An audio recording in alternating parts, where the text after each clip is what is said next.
Einen wunderschönen Cat. Hi, grüß dich. Hallo. Alles gut bei dir?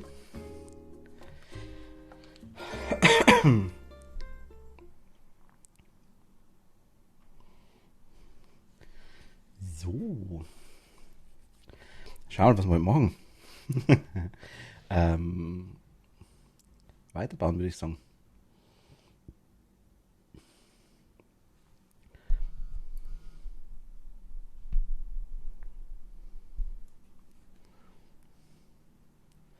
Bada, badam, bam. Oh.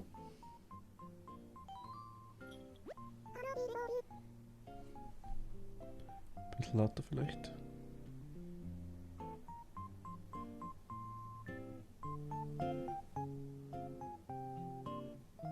Das soll, glaube ich, kann passen. Ja. Gut. Ja, bei mir passt auch alles. Danke dir. Kann man nicht beschweren. Kann ich und darf ich nicht. Hallo, liebe Bewohner. Es ist Donnerstag, der 14. Oktober 2021. Ich habe keine Bonbons gekauft. Ich bin so dumm. Die letzten Tage, ne? Hier auf dem Zähnen. Heute gibt es eigentlich gar keine Neuigkeiten. Fast wie jeden Tag. Hat irgendwer die Kochschau gestern gesehen? Der scharfe Kartoffelsalat hat sehr lecker ausgesehen. Vielleicht probierst du das Rezept heute mal aus. Wünsche mir viel Glück. Ah, alles klar.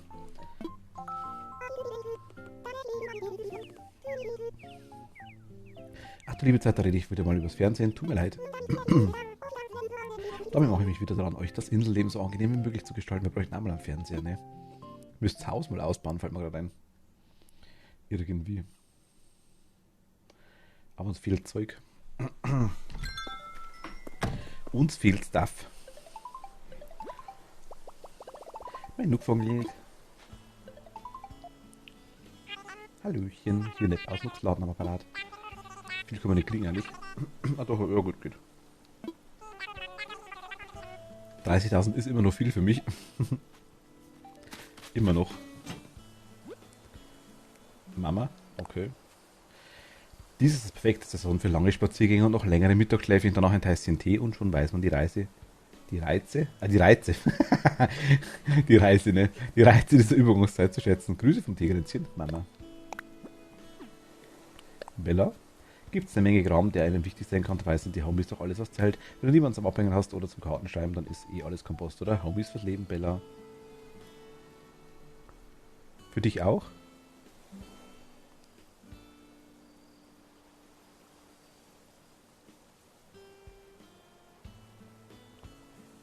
Jetzt habe ich gerade...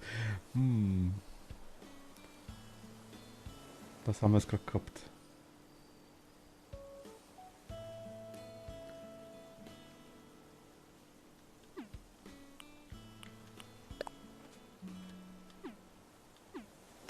Also 30.000 sind viel. Also dann meinst du, ja klar. Stimmt. Oh, die Bäume herbsteln.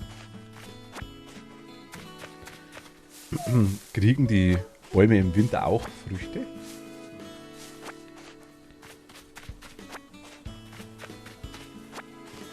Ungrout.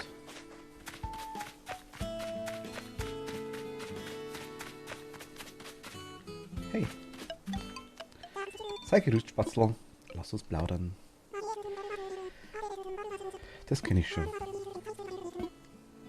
So langsam aber sicher wird es Herbst. Ja, so langsam aber sicher, gell? Irgendwie.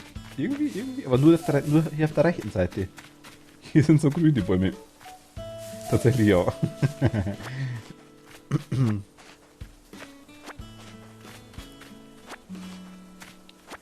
Kat, du hast gerade wieder abonniert, sehe ich gerade, gell?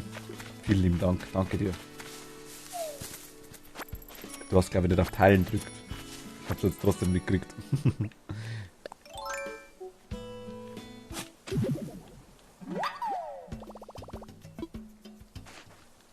Danke dir. Und meine Profischaufel ist weg. Ich brauche eine neue. Muss man schauen, ich glaube, wenn du im Chat muss irgendwo das Symbol Teilen auftauchen, glaube ich. Dann sieht man es auch im Stream. Dann kommt quasi der Alert dazu. Weil ich habe das quasi. Ich habe bei Twitch und bei Tipeee habe ich nichts. Ich habe nur gesehen, dass da einer mehr war ist drum. Und ich habe dann gesehen, dass bei dir das Ding wieder da ist. Das Also mir wäre es nicht aufgefallen, so muss ich sagen, aber ich habe dann gesehen, weil quasi du stehst da zweimal und dann quasi erst am zweiten Mal bist du dann quasi versetzt nach unten, weil noch ein Symbol mehr davor ist, deswegen habe ich es gesehen. Dankeschön. Ähm, das wäre mal in. Hat das wer? In Ringcon? Also in Wirklichkeit? Für Wii Fit, für Ring Fit, für Switch Fit oder wie man so heißt? Ist das was? Im Chat normalerweise, Cat. Wenn du irgendwo im Chat unten bist, ich weiß nicht, ob es am Handy geht. Ich glaube aber, Handy oder Tablet kann es sein, dass es nur in der Desktop-Version anzeigt. Normalerweise müsste du unten im Chat eine gewisse Zeit, wenn du drauf drückst, quasi erscheinen, dass du das teilen möchtest, quasi. Und dann müsste es normalerweise die Meldung kommen, denke ich mal. Wenn du das quasi. Ich habe das Problem mit meinem Bruder lange Zeit gehabt und dann ist quasi nicht angezeigt worden, bis wir dann draufkommen sind, was liegt. Das ist super für Muskelkater, du hast das. Ich muss mal schauen, also ich habe das nicht. Vielleicht hole ich mir das einmal. Mich interessiert das nämlich schon.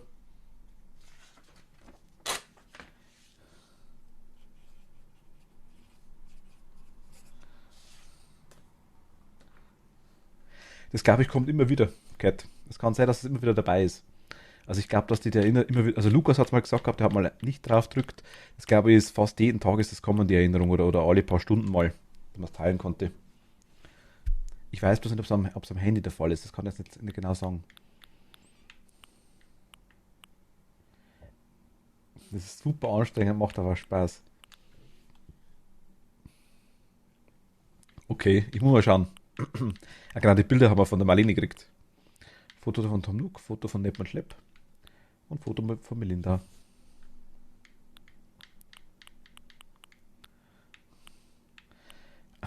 Was wollte ich? Schaufel wollte ich bauen.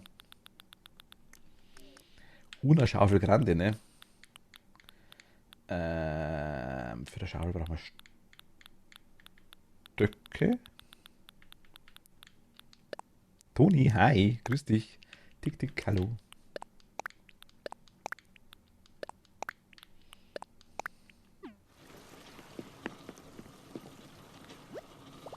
Tick, tick, tok, tok, cat, cat, kick, kick und alles Mögliche. Gerade haben wir geredet, hast du das Ringfit auch für die Switch? Also die komische, ja, das, ich kann nicht sagen, wie es heißt, das Teil. Die, das Trainingsgerät halt einfach, sag ich jetzt mal.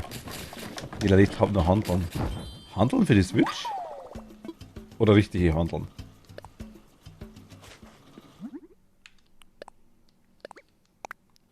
Mietz, Mietz. Ach, richtige, okay. So oldschool quasi, ohne Anschluss. Wie kannst du mit denen trainieren eigentlich, weißt du, wenn das überhaupt nicht anzeigt, was du da gerade machst? Krampf.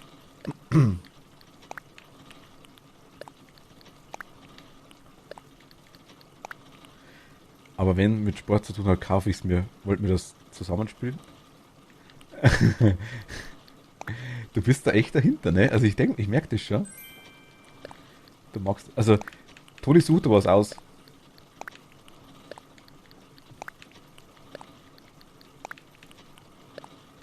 Nein, ich meine, hinter dem Zusammenspielen meine ich.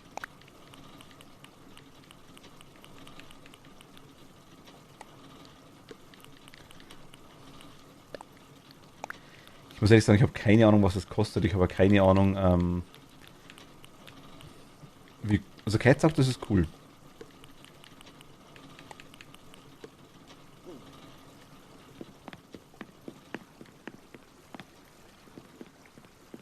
Also glaube ich es ja. Ist aber mega anstrengend, Muskelkater vorprogrammiert. Hm. Ja, ich mal schauen. Also es wäre natürlich nicht schlecht einerseits.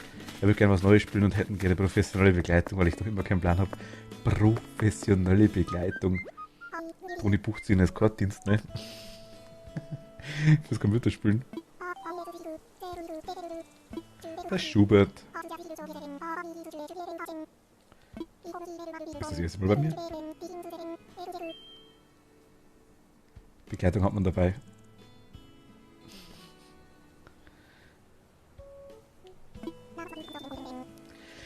Na, magst du mal in mein feines Sortiment heute reinschnuppern? Ja, logisch, schau her. Was haben wir denn?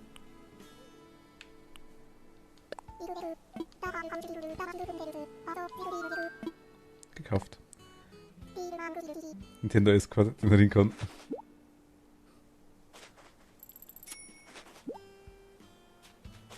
Schubert!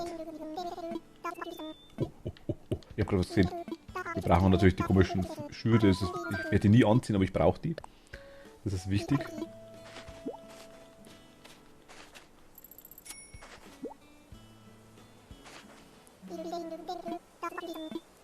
Außerdem brauche ich noch die komische Werkzeugtasche da, die ich auch nie hernehmen werde, aber ich hab's. Habe heute alle Dämonenflügel bekommen, die Hörner habe ich auch alle. Hörner, glaube ich, habe ich auch gehabt. Die habe ich mir bei irgendwem gekauft auf der Insel. Dämonenflügel kaufe ich mir gerade 2. Mich juckt es an den Fingern, Phasmophobia mitzuspielen, aber ich bin so schreckhaft und das ist gruselig. Und ich will nicht sterben. Ja gut, aber wenn du stirbst im Spiel, dann hast du das hinter dir. Da siehst du einen Geist ab und zu, der kann da nichts mehr tun.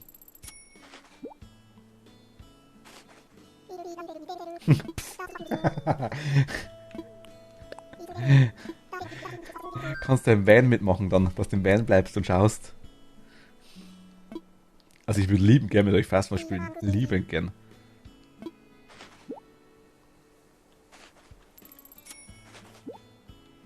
Ich hätte noch einige andere Spiele, die günstiger sind. Ob die besser sind? Ich weiß es nicht.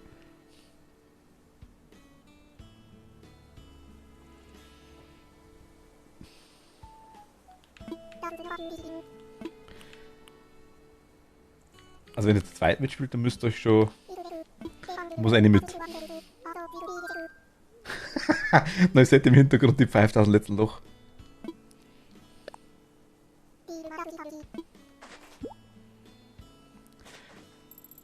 Auf PC.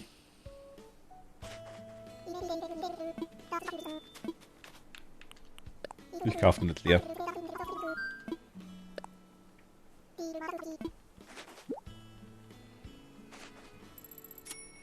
Ich denke, also wenn du Steam hast, dann geht das, ja. Also auf Steam geht's auf jeden Fall. Müsste mit MacBook auch gehen. Also ich weiß natürlich jetzt die Grafikleistung von dem MacBook nicht, das müssen wir dann klären vorher. Beziehungsweise ich hätte, ich hätte auch ein MacBook. Was für ein Baujahr hast du, Toni? Meins, glaube ich, ist mit 2012 oder sowas, glaube ich. Also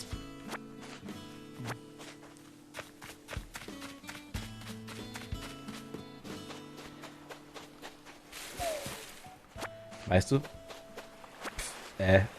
Was eine Frage. Es weißt du natürlich, du wirst es bloß nicht sagen, ne? Weißt du ungefähr? Also 2012, 2020, eine grobe Richtung.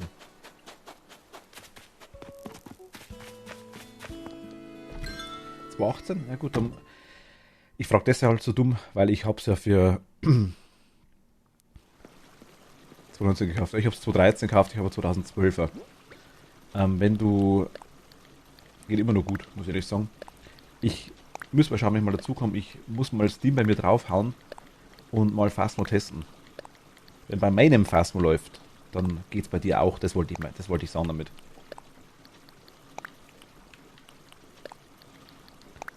Ich weiß nicht, wie die MacBooks da irgendwie bestückt sind, weil meistens Macs sind eigentlich keine Spiele-PCs, sage ich jetzt mal. Hat sich geändert, aber die legen nicht mehr Wert auf andere Sachen. Wobei, ich sag mal sowas wie Phasmo müsste eigentlich normalerweise schon laufen. Könnte man auch schauen. Da können wir uns mal so unterhalten, wenn wir wollen. Zelda konnte ich auch nicht, war eigentlich nur tot während dem Spielen, hab nach einer Stunde aufgehört.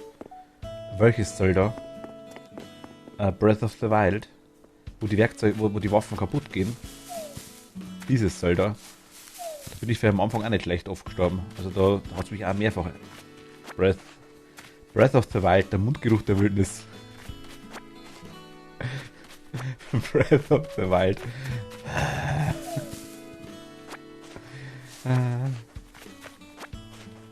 Ach, das geht?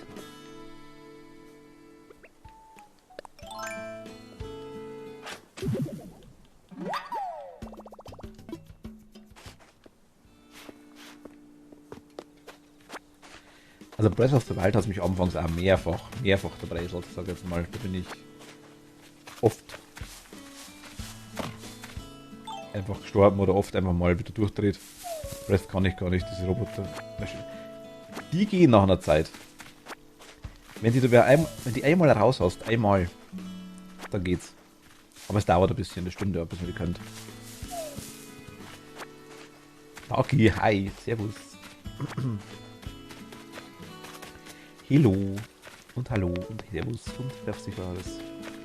Ich kann halt nicht reden, nicht wundern.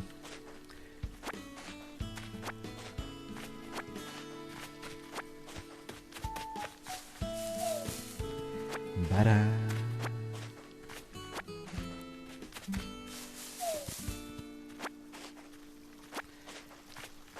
Aber ich würde euch schon gern. Ich muss sagen, Phasmo. Das wäre schon hart, ne?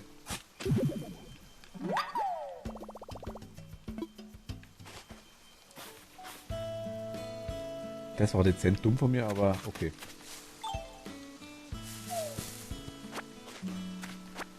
Ich bin gerade ein bisschen am Entobsteln.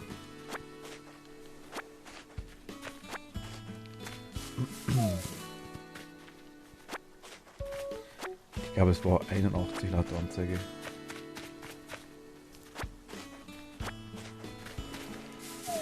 Ach so, die Karten. 81 ist eine Hausnummer, ja. Definitiv. Das sind 2, 3. Muss man wieder Muscheln sammeln. Sarah, hi. Hallo, grüß dich. Wenn Toni schon zusagt, dann müssen wir Muscheln sammeln.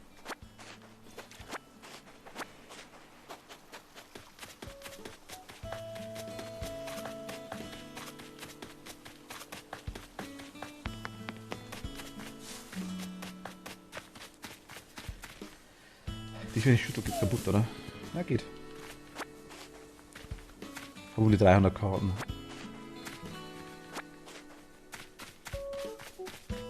Animal Crossing Kartenflexen kommt jetzt heißt. 3 Serien komplett. Uiui, das ist. Hast du einen eiskalten Drachen mit. Wie heißt der? Einen weiß-blauen Drachen mit eiskaltem Blick oder irgendwie sowas?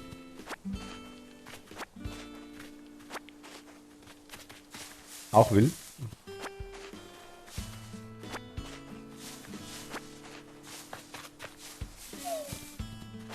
Die Karten sind aber hübsch, muss ich sagen. Ich habe jetzt einmal, ich habe zwischenzeitlich auch echte Karten gesehen, also nicht die kleinen, die quasi jetzt auch Wolfi hat, oder ich auch haben, sondern die richtige Größe, die sind schon cool. Also, die haben schon was, so ist es nicht.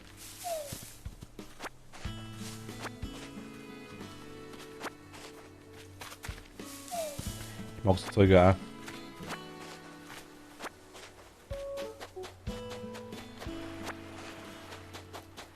Stimmt, die Karte von Yu-Gi-Oh's Gegenspieler. War das der weiß-blaue Drache mit eiskaltem Blick oder irgendwie so hieß das Ding doch, oder?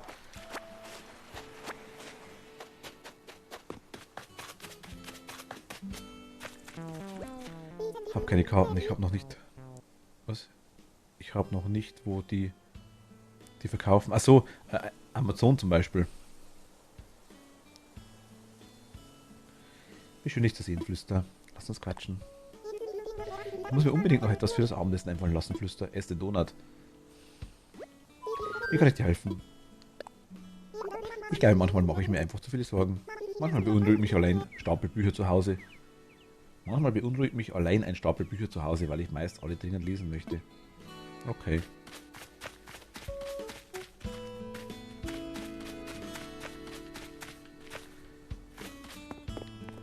So, wie hieß das?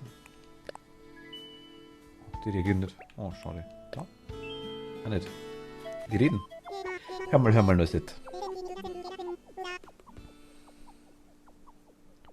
Leica Crossing. Hallo. Servus, hallo. Hola.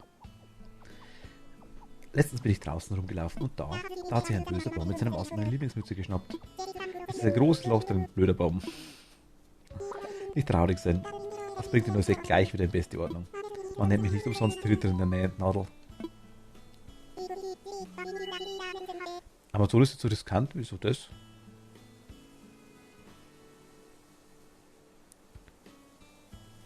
Ich habe schon gesehen, Toni. Die sind cool. Wirklich bin ich froh, dass ich dir davon erzählt habe.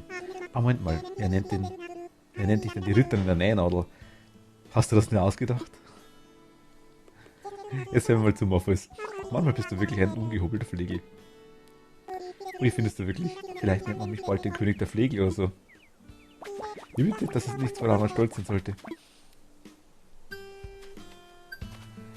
Morpheus, ja. Hallo.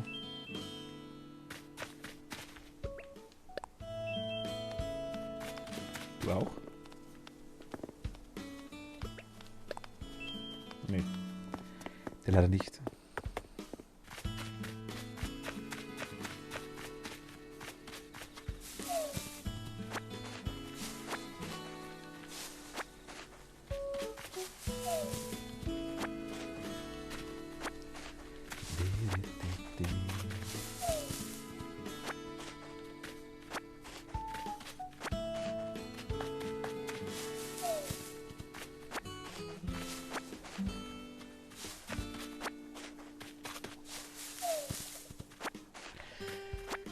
Wir haben ein neues Set umgesiedelt, fällt mir gerade ein. Ein neues Set, wir haben, wie heißt die? Picoe, Sandrine. Sandrine. Haben wir umgesiedelt. Das müssen wir uns kurz anschauen. Ja, genau, stimmt ja.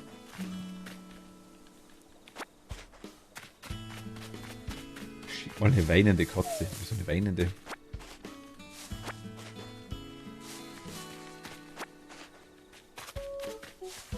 Ich weiß den Namen gerade nicht mehr. Toni Kasimir oder so ähnlich und irgendwas.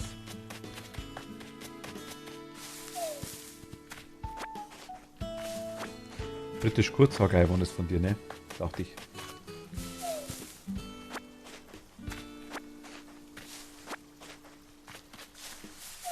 Kasimir und Humboldt, genau, Humboldt.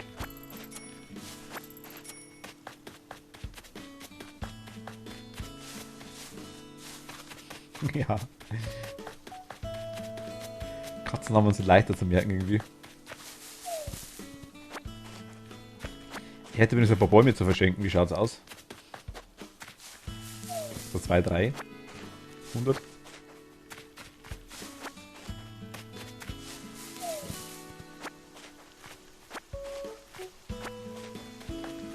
Nie im Leben.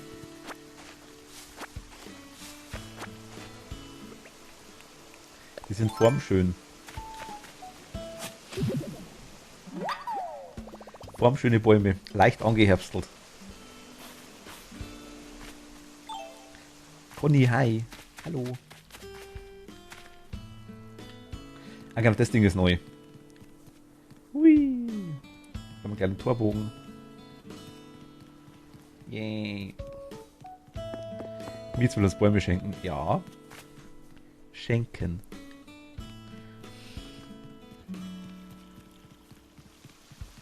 An euch loswerden. Dürft's wohl eher. Heimlich bei euch pflanzen.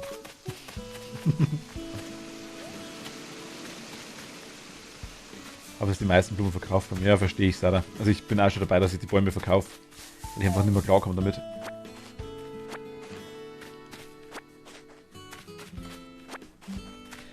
Genau, hier haben wir die Sandrine jetzt hochgepflastert.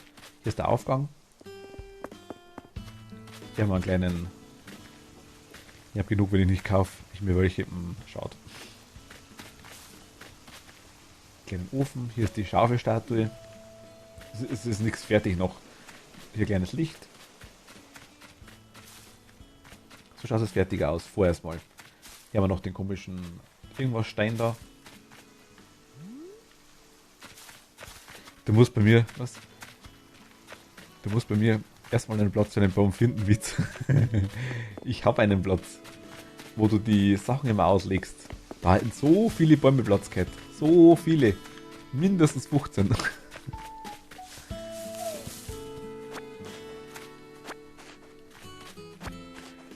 Wie war sogar schon der Stand mit Dingen voll. Ah, oh je. Also ich habe die, also wenn ich zu Isabel gehe, oder zu Melinda heißt sie, glaube ich auf Deutsch genau, gehe, dann sagt sie immer, wir haben zu viele Bäume auf der Insel. Und jeder pflanzt sich neu. Weil irgendwo wieder Goldbaum da steht. Nicht, wenn ich Sportplatz wieder aufbaue mit.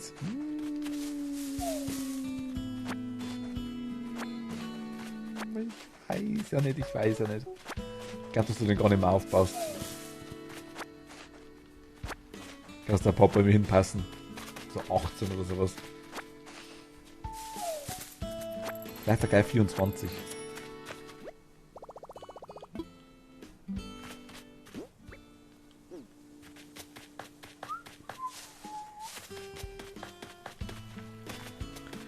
Wenn du zu viele Bäume hast, das habe ich dann noch mehr. Also ich kann es euch beweisen, sie sagt das jedes Mal.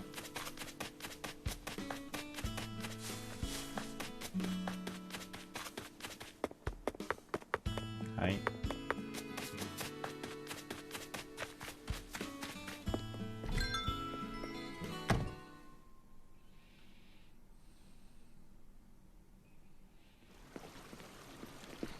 So. Keine Ahnung, was ich mit der Zeit mache, aber da wir Platz haben, ne? Vielleicht brauchen wir es irgendwann.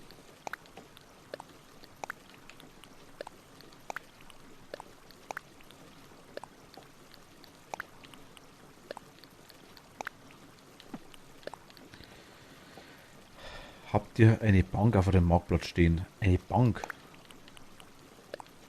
Was für ein Marktplatz?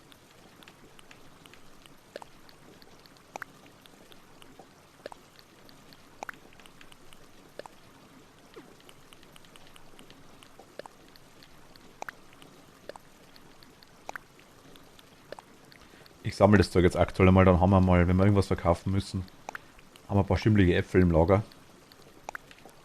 Ach, der Rathausplatz. Eine Bank. Ich schau mal gleich. Wenn ich die 100.000 Dinger da rausgeschmissen habe. Oh. Korrektur. Vielleicht sollte ich was kaufen, aber bloß vielleicht. Ich weiß es nicht. Was haben wir da eigentlich drin?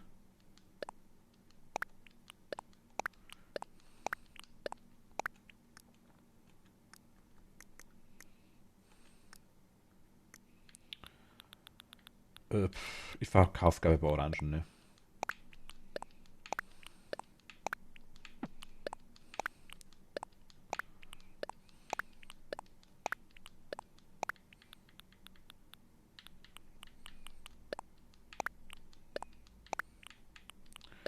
Den einen Pfirsich können wir noch verkaufen.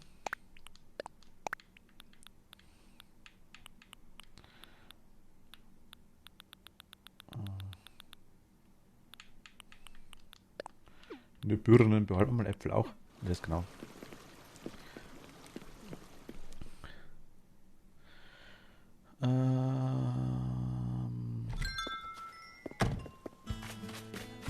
Moment, war bei mir das erste Mal auch. Also ich habe hier keine Bank.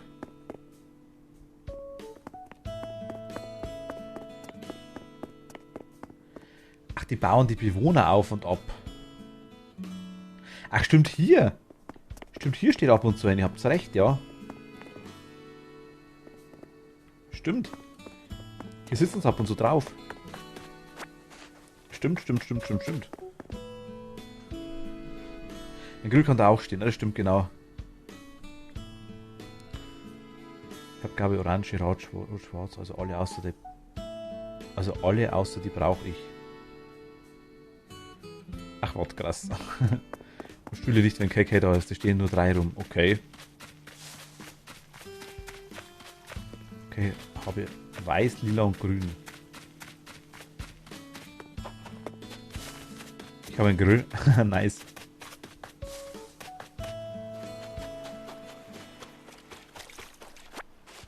Ja, stimmt, da waren ja Anleitungen. Stimmt ja.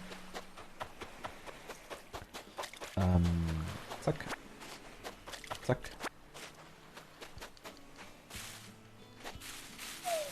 Einmal rüppel die Katz.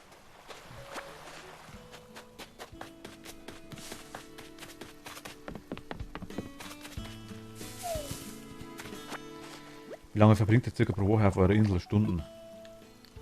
Bei mir kannst du nachschauen. Also wenn ich online bin, vielleicht noch eine halbe Stunde oder sowas. Plus. Vivi, hi, grüß dich. Ich habe deine Sachen immer noch. Fällt mir gerade ein. Die liegen immer noch im obersten Stockwerk. Brauchst du die noch? Oh, ist die süß, die Laterne da. Oh Gott, Gartenzwerg des Todes. Was verkaufen? Viele, viele Orangen. Orangen und ein paar Fischis.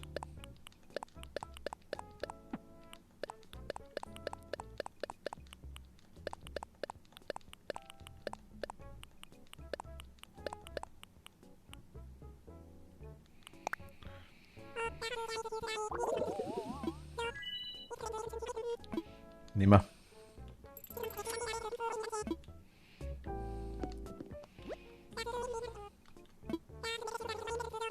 Gib. Gib. Gib. Hab alle Bewohner mittlerweile und eine, die ich nicht mag. Wer ist das? Wen hast du? Also du nicht, oder welche hast du generell?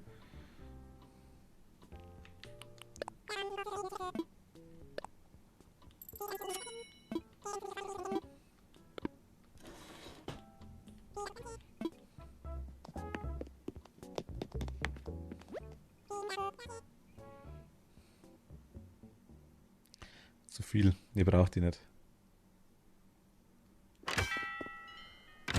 Du brauchst die nicht. Oh mein Gott. Die guten Sachen, die bei dir rumliegen. Dann hole ich die mal schnell und verkaufe die Dinger hauptsache weg. Ich habe die behütet, beschützt mit meinem Leben, ne?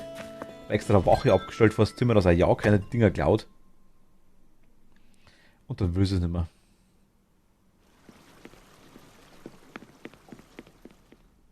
Jetzt bin ich traurig.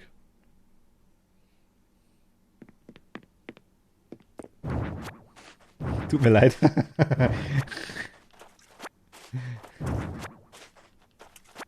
Kein Problem.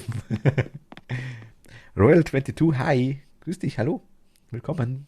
Servus.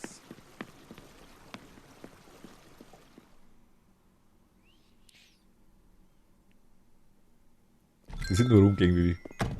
Keine Panik. Und das ist jetzt gut gegen. Ich habe mir das letzte Mal wieder drüber gefallen und habe gedacht, oh, die sind einer da.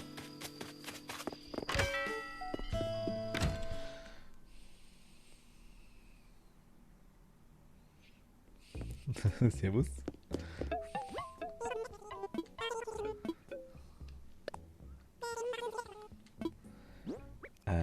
Dann. Weg, weg, weg, weg, weg, weg.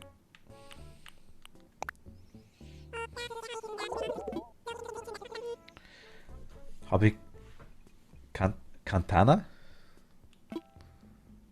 Lea, hi, grüß dich. Hallo.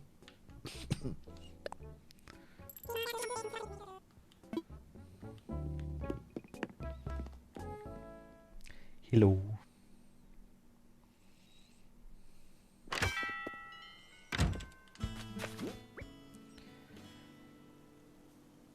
Ja. Schnöderei. In die Schnöderei. Ach, guten Morgen schreibst du, sehe ich gerade. Gar nicht mitgekriegt, gerade aufgestanden, oder wie?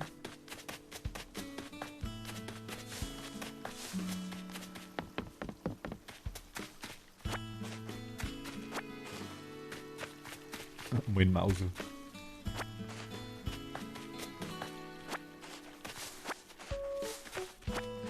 Irgendwie müsste da Gold rumliegen, ne?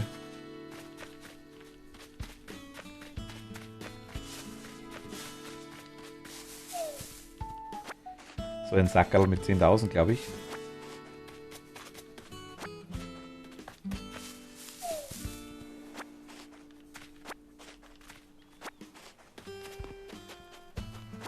Warum hat KK als einziger im Spiel... Was? Warum hat KK als einzigster im Spiel Finder und die anderen nicht? Finder? Ah, Finger!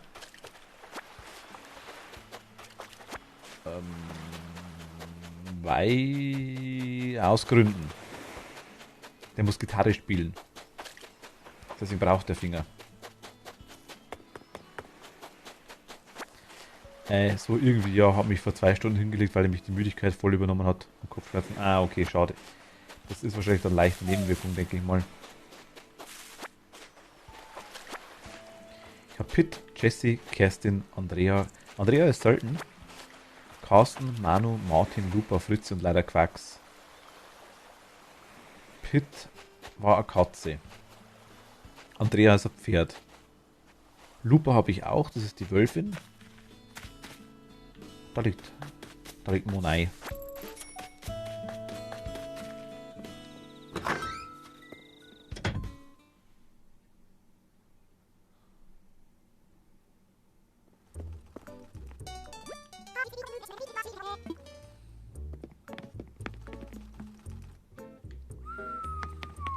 Ah, jetzt drehen wir mit dir. Geh weg da. Hi. Den Fall macht mich ein bisschen fertig. Halt aber wird schon wieder. Ja, glaube ich ja. Das wird bestimmt wieder. Das ist das erste Mal, dass ich den Namen eines Kunden aus deinem Mund höre, Schwesterchen. Sina, du weißt, wie schwer mir sowas fällt. Also ich bin Sina, ich dachte, wir sollten uns einander endlich mal vorstellen. Viel Spaß noch beim Einkaufen. Tut mir leid, dass wir dir gar nichts anbieten können, nicht mal einen Tee, aber schön, dich hier zu haben. Wie schön, dass du keine Mühen scheust, uns mit deinem Besuch zu beehren, Mimitz. Wenn du das ja nicht hast, sprich mich gerne jederzeit an. Mach ich gerade, ich habe Interesse an was.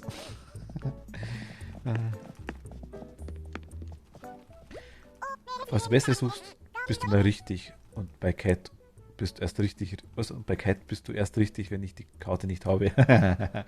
Also, erstmal Tierhändler quasi. Sina ist mir sympathisch, sehr introvertiert. Ich mag Sina tatsächlich, muss ich ganz ehrlich sagen.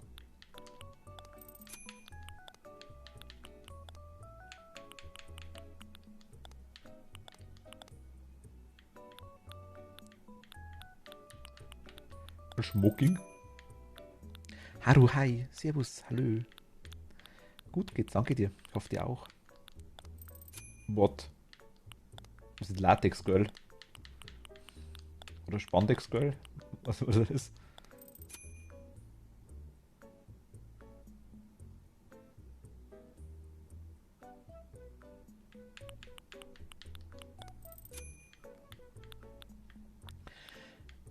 Gibt es eine Möglichkeit, mehr zu kaufen? Also, dass ich zum Beispiel 2 Paar Socken kaufe, zum Beispiel, sag ich jetzt mal.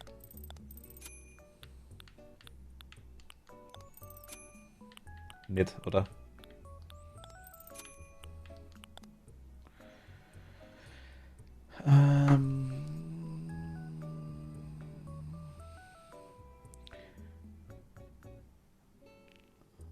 Danke, ich möchte nur quarkslos werden. Leider nicht, hab's seit wenigen Stunden eine Grippe. Ach, schade.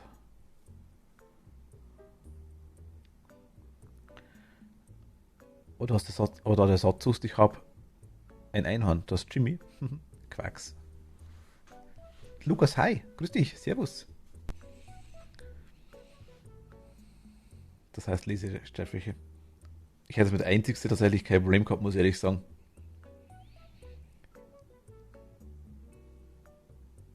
Mag ihn nicht. Ach Gott.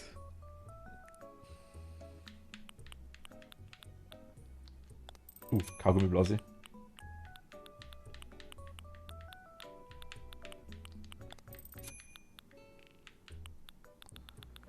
Irgendwie gibt es halt zu viel. Ich muss da mehrfach rein. Möchtest du bei mir shoppen gehen? Ja, gerne. Ich möchte mir Bonbons kaufen. Ich habe den nämlich die letzten Tage versäumt. Gerne.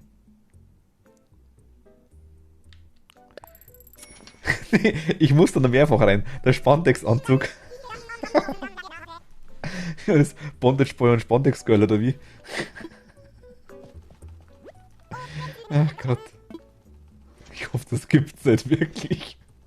Aber wahrscheinlich schon. Ich will mal so einen Pulli kaufen. So eine coole Jacke.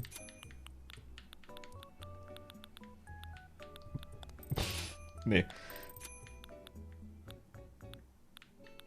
Den brauchen wir auf jeden Fall, das Tierkostüm. Das kauft man so.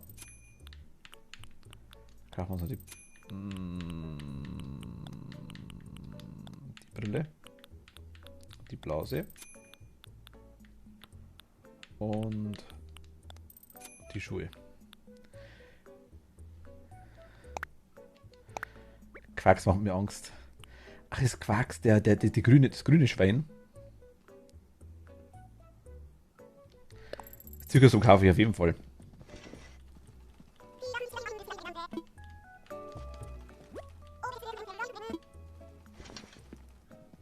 Pflicht. Das da meinst du?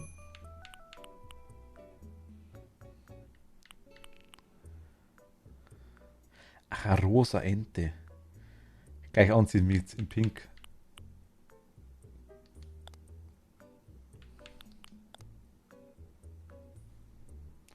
Jetzt warte mal, Moment mal. Das ist gerade wichtig.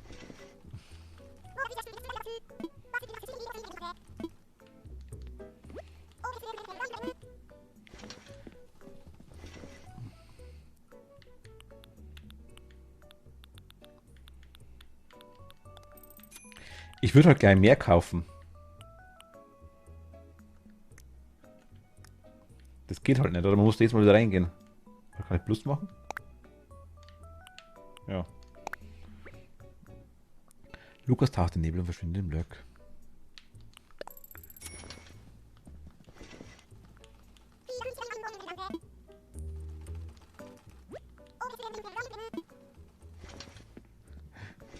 Warum Angeber?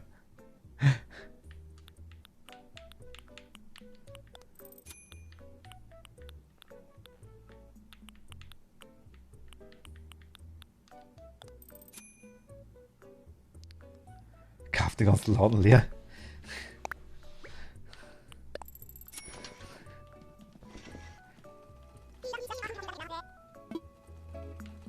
Ja, ein paar Kleidungen braucht man doch, oder?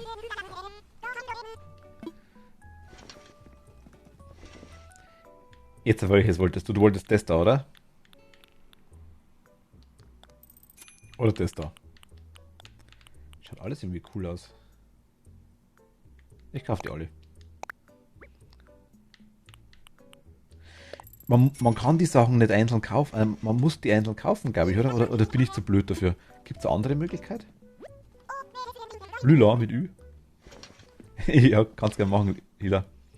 Also Vivi, kannst gerne machen.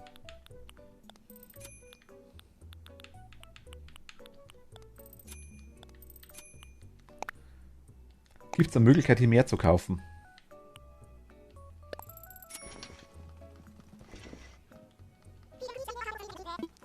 Jetzt stell dir vor, Toni, du bist bei mir und du siehst wieder zum Beispiel so ein Uga-Uga-Kostüm, wie du gesagt hast. Dann schenke ich dir das. Dann bist du doch froh, dass ich es gekauft habe, oder?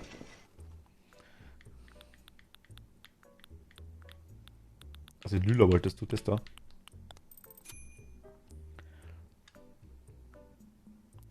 Ja, da kann man Sachen nur einzeln kaufen. Das sieht aus wie Kiwi. Das brauche ich auf jeden Fall, weil Erdbeere.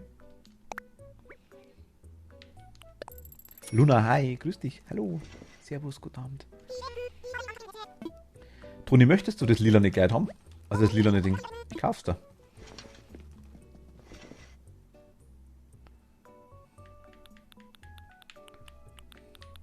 Okay, du hast gerade nochmal gefragt.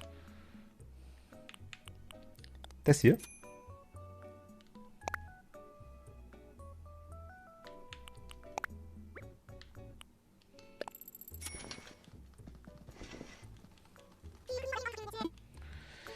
Muss wach bleiben, damit ich heute Nacht schlafen kann, aber Körper sagt nein. Oh je, Lea.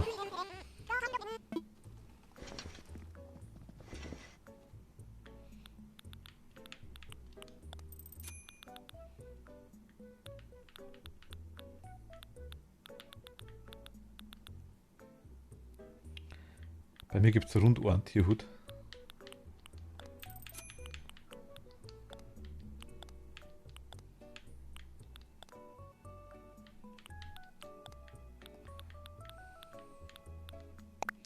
Bin erstmal etwas leicht abwesend, nicht wundern. Kein Problem. Kein Problem.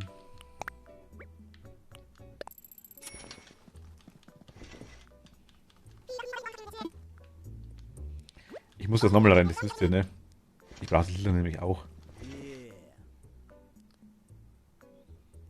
Emil. Emily? Hi, grüß dich, hallo, servus. Vielen lieben Dank.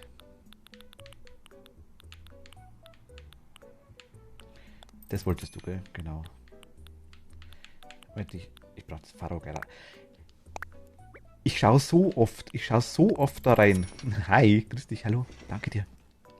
Ich schaue so oft in den Laden und nie ist was drin, ne? Und dann ist der ganze Laden voll mit dem ganzen Zeug.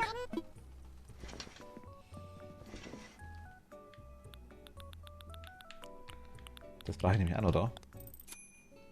Magst du die Pharao-Robe auch? Also, Toni?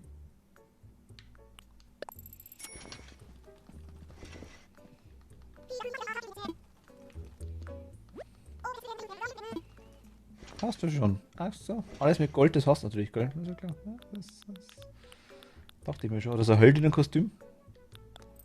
So viel Phasma.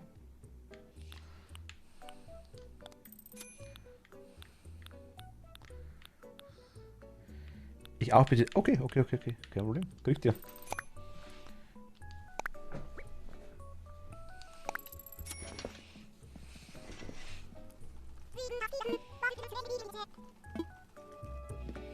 Das müssen wir mal kurz schauen, was haben wir jetzt eigentlich. Okay, Moment mal. Ich muss kurz Zeug loswerden. Wenn nur manche schlafen dann nach 10 oder 12 Stunden, vielleicht schläfst du ja sogar durch bis morgens. War bei mir nicht der Fall. Also ich kann's schlecht sagen, wie es natürlich ist. Ich hatte da tatsächlich ein bisschen mehr Probleme. Also es ist.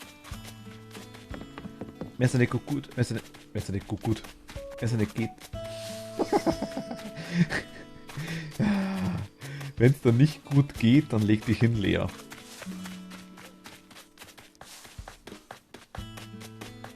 Magst du auch was, Vivi? Musst nur sagen.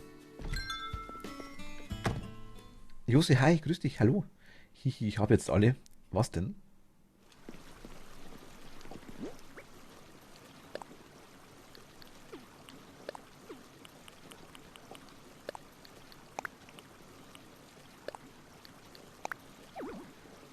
Ist der nicht Kuckuck? Ja, gut geht.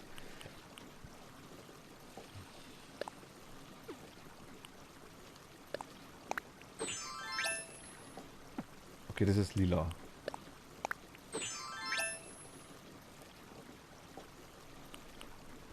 Ich muss zum Schrank, Moment.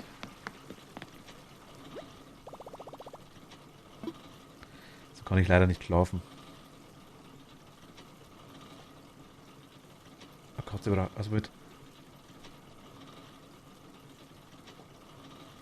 Ja, schon, aber wenn ich heute Nacht nicht schlafen kann, dann ist das voll mies, weil ich muss morgen wieder arbeiten. Ah, das ist schlecht.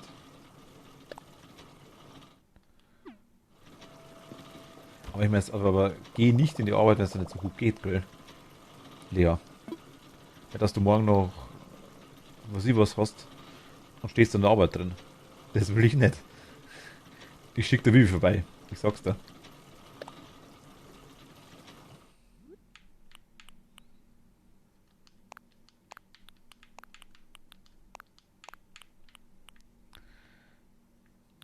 Schaut sich was gut auf dich auf, ja. Ich will aber nicht krank machen. Krank machen ist in meinen Augen, wenn du nicht krank bist und krank machst. Krank machen ist nicht, wenn du krank bist. Und dann bist du krank. Werd vorbeigehen. Na gut. Vivi, passt.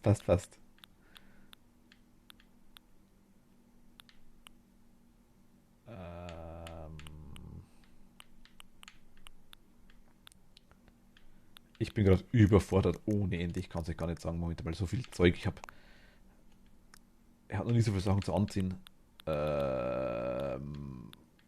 Und ich ziehe sowieso immer das Gleiche an.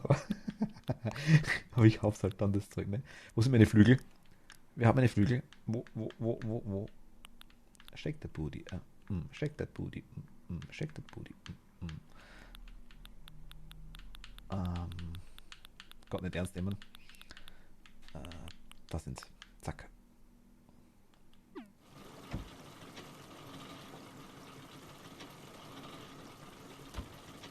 Was am zieht es an, hat er jetzt nicht verstanden. Nein, ich nicht krank, ich nur extrem müde und erschöpft. Ja, gut, okay. Ach, alle Bewohner hast du. Welche? Welche hast du, Jose?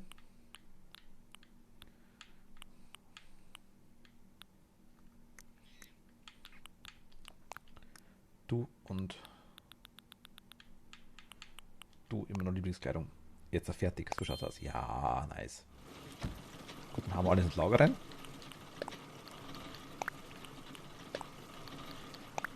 Ah, scheiße. Ich befürchtete es.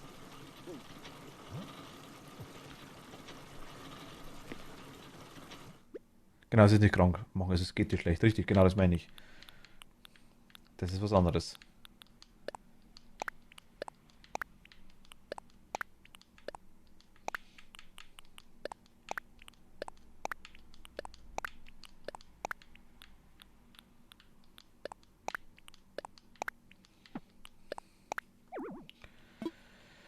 Okay, Tasche ist voll. Dann nochmal aussortieren. Ich ins Lager. Ins Lager. Ich will das Zeug aussortieren, dann nehme ich es gleich wieder mit. Ins Lager. Ins Lager. Ins Lager. Die tun wir auch mal ins Lager rein. Die nicht. 2, 4, 6, 8.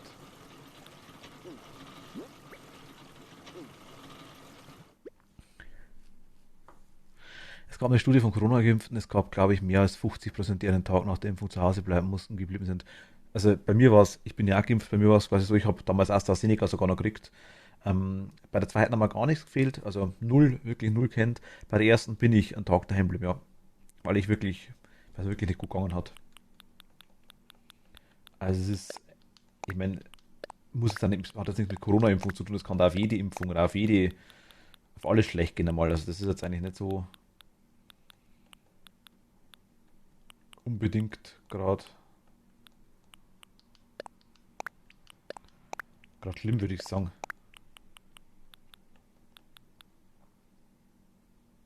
Ruh dich aus, wenn dir später besser geht, solltest du lieber daheim bleiben.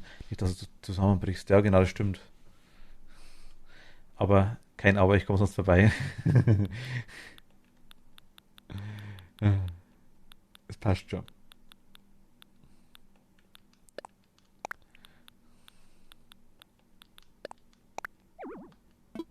So, wir verkaufen kurz. Ruh dich aus, erschöpft dich, ist erschöpft. Der Körper braucht Zeit. Ja, ich sage, wenn es dann morgen besser geht, dann geh in die Arbeit, ist gut, das passt. Leg dich hin, ruh dich aus, das passt. Wenn nicht, dann lass es. Es macht überhaupt keinen Sinn, wenn du dann, ja, Mann, jetzt sind alle doof. Da sind wir es halt, ja. Aber es macht überhaupt keinen Sinn, wenn du da rumquälst und dann in der Arbeit drin stehst. Ich habe das einmal gemacht. Wirklich, dass ich Krankheit verzogen habe, komplett. Das war nicht toll.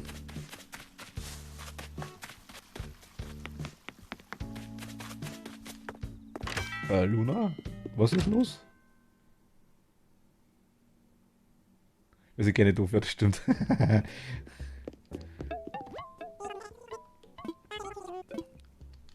Also es Monika, Fatima, Veroni, Misuzu, Marion, Manu, Nelly, Maria und Anna hat Jose. Fatima kenne ich, sau nice. Veroni kenne ich, sau nice. Misuzu ist cool. Maria weiß ich auch, die Erdbeer-Nashorn-Frau. Rest kenne ich nicht. Monika doch, Monika habe ich schon mal gelesen. Ich habe, ja, ich meine Luna was für eine OP, das meinte ich. Aber sie sagt, sie kommt gleich wieder, dann muss sie mal kurz eine Rede und Antwort stehen. Was für eine OP das sie meint da. Muss relativ frisch sein.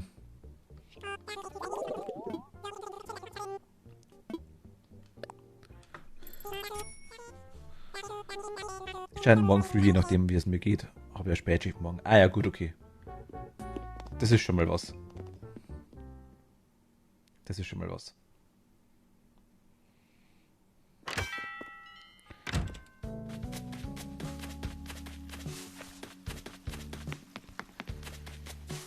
Ach Gott. Ich mache das jetzt gleich. Ich verkaufe den restlichen Scheiß noch in meinem Lager haben. Oder schau. Was habt. Ich habe noch, glaube ich, so ein komisches Hemd. Habe ich doppelt. Mag das auch wer eventuell?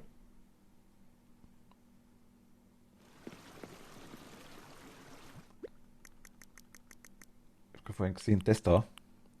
Armbindenhemd.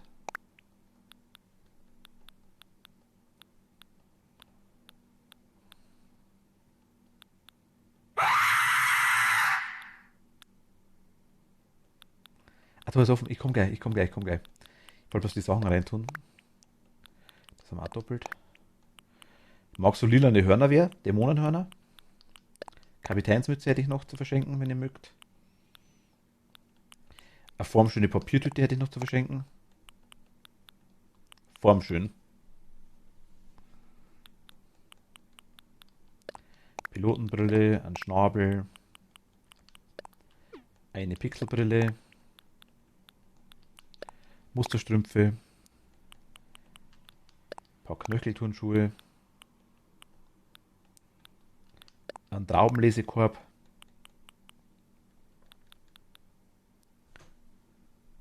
Mir wurde ein 2 cm großes Loch in den Brustkorbhöhe geschnitten. Hautkrebs sieht dann aus, was sieht dann, was rauskommt in 1 bis 2 Wochen. Aua, Luna, du Arme.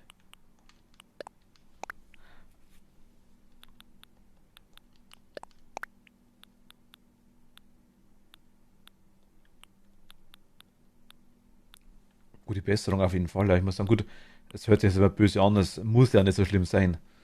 Aber trotzdem ist es nicht so. Die hätte ich sogar schon gehabt, ne?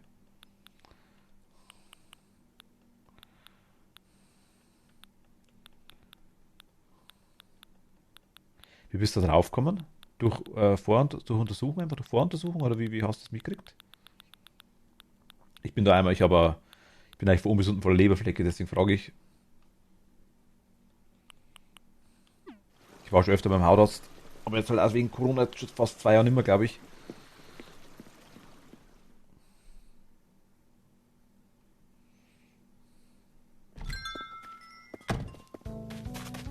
Also was haben wir jetzt alles? Wir haben. Ich muss gleich vorne mal ein bisschen ausräumen.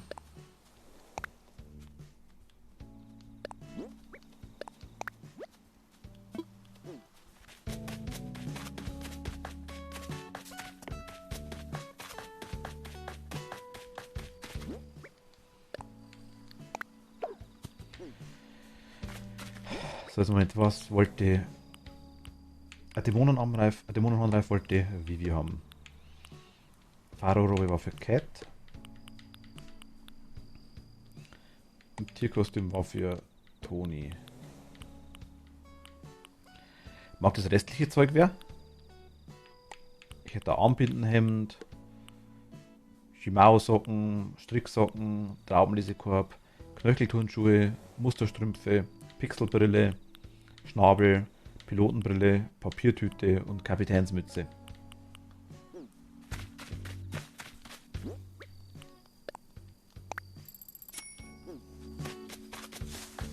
Komm, gell, Bibi.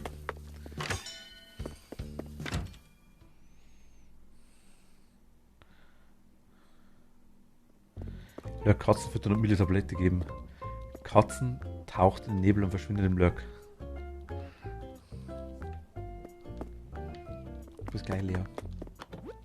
Es juckt und zieht nicht was, also alles gut, tiefschwarz und Mai, was der selbst entdeckt, dann zum Hausarzt und jetzt ist er rausgeschöpft worden. Ah, okay. Also ich sage, bin schon mehrfach, ich habe wirklich Leberflecke in allen Farben, sage ich jetzt mal. Übertrieben gesagt jetzt. Und er meinte, es ist. Die dunklen sind, glaube ich, meistens gar nicht so schlimm. Hell und weiß, glaube ich, ist komisch. Das muss man, glaube ich, mal schauen. Und je runder, desto komischer, glaube ich. Muss aber nichts heißen. Also es ist immer. Aber ich müsste mir es auch mal unbedingt wieder anschauen lassen. Das wäre echt wichtig, ja. Gut, dass mich, also durch sowas wird man dann wieder daran erinnert, definitiv. Aber ich hoffe, dass alles gut rumgeht, ja. Hoffe ich wirklich.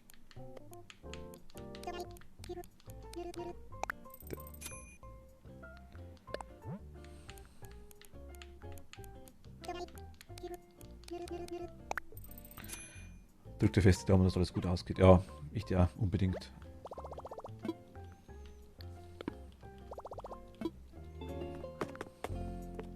Dann kriegst du noch was von Vivi, dann nehme ich noch was mit. Das habe ich gerade gesehen vorher. Ich weiß, ich renne die ganze Zeit hin und her. Das hilft gar nichts. Oh je, was ist denn jetzt los? Hi.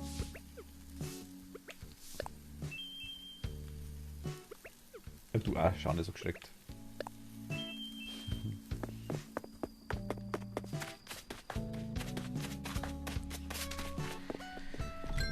So, bitte, was?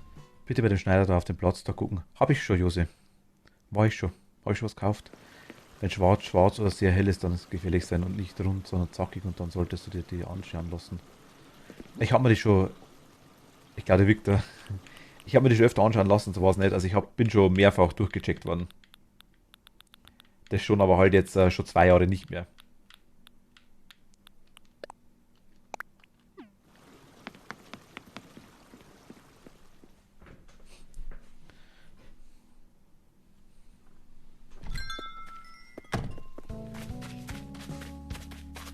Das ist der ganze Hintergrund. Also ich kann schon reinschauen, Jose, wenn du magst, wenn du wissen willst, was er hat.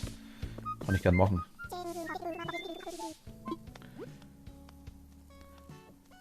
Babuschen. Paar Spitzstiefelchen. Powerstiefel. Seidensocken. Werkzeugtasche. Hüfttasche. Strumpfbandstrümpfe. Lila. Buntsocken. Dämonenflügel in Orange und Grün. Retro-Sporttasche. Kunstlederrucksäckchen und ein Wanderrucksack.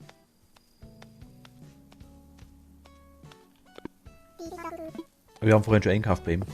Also ich habe die Sachen.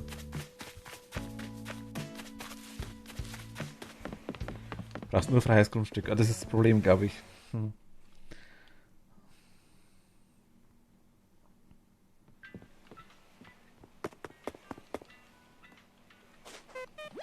So, der Bodo mit dem Backer und der Backer hat noch. Die Hände geht nicht so schnell.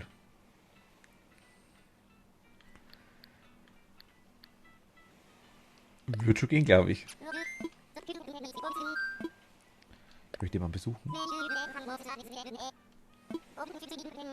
Per Online.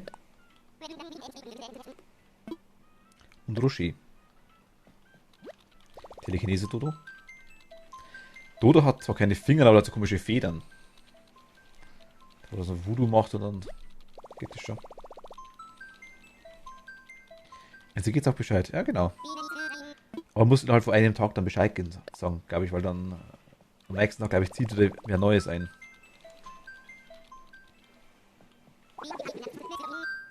Der Ramse-Abflug. Coming.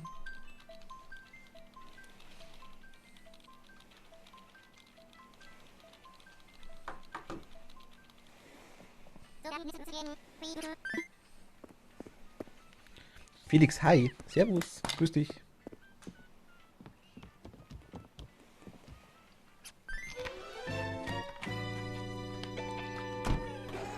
Das ist Dodo, ja, der macht. Das ist kein Dodo, das ist eigentlich ist das ein Jedi. Die können das. Die mussten halt durch das, dass die Franchise jetzt abgelaufen sind und jetzt lange Zeit kein neuer Film mehr kommt, mussten die irgendwo unterbringen. Tja, Animal Crossing. Jetzt hab nichts. Was hast du nichts? Ich will ja gar nichts von dir. Das bringt ja was.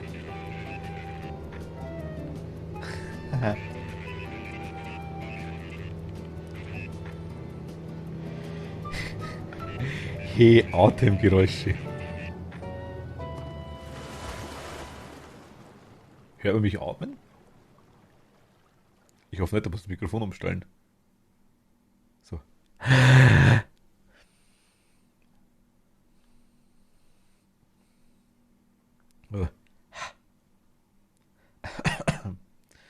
So komisch finde ich, dass sie, was? So komisch finde ist, dass sie nicht an die Tastatur kommen. Das ist richtig. Oh, schaut doch cool aus. Hallo. Warte mal, wie?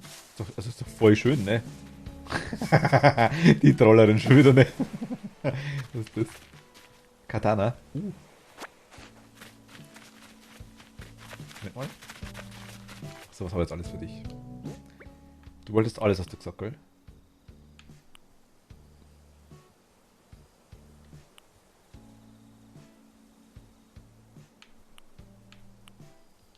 Naja. Einmal. Zweimal. Dreimal. Viermal.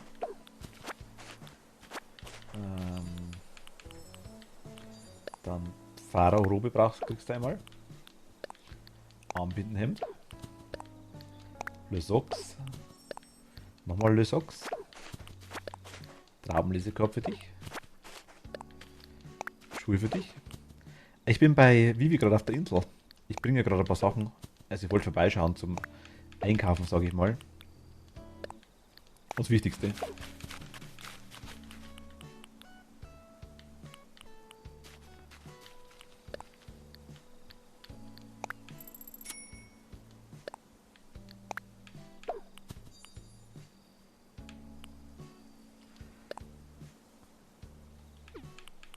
Ah, da haben wir noch, das kannst du auch noch haben.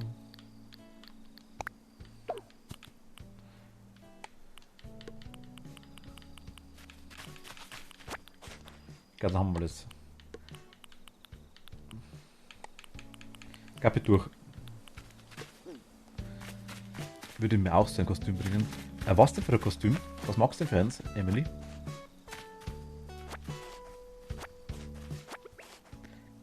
Felix, guten Appetit, danke dir. Es schnuckt bei euch, ja. Ist der Gürtel zu eng? Wie kannst du das? Ein lilanes. Das Erdbeerkostüm. Oder das Tierkostüm kriegst du gerne.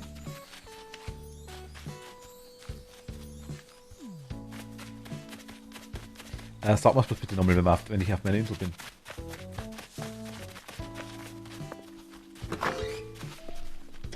Dann hole ich gleich noch eins.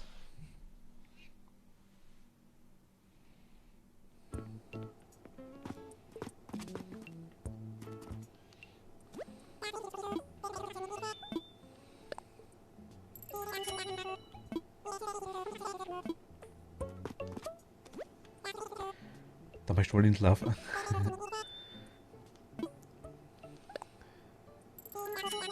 Moment.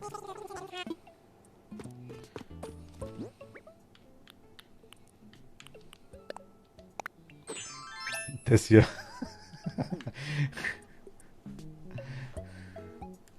Das Kostüm gibt's.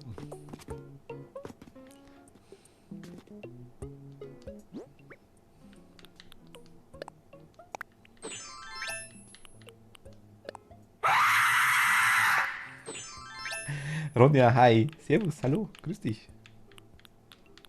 Alles gut bei dir?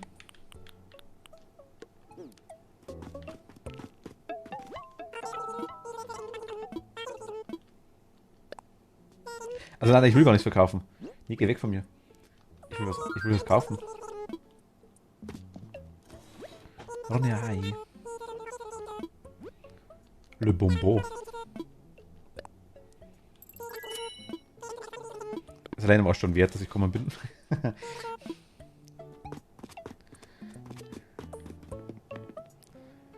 Dauki schreit uns gerade.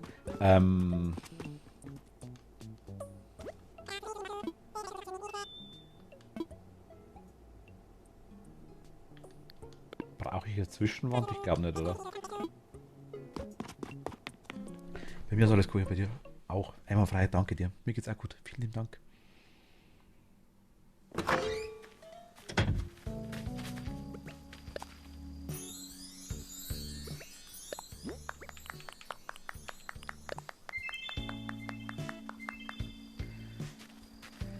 Ich durfte nicht atmen.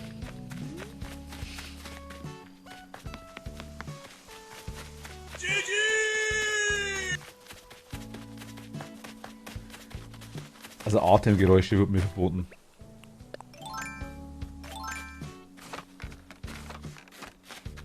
Du willst unbedingt, dass mein Lager voll wird, ne?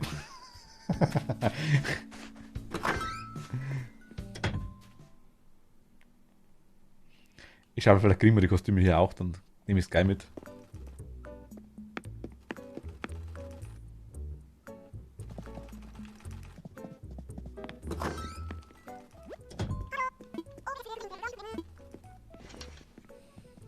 Klar, was zur Hölle? Ja, es ist irgendwie, das ist wichtig. Die ist wichtig.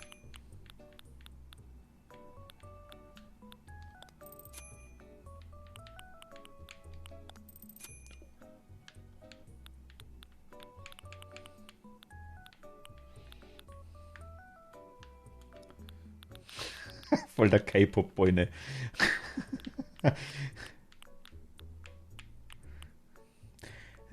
Scarlett, hey, grüß dich. Alles gut bei dir? Servus. Lange nicht mehr gehört. Sorry, ich doch für heute raus. Fängt gerade irgendwie an, schon wieder zu bluten und das gerade auch irgendwie wem. Bis zum nächsten Mal. Luna, gute Besserung. Und leg dich hin, ruh dich aus. Schreib mal später nochmal, wie es geht dann. Muskelanzug, ernsthaft. Die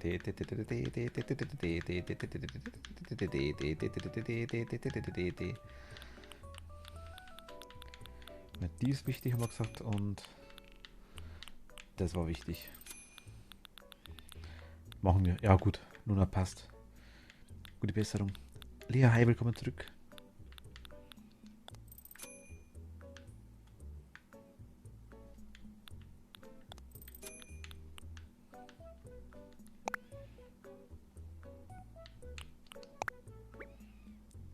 Danke, bitte, bitte, bitte, bitte, bitte, bitte.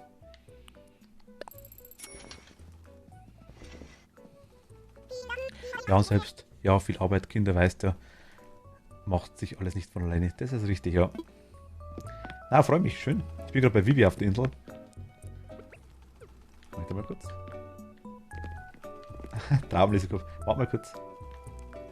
Aber müssen wir rausgehen. Ich will kurz ein Foto machen.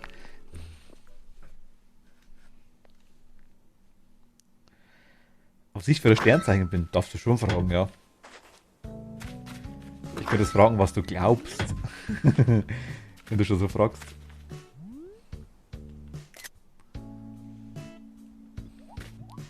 Oh, süß.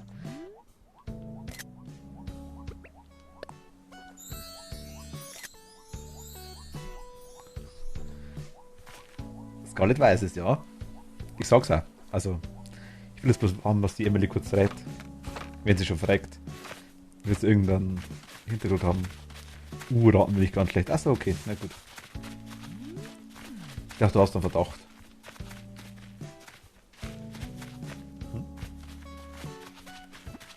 Kurz reinschauen. Ja, Schütze ist richtig. Schütze ist richtig, ja.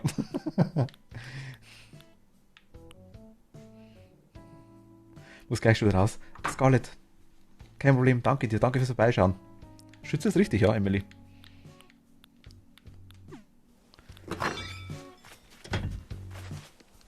Aha, ja. Ah, Grudelente ganz oben, okay, dann Grudelente. Grudelente.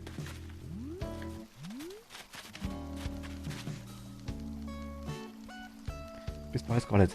Gute Nacht. Oder bis demnächst wieder. Danke dir. Da bin ich jetzt ein bisschen stolz. Also ich bin jetzt keiner, der irgendwie recht viel Wert auf Sternzeichen legt, muss ich ganz ehrlich sagen, oder da irgendwie recht dran glaubt, sage ich jetzt mal. Kann jetzt wirklich nicht von mir behaupten.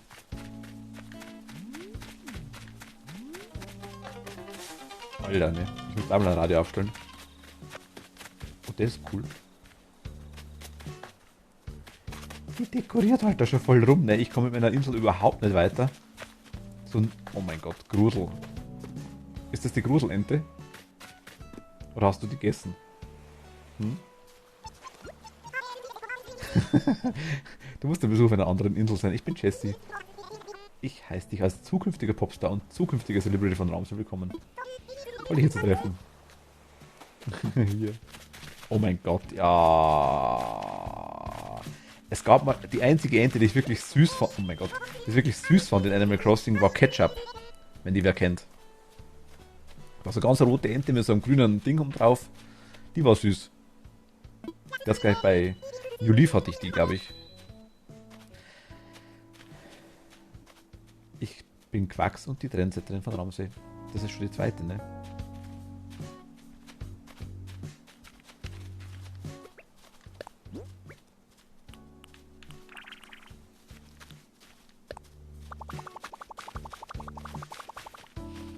Gruselente. Mies muss wieder in den Kindergarten. Er kann Bären und Enten nicht unterscheiden. Ich dachte, das ist doch kein Bär. Das ist bestenfalls ein Hamster. Was ist ein Bär? Ich feiere den Inselnamen immer noch Ramsey. Ja, die Nase kenne ich noch nicht. Du bist nicht von Ramsey, oder? Machst du einen auf Turi?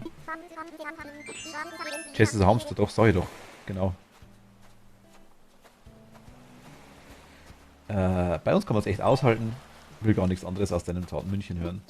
Ich bin übrigens Andrea. Kannst jederzeit relax bei mir abhängen. Tada! Feuerwehr.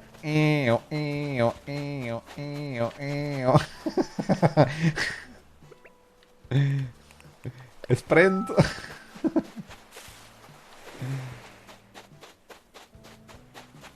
Wirst du Gruselentli löschen? Wir können uns ins Wasser schmeißen, wenn du magst.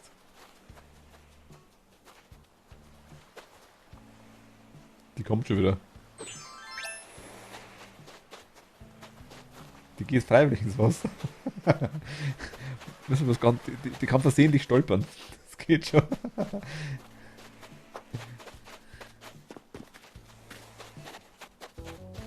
Gerne. Ah, Mist.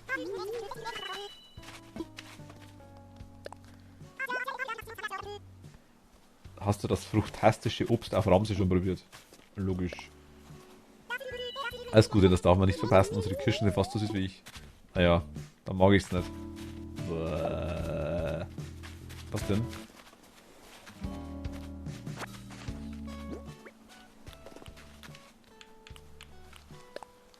Ah, ich sehe gerade, das ist wirklich eine Visual Kei Perücke.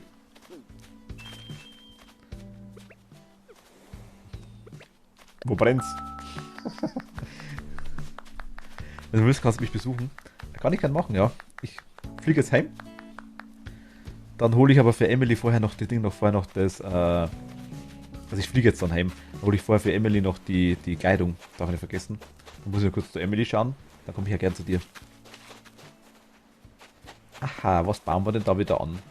Was ist das?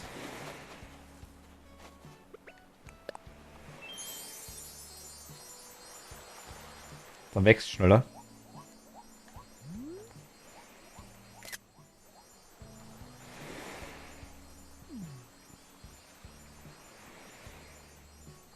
Ganz liebe Katzi-Tatzis etwa auch. Ich buche einen Wolfkurs für Tierunterscheidung, egal, ich fresse sie alle.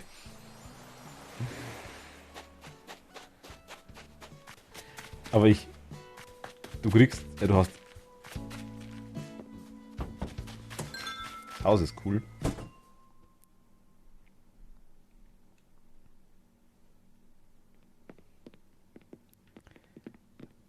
Und relativ minimalistisch. Hey! Ich hab dich erschreckt, war nicht böse gemeint, manchmal muss mir die ganze Energie raus. Du bist zu Besuch hier, oder? Cool, ich heiße übrigens Pitt. Es wäre schön mit jemandem von woanders befreundet. Es wäre schön mit jemandem von woanders befreundet zu sein. Bist. Doch nicht die Kinder, oh mein Gott. Ich benutze dich als Salz. Oh mein Gott.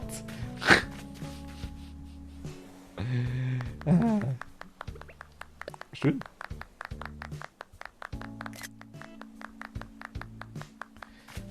Du bist am Weihnachtsdekorieren, sehe ich gerade.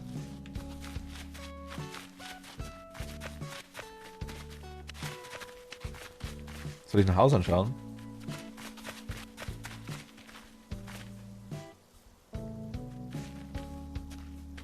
Nicht Haus anschauen?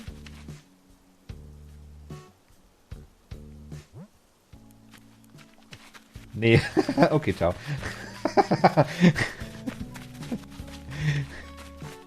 Okay. Hast den aufgeräumt, sagst geil.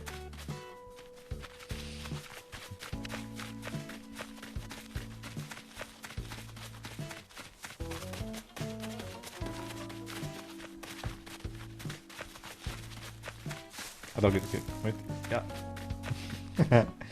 Okay.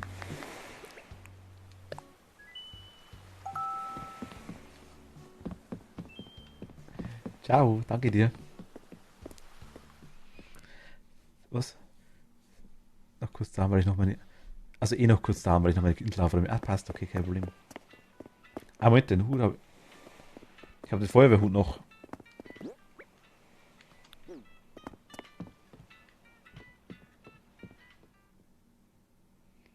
Und ich lege den Feuerwehrhut muss ich wieder ablegen. Moment mal. Die weiß nicht, dass ich da bin. Jetzt nicke ich mich hoch. Mist. Okay, danke dir.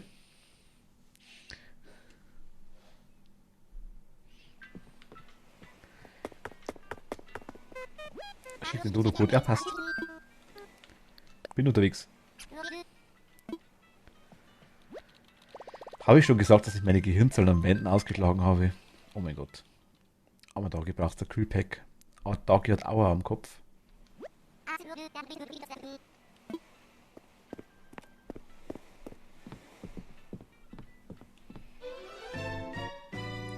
Badada. Das ist Bodyloaf. Hi. Hallo. Na? Alles gut?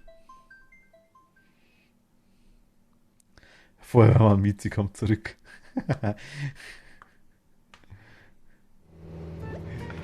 Mit Sirene.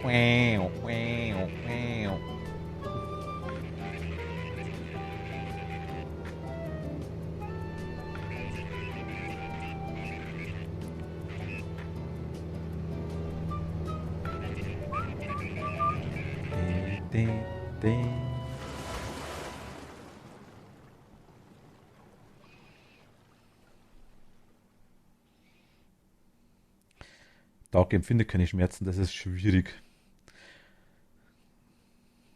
Dann erklärt es die Gehirnzellen, ja. Dann merkt man das ja gar nicht, weißt, wenn die kaputt gehen. Ah, Schmarrn. Alles gut, so jetzt nur noch bis Samstag arbeiten und dann habe ich Urlaub. Oh je. Wie lang denn? Ich mach mich neidisch.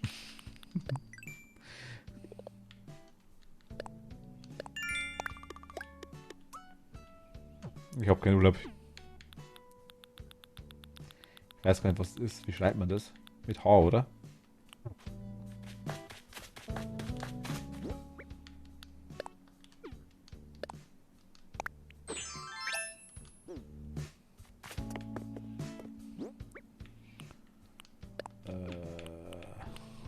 Ich brauche wieder.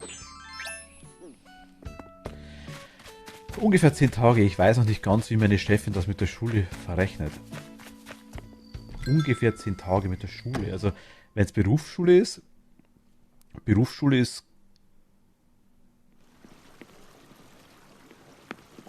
eigentlich kein. Zumindest bei mir war das damals so. Oder aktuell bei unseren Azubis ist es aktuell immer noch so. Wenn du quasi Berufsschule hast, musst du eigentlich ins Lager, musst du eigentlich ins, äh, entweder in die Berufsschule gehen oder du entschuldigst dich, glaube ich. Ich weiß gar nicht genau, wie das hinhaut.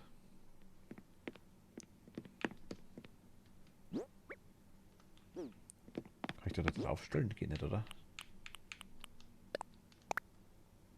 Oh, doch, nice. Ja, nice. Die sind hübsch.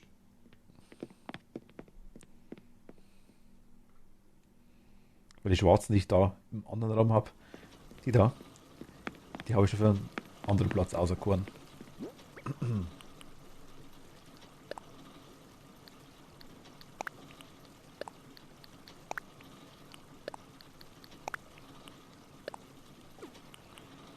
Le Bobo. Geschirrset. Woher Stäbchenset? Was für ein Ball ist das? Ein Volleyball oder ein Volleyball-Ball? Das ist ein Volleyball.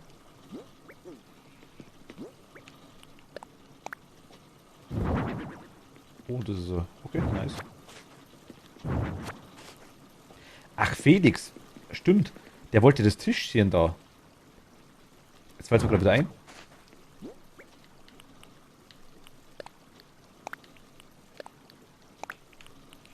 Deswegen liegt es da rum, ne?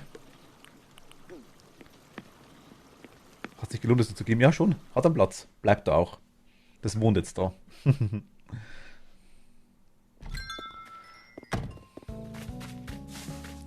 Ich gehe definitiv in die Schule. Ich habe nur einen weiteren Schultag, wo ich dann auch eigentlich nur noch arbeiten gehen müsste. Und da weiß meine Chefin wohl noch nicht, wie das ausstellt. Ausgeht sich da schon. Ach so. Ja, stimmt, stimmt. Ich glaube, wenn du bis um 1 oder sowas dann quasi... Ja, das doch, stimmt. Wenn es möglich ist, muss man dann auch in die Arbeit, aber normalerweise schenken sie mir so. Die normalerweise. Kleinen Moment, Emily. Moment mal. Welchen Beruf ich arbeite? Ich bin, also es nennt sich Kaufmann im Groß- und Außenhandel. Mein Beruf.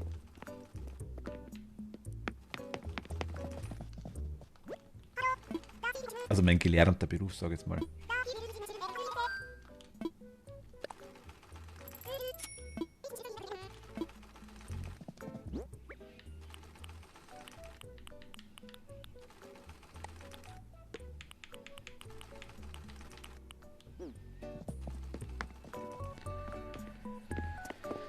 Gegen Feuer gewinne ich im Faustkampf. Jetzt werden die Sprüche immer größer, ich merke das schon.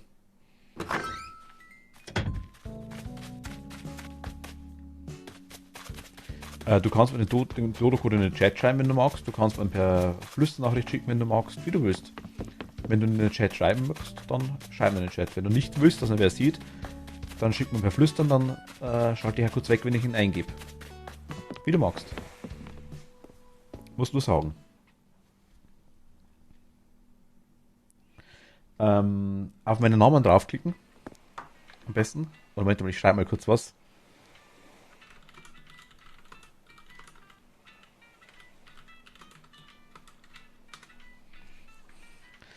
Dann kannst du quasi...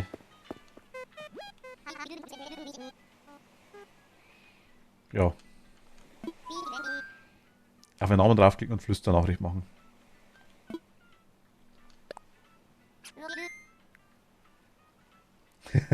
Ja, für mich ist Hi auch hier, ja, ich bin da.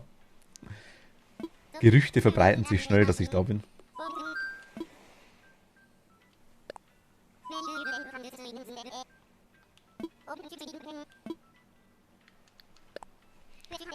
Schalte Switch gerade an, kommt Melinda und erzählt mir was von Sumo-Ringen. Was? Sumo-Ringen habe ich schon live gesehen. Kleiner Funfact am Rande. 2013 in Japan. In Nagoya.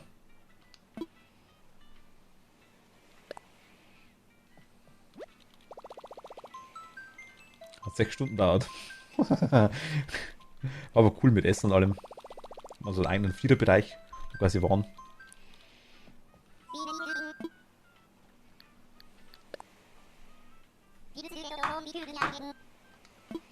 Moment, ich schau kurz. Und ich schalte mir ganz kurz weg. Moment mal. Dann gebe ich ihn kurz ein. So, wir haben...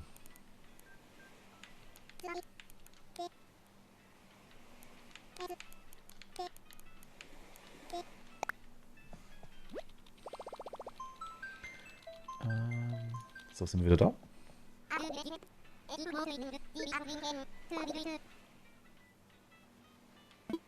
Irgendwas stimmt nicht.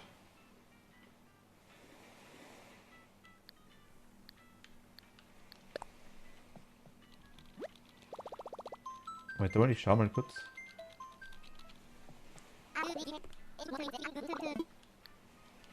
Warte mal. schön bin ich gerade im letzten Layer zu kauffrei im Einzelhandel. Ah, nice. Also sehr, sehr ähnlich.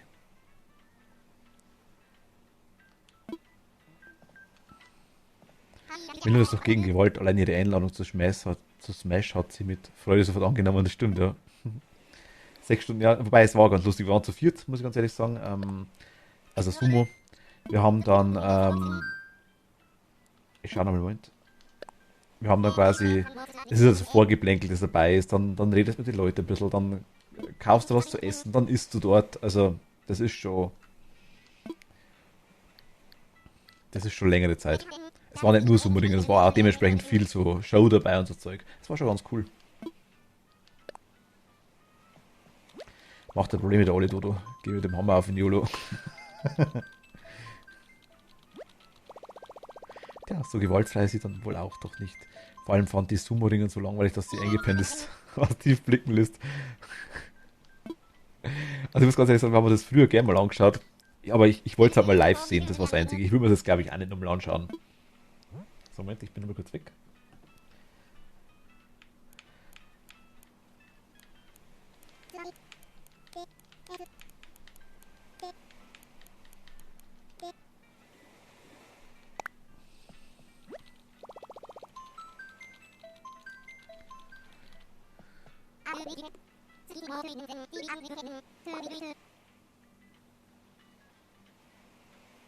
Das geht nicht. Kannst du nochmal schauen?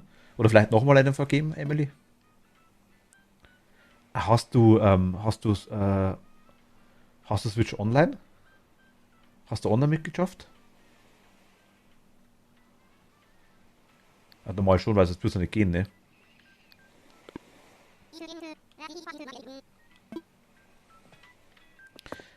Ja, natürlich. Ja, gut, okay, da passt schon. Geht cool mit dem Summeringen live. Es war, wie gesagt, war ganz cool. War wirklich cool. Dann gebe ich kurz die Dinger ab, also, obwohl das glaube ich dauert gar nicht so lang. Ich warte einfach kurz. Das war ganz cool, war vor allem halt was interessant, weil man hat es halt mal gesehen, dass das Ganze, wenn die reinkommen, es war sogar, ein Ausländer war auch dabei, also Ausländer würde ich nicht sagen, für mich halt einfach, es war irgendein Deutscher oder irgendein Europäer gleich war das, fragt mich nicht genau was für einer. Ich könnte es nicht sagen, aber es war halt einfach einer, der, ich sag mal, eine relativ normale Figur hatte, also wirklich relativ, also die können da auch mitmachen. Es waren dann so die Vorentscheidungen dabei quasi, oder die neue Ankömmlinge, was es da gegeben hat, die wurden quasi vorgestellt, die haben dann gegeneinander gekämpft, aber auch gegen größere, dann hat quasi ein älterer, der schon längere Zeit dabei ist, der hat dann quasi da so Probekämpfe gemacht mit denen, das war alles dabei, das war super nice, war echt interessant zu sehen. Und dann haben es eben die richtigen Dinge gemacht. Ah, hat die für Freunde aufgemacht, ups, okay.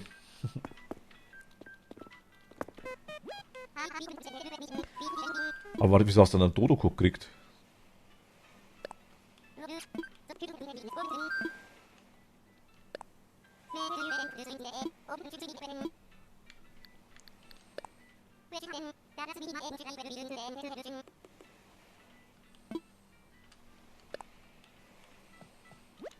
Ich von dem her war schon cool. Also fand ich auch. War interessant zu sehen. Und Nagoya ist auch ganz schön zum Anschauen. Emily und Mietz zählen nicht dazu, aha. Moment mal. Eine Konkurrentin für den Wolflang-Killer, also. Was denn? Ach so, die Melinda. So, ich muss mal wegschalten. So, ich gebe den Dodo-Code ein für dich. Nur für dich, lieber Dodo, dass du weißt, wo ich hin will. Wenn jemand gefilmt ist in Animal Crossing, dann kann er natürlich die Dinger schon raushören, was das für Zahlen sind. Also ihr könnt die Dodo-Codes auch gerne reinschreiben in den Chat, das ist mir egal, aber dann zeige ich es auch. Und nur wie gesagt, wenn es mir jemand per Flussnachricht schickt, dann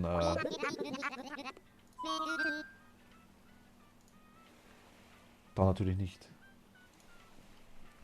Wir haben gerade einen Flug nach Adorable Starklar. Aha. Ja, ich möchte dahin.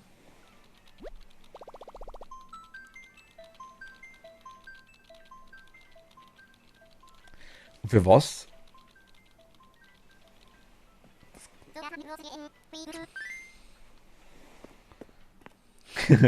Es geht schon, Dauki. Das kann bloß ich oder Mod. Aber es geht.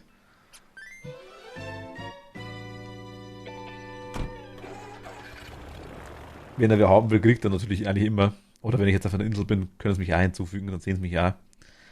Aber ich wollte haben, dass ich eingeben kann allein. Oder eben dann, dass er nur gespammt wird.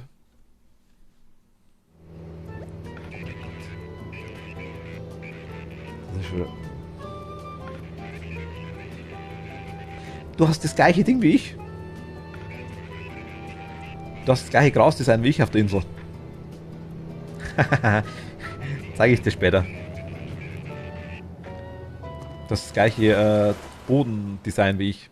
Mit dem Dreck und mit den Blumen auf der Seite. Ich hab's noch nicht gesehen, ich hab's heute noch gar nicht gezeigt.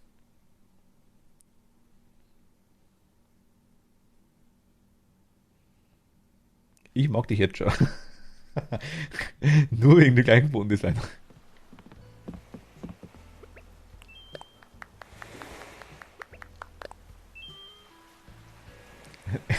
Lurk essen. Essen taucht in den Nebel und verschwindet im Lurk. Nein, mein Essen ist weg. No.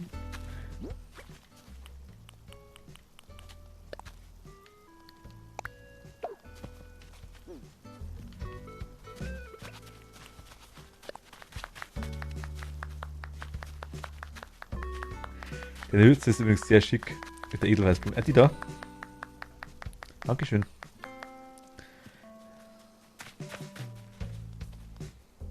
Bavarian Caps nennt sich die Firma. Die machen so Dinger.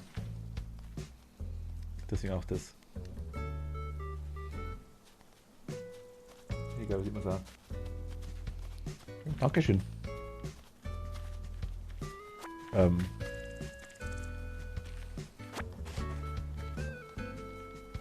Also ich kann das nicht nehmen, wie. Ich komme da nicht mal hin. Siehst du das? Ich bin erstmal weg. Also, okay, ich bin erstmal weg, deine Lieben. Lea, danke dir. Ich dachte, du bist gerade wieder da. Gute Nacht, danke dir. Vielen lieben Dank. Lurk. Wolfis taucht im Nebel, aber schön im Lurk. Man nimmt das erste Wort nur, glaube ich.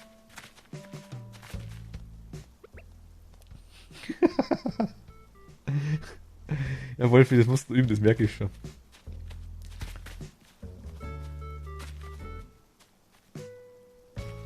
Verkaufte DS eine?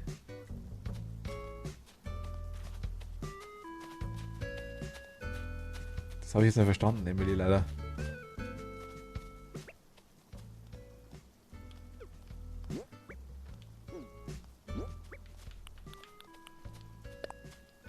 Oh.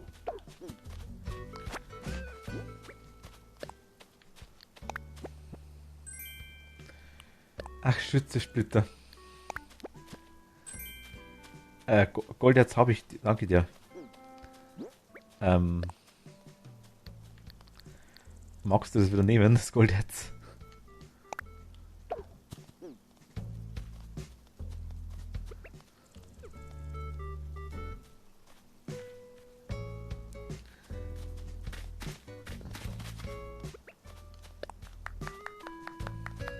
Danke dir, aber ich brauche das doch gar nicht.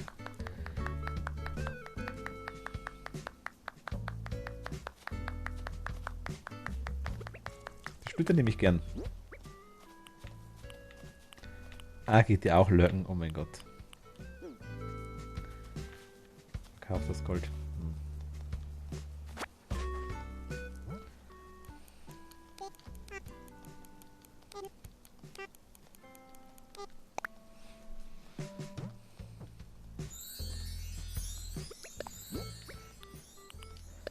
Da sind wir nicht so. Danke dir.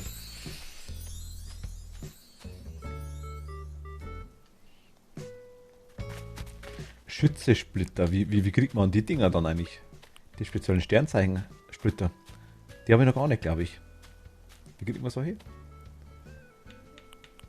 Ich sehe gerade bei dir, sage ich. Wie spät ist bei dir? Der 21. Oktober. Ich danke dir. Danke dir, Emily.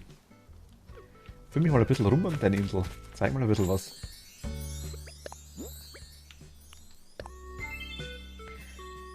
Die kriegst du immer in dem Monat des Sternzeichens. Ach so.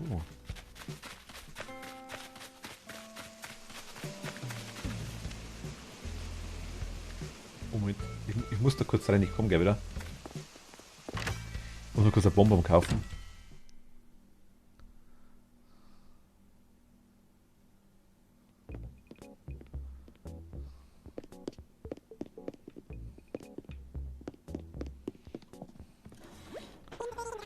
Emily, der Kürbis, der rumsteht bei dir im Shop. Brauchst du den?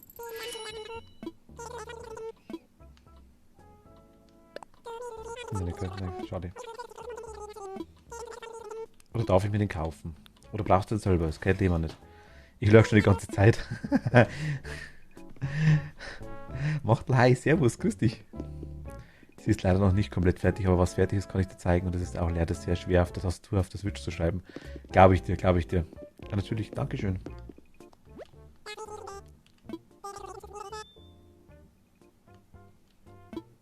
Okay, ja gut, das nehme ich, komm.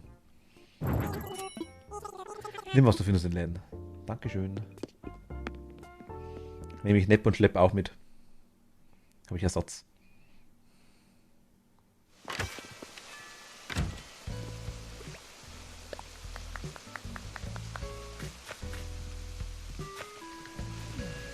Was mir jetzt schon gefällt, sehr natürliche Insel. Das habt ihr irgendwie alle. Das muss ich glaube ich auch noch machen mit den Bäumen. Das ist cool, weil da haben wir welche. Wegen. Schön. Steinbogen habe ich jetzt auch. Hattest du Stimmprobleme, Cat? Schön, schön, schön, schön, schön. Schneiderei. Gut, schauen wir mal kurz rein. Ich mache jetzt meinen Flughafen auf. Ah, okay. Ich komme dann schon. Also das ist auch.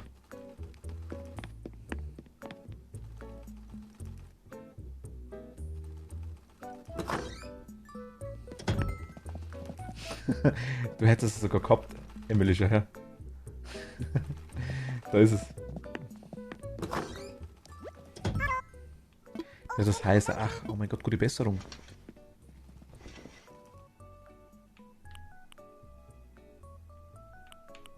Genau, Machtel, wie geht's dir?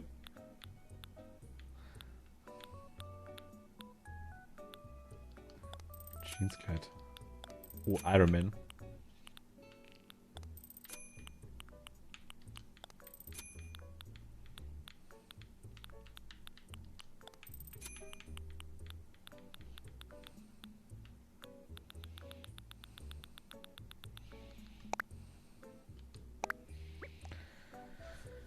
Vielleicht hast du ja nicht regelmäßig in den Laden rein.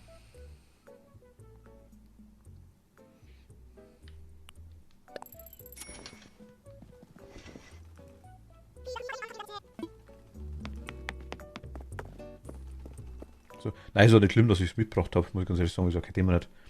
Von dem her gern. Ich habe es was gewundert, weil ich gesehen habe, aber. Danke dir. Ich bringe ja gern was vorbei. So, Emily, vielleicht schaut sich nicht regelmäßig in den Raum. Ach so, so meinst du.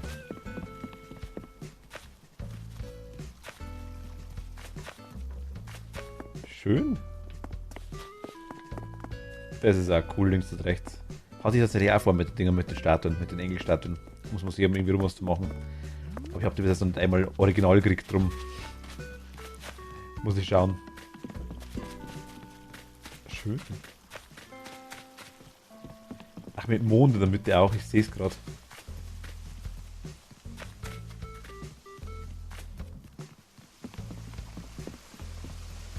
Der Mond ist auch cool in der Mitte. Und oben auch der Mond. Du magst Mond, ne?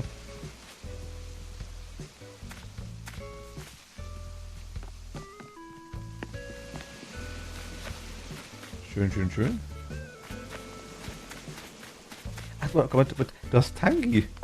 Hi. Und Tanja. Oh, ein Besucher, cool, dich hier zu treffen. Du heißt eben jetzt wow, so einen Namen hätte ich ja auch gern. Ich bin Tanja. Oder Tangi, glaube ich, heißt auf Englisch. Voll die mega Abwechslung, mal jemanden von einer anderen Insel jetzt zu treffen. Ist die süß.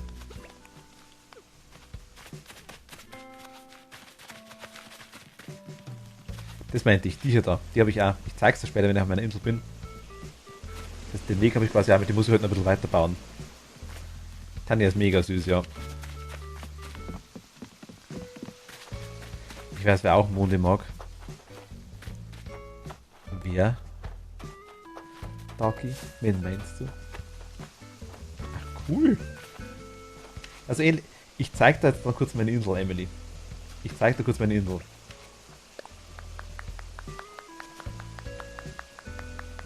Ich habe ziemlich genau so was Ähnliches habe ich auch entpflastert. Also so die was Ähnliches, sag ich jetzt mal. Aber cool, schön. Hup, hup. Stonehenge, ah, sehr nice.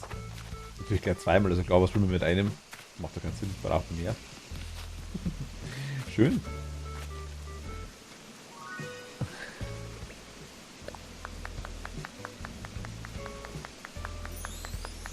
Sehr schön, Emily. Gefällt mir gut.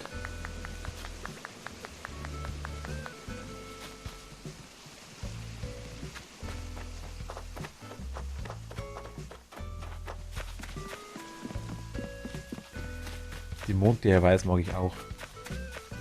Die sind auch cool.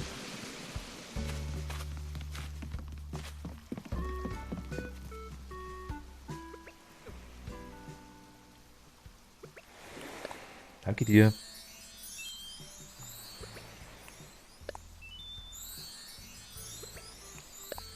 Und tschüss. Dankeschön.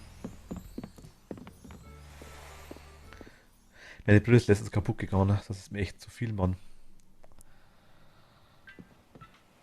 Und ich lese dann davor.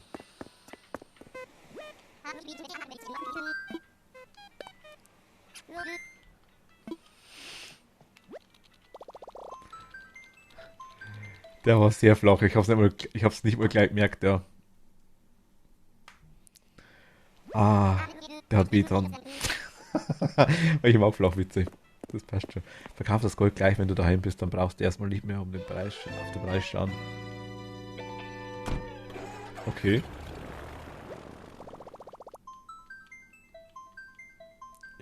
Ich hab auch Gold im Lager tatsächlich.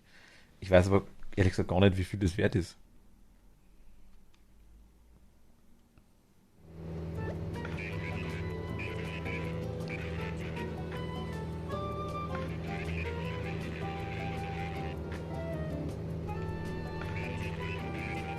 Una! Wie's verkauft das Gold nicht bei Nepp und Schlepp? Ich gebe dir eine Mille dafür.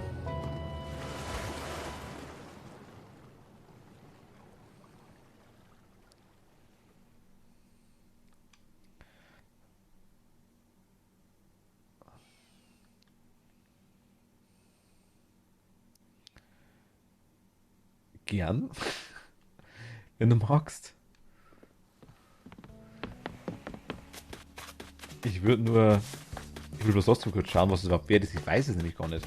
Das kann nie so viel wert sein. Also ich verkaufe es nicht, keine Angst. Ich will bloß hier schauen wegen der Kiste. Ich wollte Emily kurz den Weg zeigen.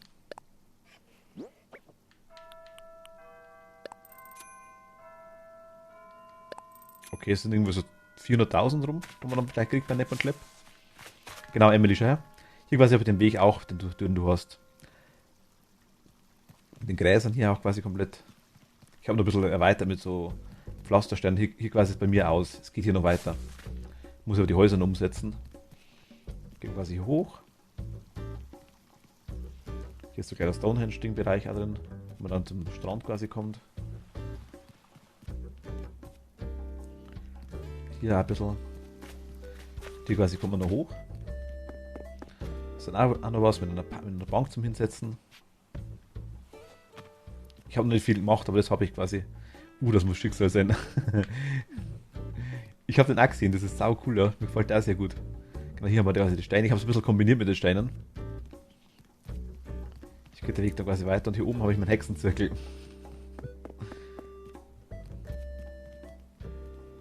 Das quasi habe ich bis jetzt gebaut. Oh, ich sehe gerade.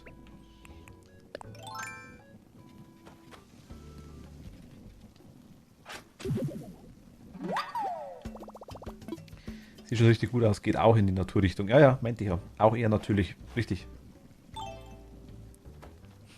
Egal wie dicht du bist, Goethe war dichter, ja. Genau, hier quasi so Hexenbereich. Hexenzirkel. Schwebestatue. Hui. Eben dann auch so ein bisschen abgeranzt. Hier unten habe ich noch eine Kleinigkeit. Genau, hier ist das, was ich gesagt gehabt habe. Das ist quasi auch so eine kleine Feuerstelle mit Marshmallows.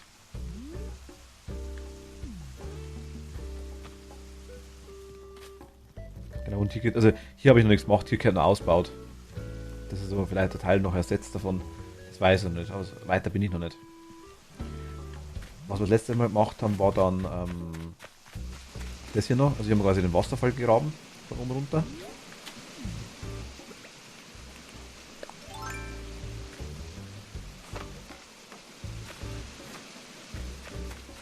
Der quasi hier dann reingeht. Wie gesagt, nur eine Kleinigkeit. Und hier oben haben wir quasi Sandrine, also Pekui, unser asiatisches Bärchen. Haben wir zum Bambus dazu. Die quasi ist hier oben. Wie gesagt, ist noch nicht fertig, aber ein kleiner Teich dazu. Wo das Wasser runterfällt. Habe ich ein Originalbild von einem Bewohner bekommen für das Museum. Ein Originalbild von einem Bewohner bekommen für das Museum.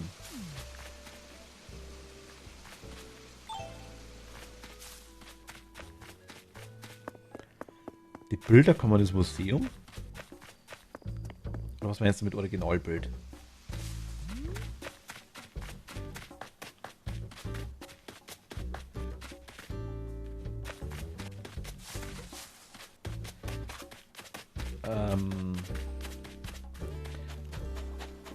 Ich gehe erstmal offline, ich lege mich noch gleich ein bisschen hin. Schönen Abend dir noch. Emily, gute Nacht, danke dir. Vielen lieben Dank. Vielleicht bis zum nächsten Mal. Danke dir. Dankeschön. Oh. Weißt du was, für Zeit, dass ich dir eine neue, total verschärfte Emotion beibringe? Nice. Meinst du ich auch? Egal wie cool dein Getränk ist, es gibt immer das eins, das ist Cola. Cola. Ja. Hab schon verstanden, aber naja. Egal wie sauer du bist, Dinos sind Saurier, oder? Ich habe da eine echt stabile am Start. Ist dir wie bei einem Leid zugeschnitten, bist du bereit? Nicht, dass du dich umhaut. Ich krieg Lachen, endlich! Mit der Lache wirst du noch ganz weit kommen, Wedel.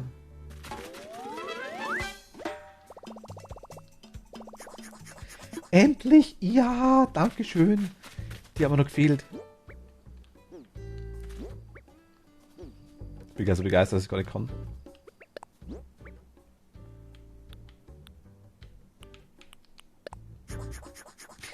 Nice.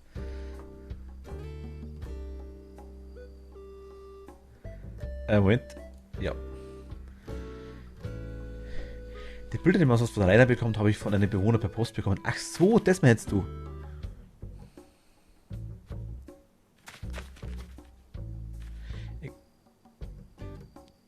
Das meinst du. Oder freue ich mich mit der Emotion, das ist mega nice. Ja, danke dir, Toni. Vielen lieben Dank.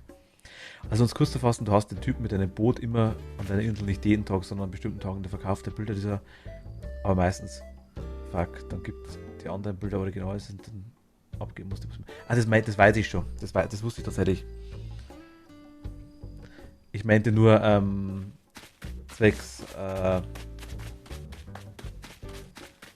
ja, einfach, dass ich dachte, ein Bild von einem Bewohner, sprich so ein Foto in so einem Bilderrahmen drin, dachte ich quasi, die man erkennt.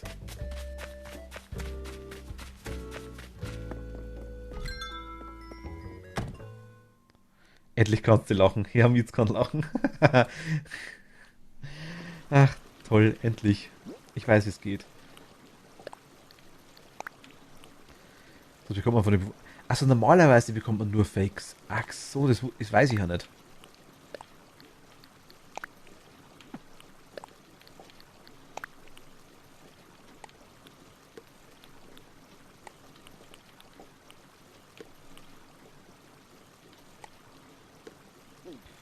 Das weiß ich ja nicht.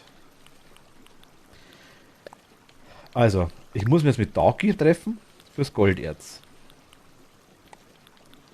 Dann muss ich mich mit Felix eigentlich treffen fürs Flechttischchen. Mit Toni und Cat für die Kostüme. Ich mache später die Insel auf. Ich komme gleich, ja. Ich habe das ausgeräumt, jetzt komme ich. Bin schon da. Egal wie Mau dein Mau. Dein Mauer, Mist, es gibt immer einen, der ist Maurer.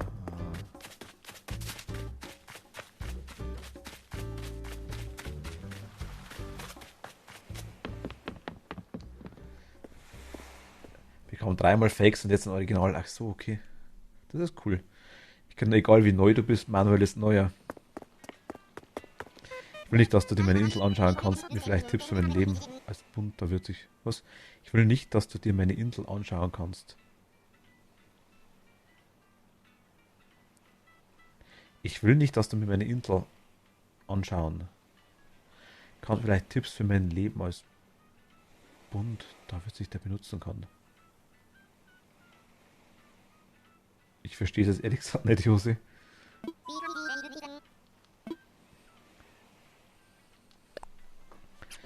Ich will nicht, dass du dir meine Insel anschauen kannst.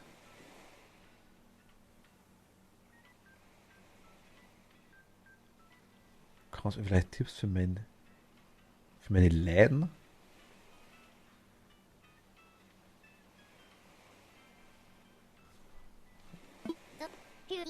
Irgendwas passt jetzt nicht. Da kommt auf die Persönlichkeit der Bewohner, wie hoch die Wahrscheinlichkeit ist. Es gibt eine Kategorie, die gibt immer Fakes, eine, die immer echte gibt und dann noch mit unterschiedlichen Wahrscheinlichkeiten. Ach so, okay. Lukas, willkommen zurück.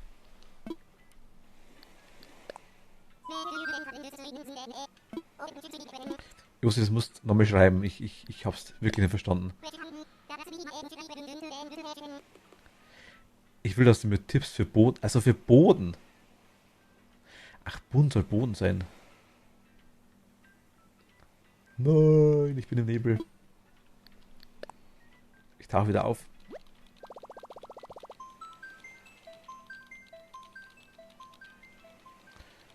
Luna ist weg, ja. Luna hat eine OP-Narbe gehabt, quasi, die immer wieder aufgegangen ist. Die Arme. Die ist halt schon weg, ja. Sarah weiß ich tatsächlich nicht. Hat nichts gesagt. Also, Freunde.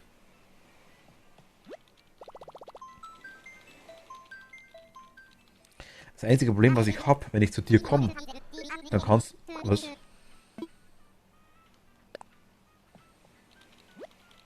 Habe ich wieder nicht online gemacht.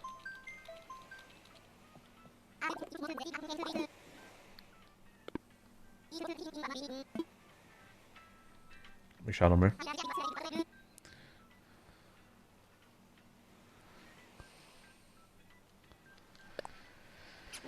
Egal, wie müde dein Zuhause ist, Thomas Müller. Ich glaube, Lukas, ich weiß es ehrlich gesagt nicht. Also Luna, wie gesagt, hat leider... Luna ist schon weg heute, ja, ausnahmsweise mal. Normal ist sie immer lange dabei und ewig lange dabei. Heute mal nicht.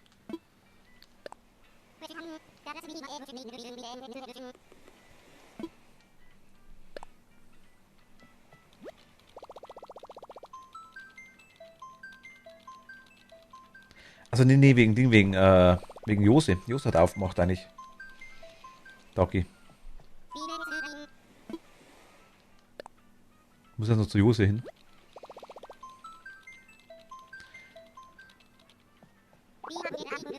Wieder geschlossen, um zu gucken, dass es wirklich auf online ist. A la Forge.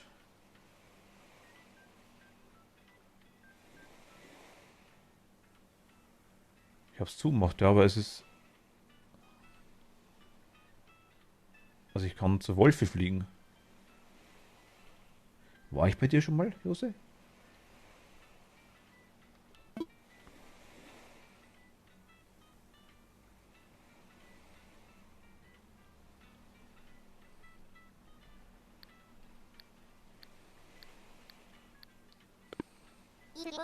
Ich komme schon da, kein Thema.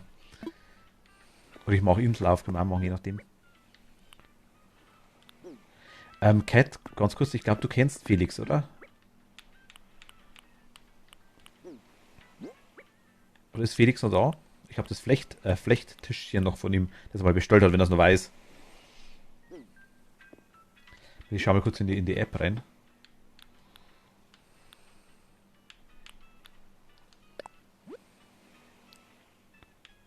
Du bist aber bei mir eine. Bist du das online anzeigt, ne?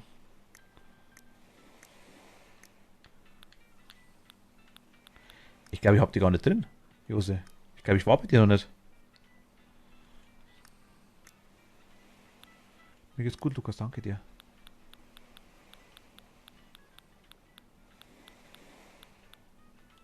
Machen wir mit Dodo-Code auf, dann komme ich, dann kannst du mich adden quasi. Dann sehen wir uns ja. Aber ich muss erstmal auf deine Insel drauf, einmal, damit wir uns als Freunde quasi adden können. Vorher geht's leider nicht.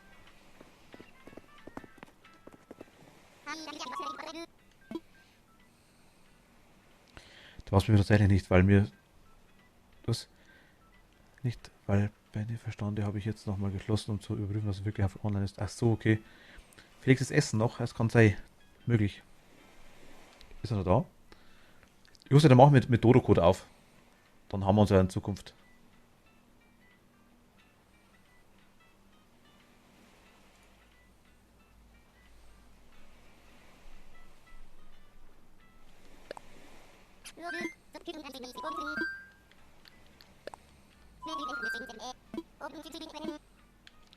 Online.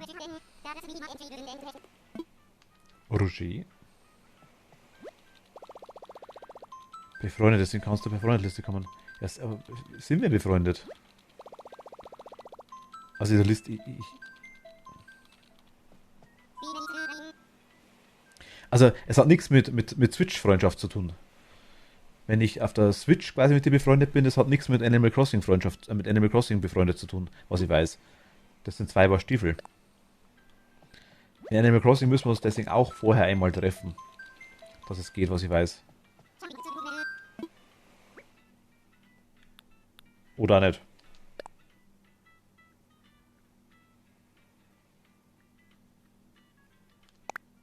Ich habe nichts gesagt. Hab ich die drin dann in der Liste? Ich weiß es gar nicht. Aber anscheinend. Vorhin warst du nicht da.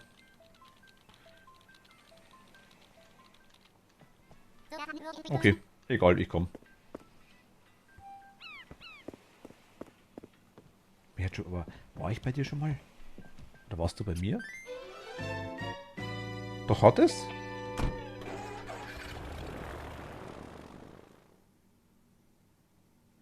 Ach, schicken kommt man sich nichts, oder?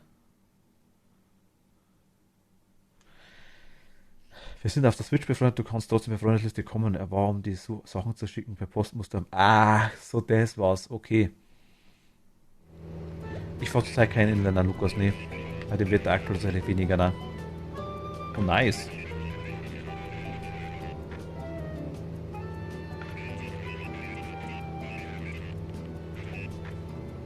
Gott, was ist denn das? Lila Bären? Tor? Eistor? Eistor?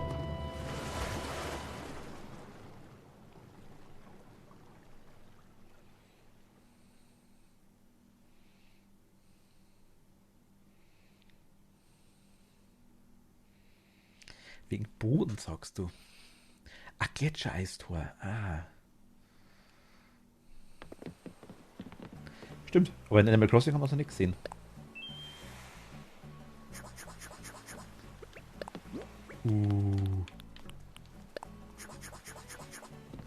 Ja, das Schicken und Nachrichten schreiben kann man dann aber besuchen geht. Ah, okay. Ach, du hast da schon Struktur drin ohne Ende, ne?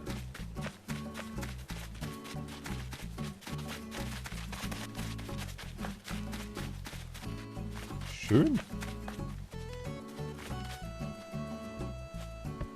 Was mag ich denn? Was habt ihr so?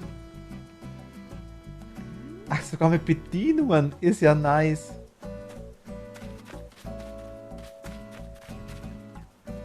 Das ist auch cool. Die Idee ist gut. Ich weiß nicht, welcher Boden dazu passt. Zu dem hier. Zum,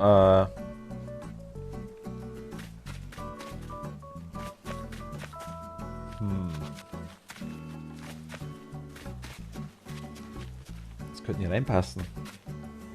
Ich würde so einen Holzboden reinmachen am besten. Kommt natürlich darauf an, was für Diner du machen willst. Bei Cat zum Beispiel, die hat so einen Partyboden, sag ich jetzt einfach mal. Dieser Party Island. Die Idee mit den Figuren finde ich super.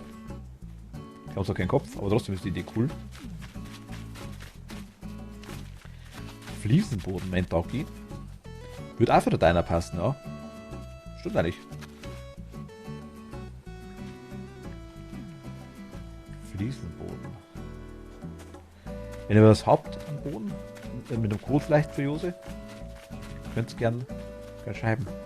Ist Absicht, dass die weiße Wände benutzt und die nicht umgestaltest? Fragt Toni. Kann man die umgestalten hier?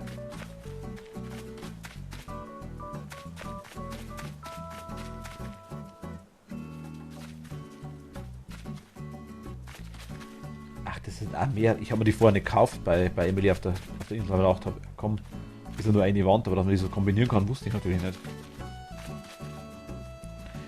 Ja, mit umgestaltet, das geht aus dem Laden. Magst du mit mir nochmal gucken kommen? Ich weiß tatsächlich nicht, ob nur für Wartezeit besteht gleich was.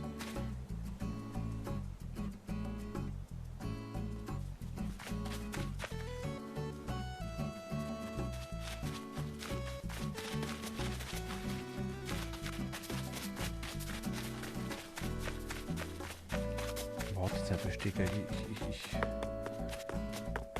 Ich kapiere es wirklich nicht oder. Du legst umbrennen heute. Also Blumen hast du 2, 3. Okay.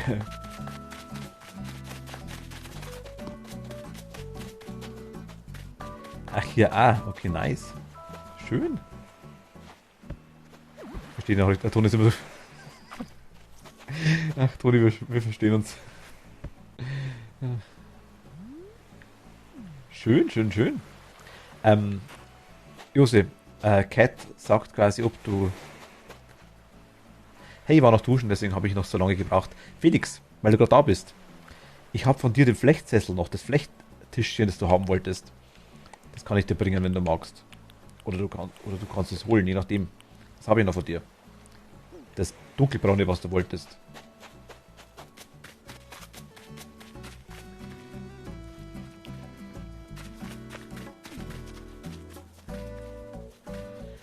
Cat kann gerne kommen. Cat, dann schau du vorbei. Wenn du magst. Oh, ich hätte gerne so Croissant.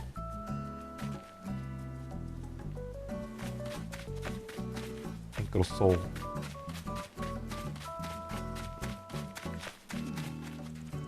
Ach, hier mein Verkaufsautomat auch nice.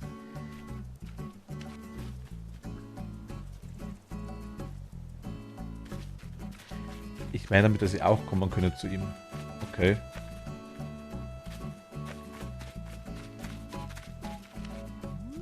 Zu Cat.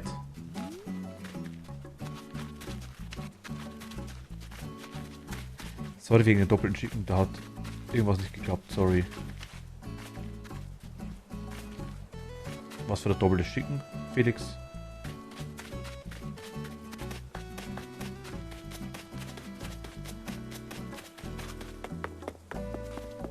Was meinst du? Ich weiß, es ist heute nicht wahr, dass sie Läden für alles ist, aber was? Und ich weiß, es ist heute nicht wahr, dass sie ein Laden für alles ist, was da auch für den Boden reinpassen könnte. Jetzt zeige ich dir die Gnade für die Bewohner, also die Tasche.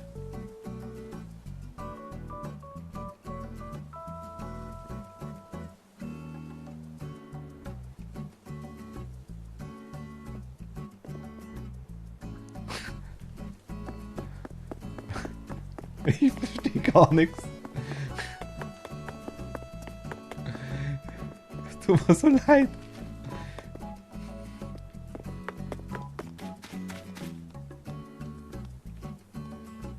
Eine doppelte Nachricht habe ich auch keine gekriegt, Felix. Es ist ein Laden für alles, so wie wir gerade drin waren. Und ich weiß nicht was. Ach so, in dem Laden für alles. Ach so. Felix, danke dir. Vielen lieben Dank. Dankeschön. Wir können, also du kannst, wenn du magst, bei Cat mal schauen, die hat so einen ganz einen bunten Boden. Ein Laden für alles. Ein Laden für alles, da würde ich einen Holzboden reinmachen. So ein Parkettboden oder sowas.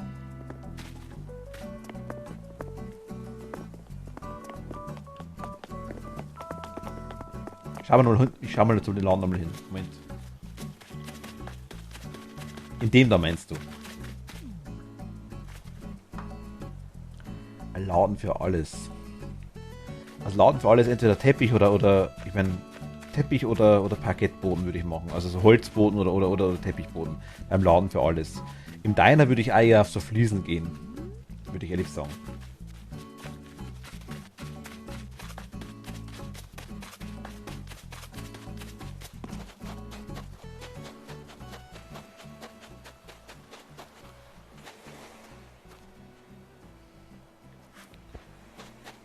Es gibt Sushi.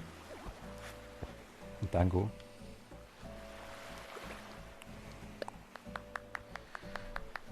Schau mal auf die Map, dann siehst du alle Bewohner.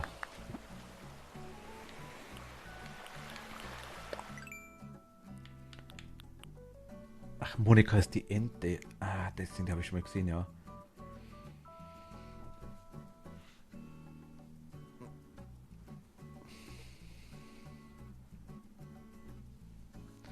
Ach so, das siehst du, das heißt, wir sehen es nicht. Ah, deswegen, okay.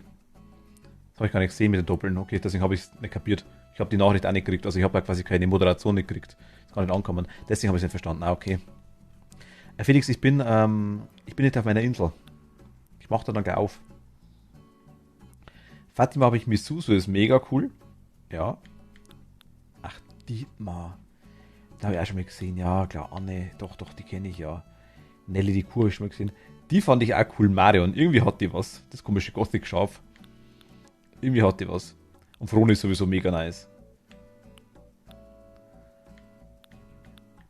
Marie hatte ich auch.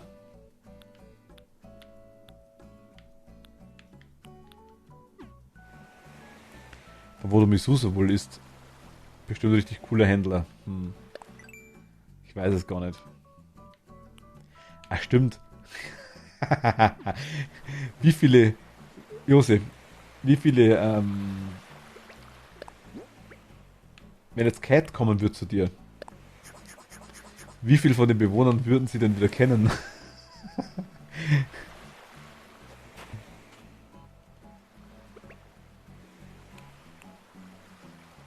Emily,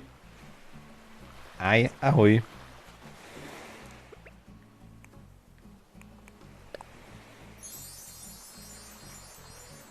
Vom einzig wahren Tierhändler. Vom einzig wahren.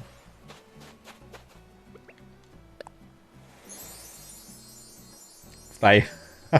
Okay.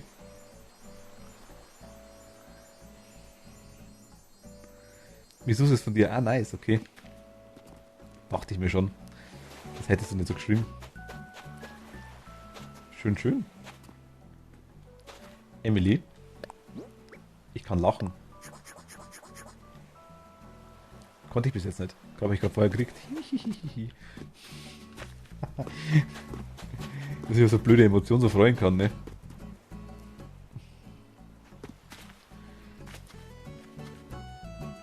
Der Brotfetisch ist taucht den Nebel und verschwindet im Löck. Bis gleich, Dagi. Ganz kurz, wenn ihr gerade alle da seid, dann habe ich aus den zwei habe ich selbst gefunden, oder selber gesagt 3 und den Rosenhase habe ich von jemand anderem. Ah, okay, nice. Cool. Jose sucht für ihre Läden, die sie quasi auf der Insel bauen will, also die selbst gebauten Läden, sucht sie Böden. Zum Beispiel für hier sucht sie am Boden rein. Das soll ein Diner quasi sein. Und wir haben gesagt, vielleicht, also Küchenbereich auf jeden Fall Fliesenboden, würde ich sagen, hier hinten. Vielleicht kann man es abtrennen irgendwie.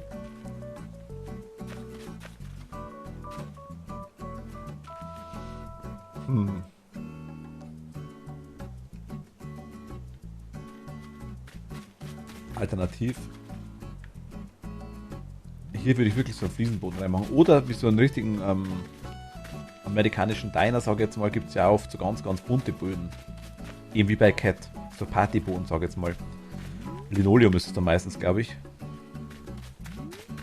So eine fast 10 Meter dicken Nutzschicht, das in 50 Jahren nicht kaputt geht. Ich wundere mich immer noch, dass du die Wände umgestalten sein sollen, sind die nicht weiß. Ich wundere mich noch immer, dass die Wände umgestaltet sein sollen. Jose.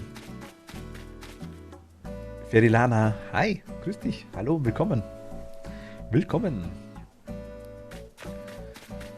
Jose, Toni fragt sich, warum du die... Vielen lieben Dank, Ferilana, dankeschön. Toni fragt sich immer noch, warum du die Wände nicht umgestaltet hast. Ob das Absicht ist. Möchte sie wissen. Aber ich denke, um das geht es ja, glaube ich, gar nicht. Es geht ja mehr um den Boden, denke ich mal. Ich muss mal kurz was schauen. Also ich würde einen Fliesenboden nehmen. In dem Fall wirklich, glaube ich. Wenn wer gute Vorlage hat, könnt ihr gerne schreiben. Ich habe nicht was gesehen. Da habe ich auch so eine Insel raus und endlich diese gibt die Zwischenwände, also die habe ich auch aus so einer Insel raus und endlich diese Erhaltung.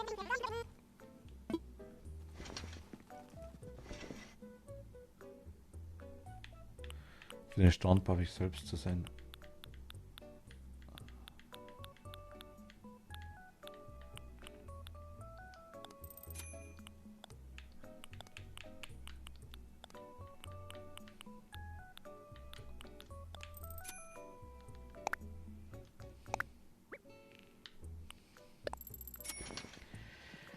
Habe auch einen Fliesenboden bei meinem Asia. Selbst designt, meinst du?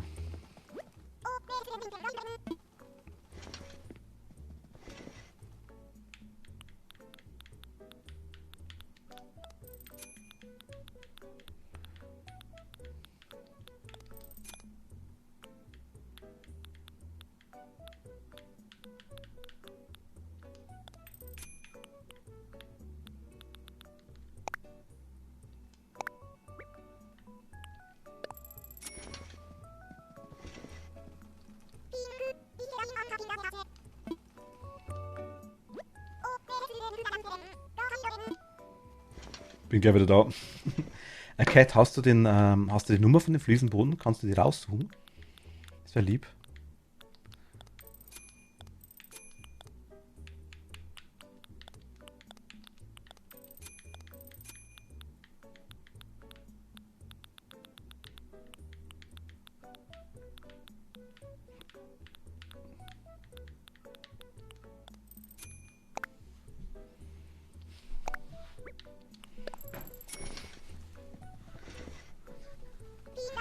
Wolfi macht nicht die Aktion, taucht im Nebel, verschwindet im Löck. Achso, ist das dein eigener Design? Dein eigenes Design ist das, Cat. Ah, okay, das ist was anderes. Aber gut, wenn du magst, also wenn du in Jose geben magst. Komm kurz zu mir, wenn du fertig. Wo bist du? Jose, wo bist du? Aber ich muss kurz in den normalen Laden rein, Entschuldigung, bin gleich wieder da. Kurz zu mir, wenn du fertig bist, dann zeige ich dir, was ich selbst gemacht habe, also wo ich mir die Designs runtergeladen habe. Die Zwischenwände habe ich tatsächlich von einer Insel, die unendlich Seite. Achso, die Dinger. Okay. Ich nutze die Gunst der Stunde oder die Stunst der Gunde und kaufe mir überall Bonbons. Und für Halloween ein paar haben. Ich habe es leider ein paar Tage auslassen bei mir. Nicht aufpasst habe. Habe fast alle selbst designt. Nice, cool. Ich besitze noch gar keins. Jose, wo bist du? Ah, da. Okay, komm schon. Ich will bloß in den Blumen nicht rennen, das geht kaputt.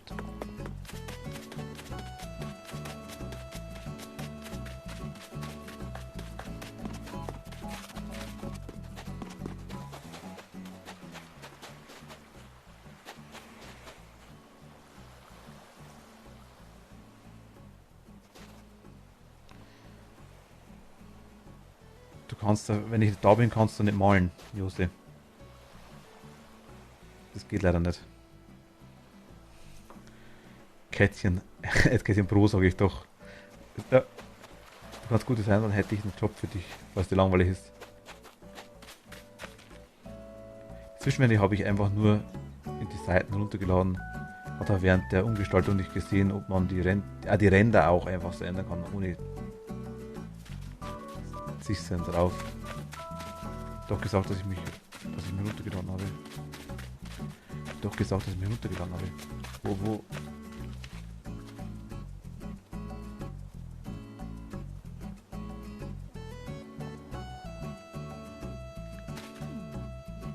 Ach, die Dinger, die Kleider hast du designt, oder wie?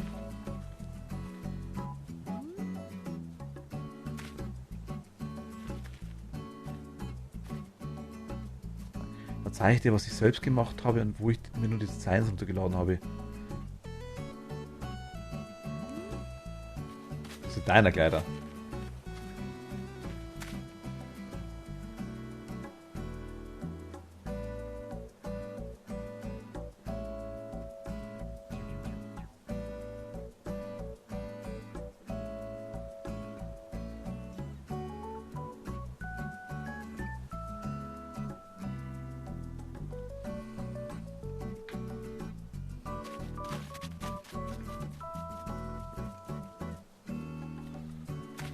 Aber was für Designs meinst du jetzt, Jose?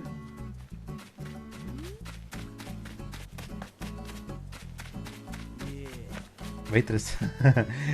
Weiteres. Oh, 83, nice. Gutes Baujahr. Ach, die Designs. Die habe ich schon öfter gesehen tatsächlich, ja. Die hast du runtergeladen quasi auch, oder wie? Du kennst doch den Wolflang-Killer, der hat ein selbstdesigntes Wanted-Schild bei mir. Es geht katastrophal aus. Ein gutes Killerporträt von dem Grog-Killer brauche ich also. Ah, okay. Weiteres. Hi, grüß dich, willkommen. Dankeschön.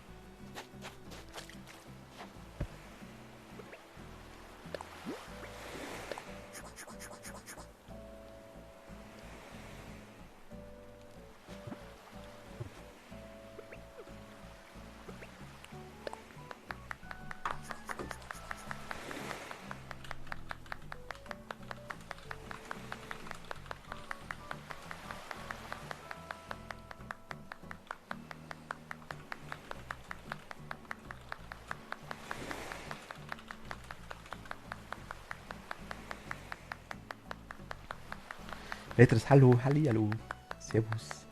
Das habe ich selbst gebaut, so das würdest du nicht auf Pinterest, aber den Design von dem zwischen warm und die habe ich heruntergeladen. Ach, so von Pinterest. Ah, alles klar. Jetzt, okay.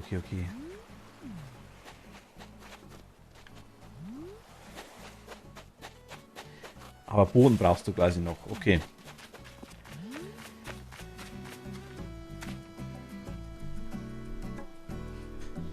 Gehört die Designs, wenn es zu dir kommt, kannst du die nicht holen, oder?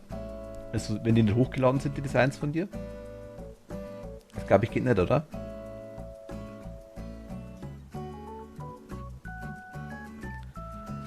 Kannst du Katzen machen? Also Katzen kann Lea sehr gut. Reinbaukatze. Sehr, sehr gut. Sehr schöne Katzen.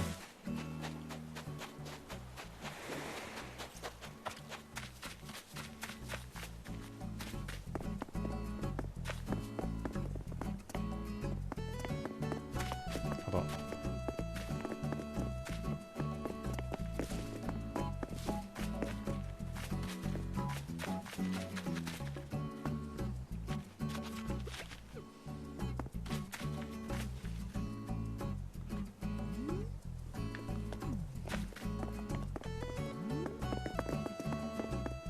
okay. Schau mal zu Catley, Jose.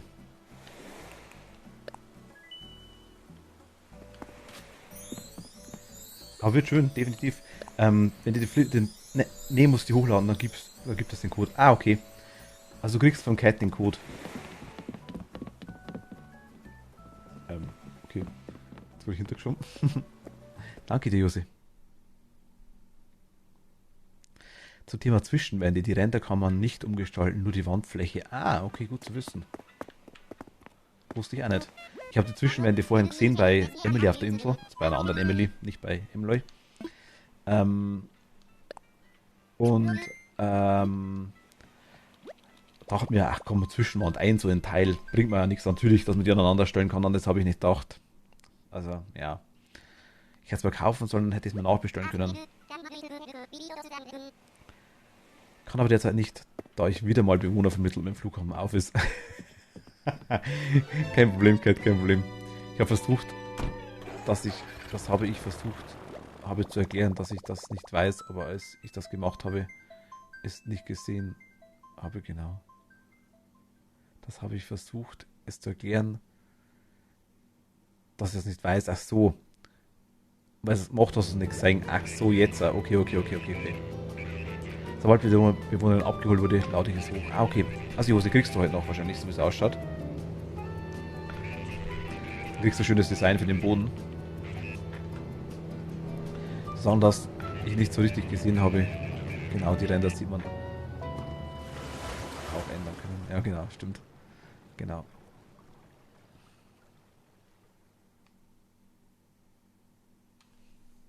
Na, aber wie gesagt, ich wusste es nicht. Ich kannte die Zwischenwände gar nicht. Ich kannte das Item gar nicht.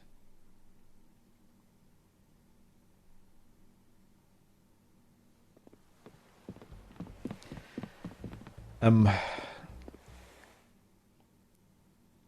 ja, bekommen Sie. Mega lieb, danke dir. Ich hätte jetzt, zu Wolfi, zu Dagi wollte ich noch, genau, stimmt. Ist noch offen, Dagi? Wenn du magst, machen wir kurz Austausch.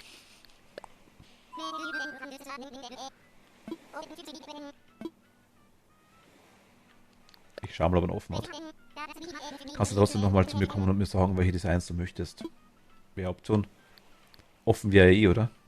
EO ist offen, okay.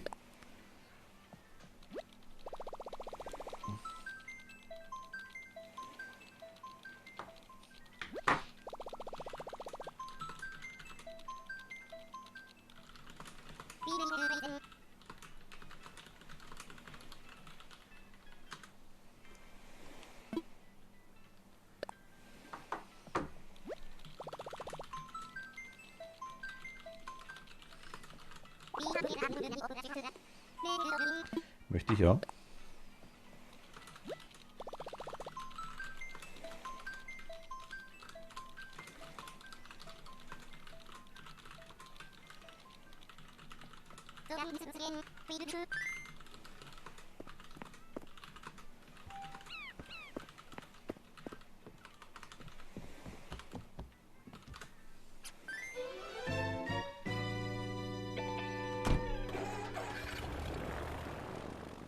Das ist mega, danke. Bedanke dich bei Cat, ja.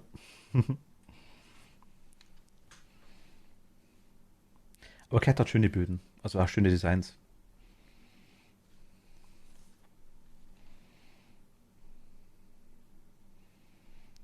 Tanzen immer brauche ich noch, jetzt kommt noch was. Genau. Auch wieder Bewohner gräbern. Ich finde es immer wieder lustig, wenn ich drüber flog. Ui, falls ich kann, Bilder in Designs umwandeln.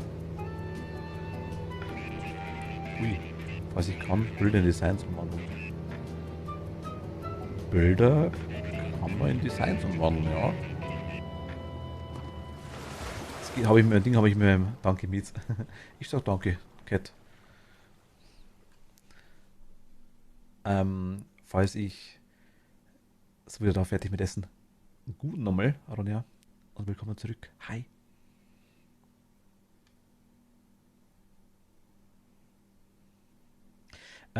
Ich denke, er meint das auf der Internetseite.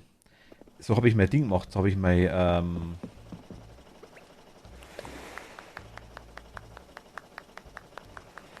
So habe ich mein Miets-Logo gemacht.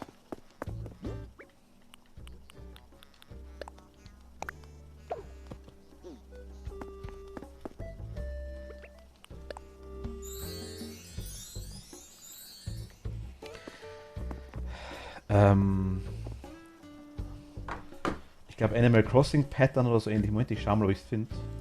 Poste ich euch kurz. Wo habe ich es denn?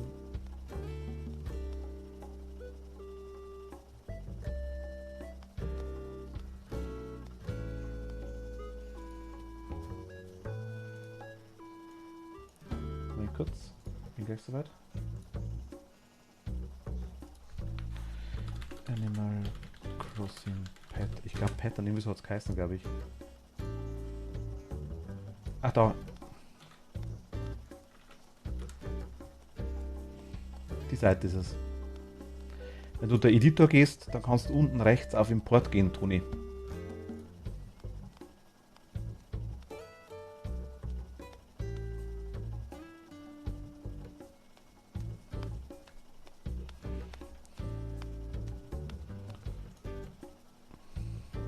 Quasi, also es geht aber nicht, also er erkennt nicht alle Farben ganz, ganz gut. Du musst also wirklich unten rechts dann auf Import gehen, auf Editor und dann musst du es aber nachbearbeiten.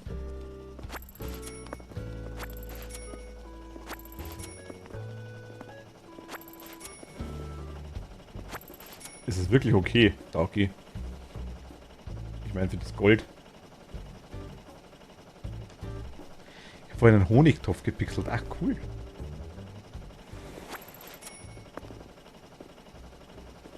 Auf Pinterest findest du auch so schöne Sachen. Ich kannte Paris für solche Sachen zum Beispiel. Oder wenn du ein Zimmer umgestalten möchtest, dann kann ich dir das auch empfehlen. Ach, cool, okay.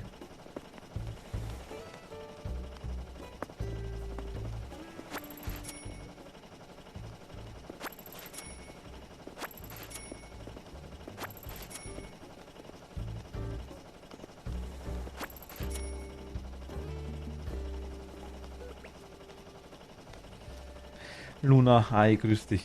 Willkommen zurück. Bist du noch da, Daki, oder bist du gerade irgendwie...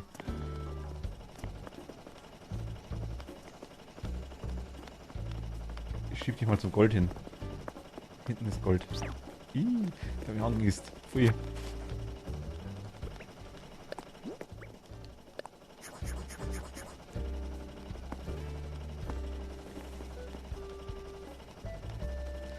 Bevor jemand sagt, das könnte ja was kosten, es kostet gar nichts. Ach so, nee.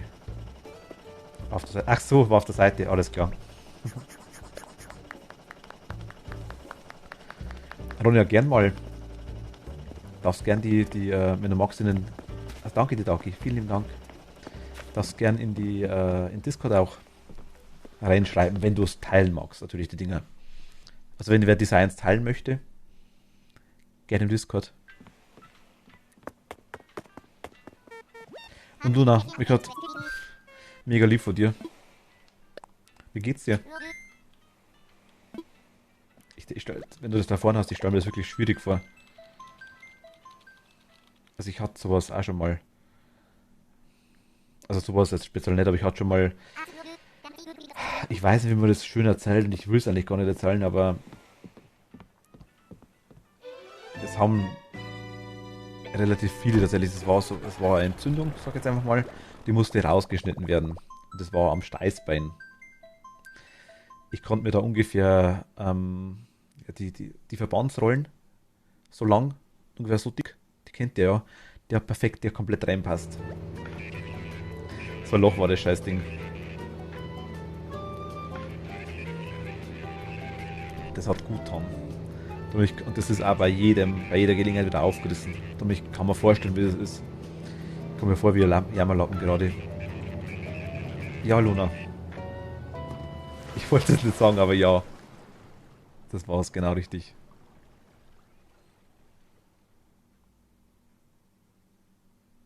Aber ja, genau. Quetzchen sagt Quark, das ist wirklich heftig, ja. Also Jammerlappen, definitiv nicht. Ich bin Interland. Ich bin so klug. KLUK. Danke, dass er gerade Gold abkauft.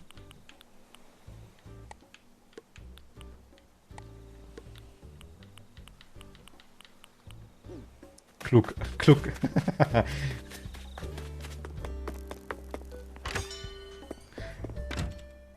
Also mein Gegenstück. Ach, danke, ich mag dich echt ohne Scheiß.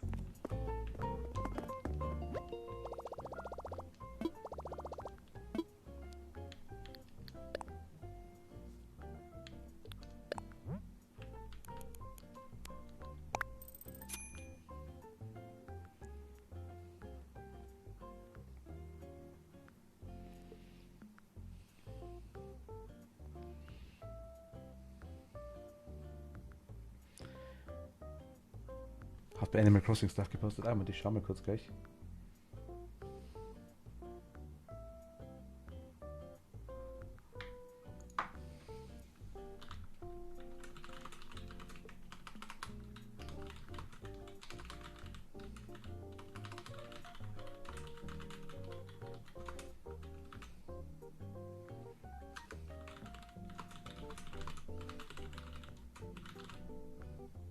Du könntest dir dann für den... Was, du könntest den für die OR zahlen. Ich arbeite im medizinischen Bereich, selbst mein Tattoo. Knöchel wollen. Scheiß dagegen. Das tut gerade echt weh. Ah. Ach, die Schulden, naja, werde ich jetzt machen, denke ich einmal.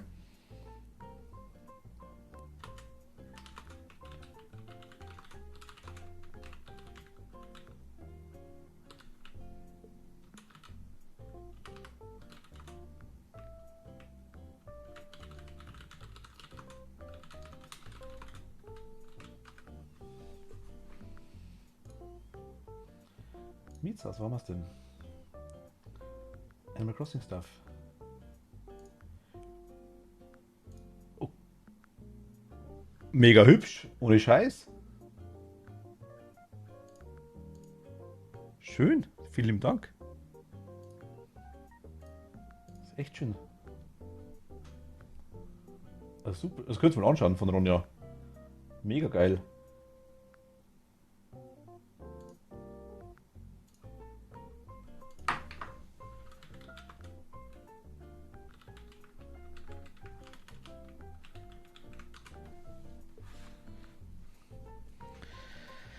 Die schüttelst du aus dem Ärmel, war. Das macht er.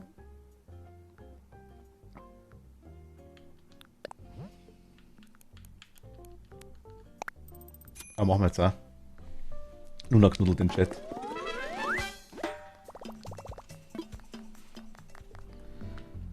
Okay, dann gleich die nächsten Schulden.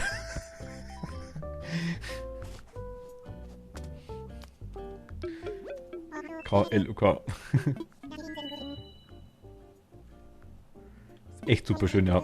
Also wirklich, Ronja, meine ich genauso. Schaut super aus. Echt hübsch. Überleg dir mal, was du alles erreicht hast. Ein zweistöckiges Haus, sehr bemerkenswert. Gewiss bist du nun einsatz schnöden Platzbedarfs und doch stellst du dir eine Frage. Wo wären wir ohne hochgesteckte Ziele? Bestimmt nicht in diesem Einzelparadies. Nein, nein, ohne Hintergedanken geschäftig Haus. Stell dich mal etwas in den Raum. Ich kann dir einen Keller bauen. Was du mit dieser Information anstellst, sei dir überlassen. Und Glückwunsch nochmal. Hau her das Ding.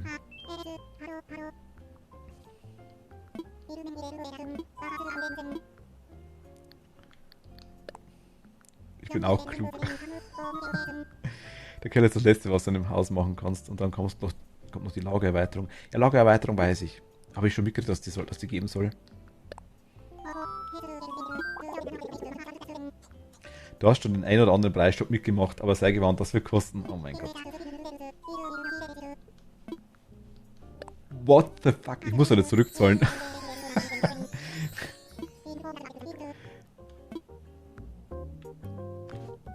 2,5 Millionen. Will der mich verarschen? Was ist denn da los mit dem, ne? Dragonregal, hi. Hallo, servus, willkommen. Hi. 2,5 Millionen für einen Keller, ne? Wäre es nicht leichter gewesen, zuerst den Keller hinzubauen und das Haus dann oben drauf? Soll ich vorbeikommen mit rein? Nee, Ronja, Jose, alles gut. Alles gut. Passt du, danke dir.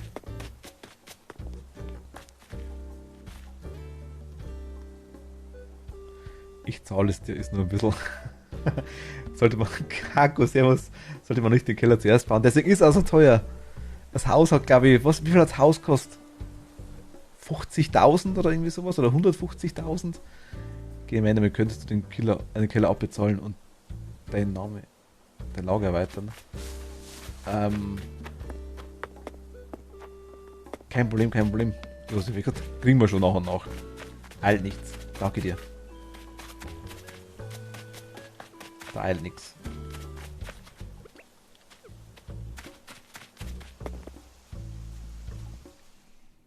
Nochmal. Dragonregal. Hi. Mach eine dritte Etage oben drauf billiger. Das geht leider nicht. Das geht leider nicht.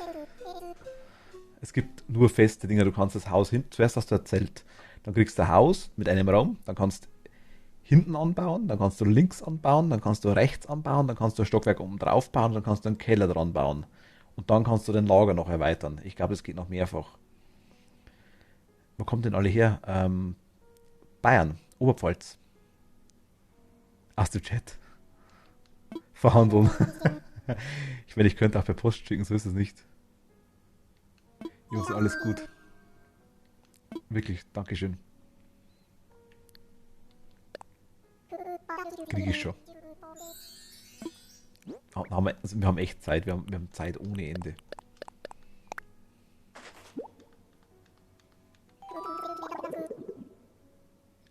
Man sieht, ich habe null Ahnung von dem Spiel. Hilf nur eins, Jens. Kaufen. Kaufen und selber spielen. Man sieht, habe ich null Ahnung von dem Spiel. Europa, oh mein Gott. Aus der Punktestadt Flensburg. Ah, okay. Ich habe aktuell keinen. Sonst hätte man löschen können.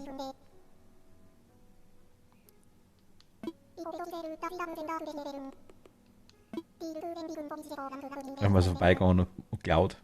Punkt. Cuxhaven an der Nordsee. Ach, cool.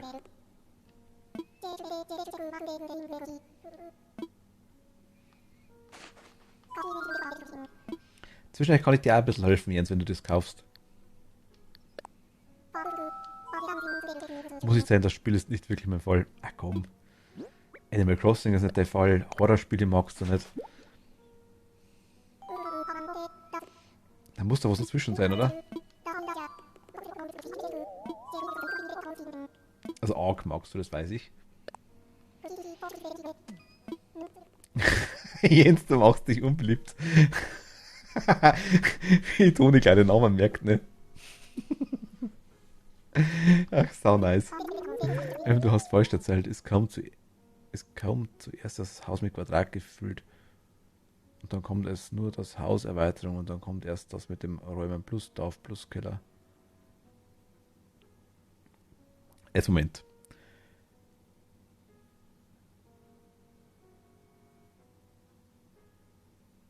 Ach so, genau, stimmt, okay.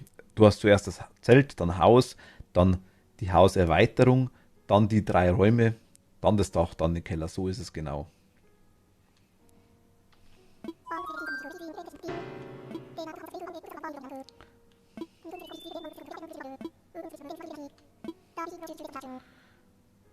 Cat kommt aus Hessen.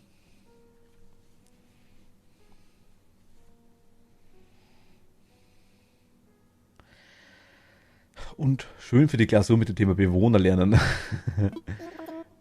Und ja, deiner sagt, noch ein Nordlicht. Ah, guck, weil du aus dem Norden kommst. Hör bloß auf. Ganz woanders her. Ganz woanders. Du wohnst bei mir in der Nähe. Ziemlich genau, 25 Kilometer weg von mir.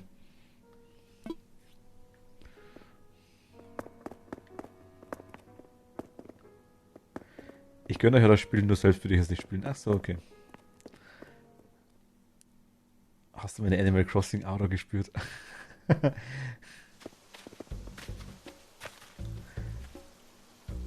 Ich war vor kurzem in Haha. Ich wohne in der aktuellen von Martin. Ich wohne in der aktuellen Nähe von Martin. Bin aber Mecklenburger. Ursprünglich ja, das stimmt.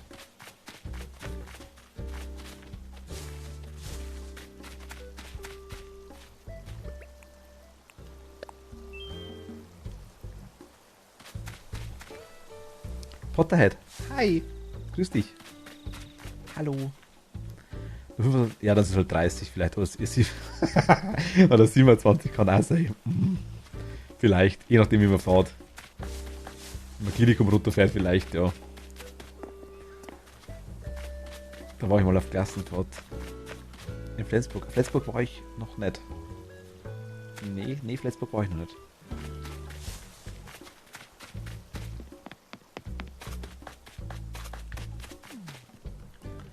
Was bauen wir jetzt eigentlich noch? Ich schau mal kurz. Was habe ich jetzt alles dabei? Mit zwar falsch.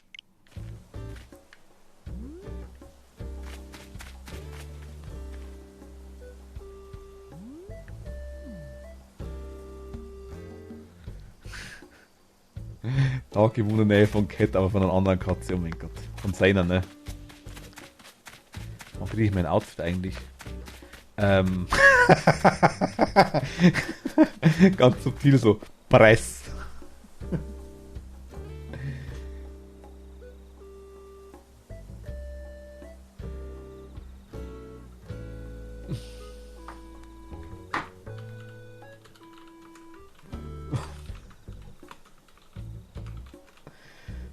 Gott. Toni, soll ich kommen oder soll ich aufmachen? Ich mache auf, komm. Könnt's kommen. Ich mache euch auf.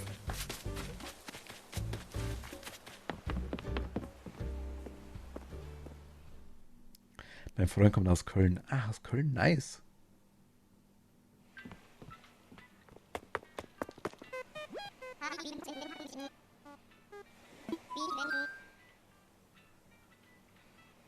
Schnellbahnen.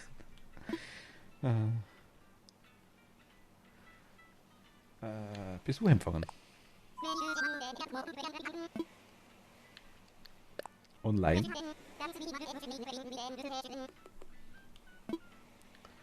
Ruschi. Wer wird gebannt und warum? Ach. Dagi hat oft so Anwandlungen. Dagi wollte schnell gebannt werden, aber mache ich nicht immer. Nur sonntags.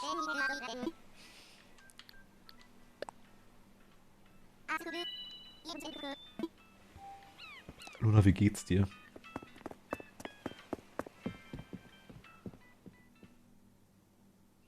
Also Toni, die outen will.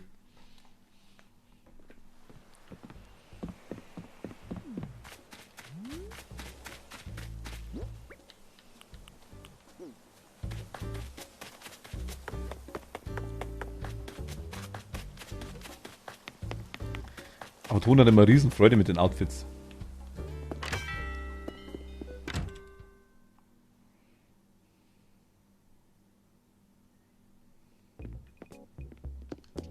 Herzlich willkommen.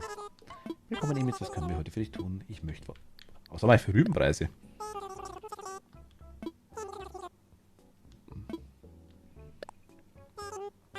Mies kann froh sein, dass ich nur mein Outfit und keine Maniküre will. Ich würde deine Nägel schon streichen. Ich habe einen wasserfesten Edding. Das geht schon.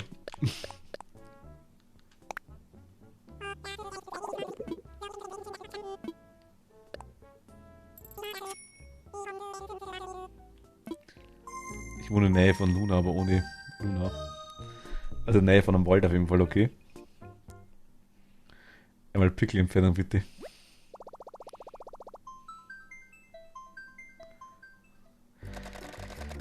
Keine Ahnung, da konnte man nach Dänemark auf jeden Fall rüber gucken von der Jugendherberge. Ach, okay, nice. Ronja, ich weiß, welche du meinst. Ah, cool. Über die Miets. Ich habe gesagt, ich kann ihr. Du wohnst in der Nähe von einem Wald, hast du gesagt, quasi. In der Nähe von einem Wood. Ich sage, ich kann dir die Nägel schon streichen, meinte ich. Ah, der Romantiker. Was?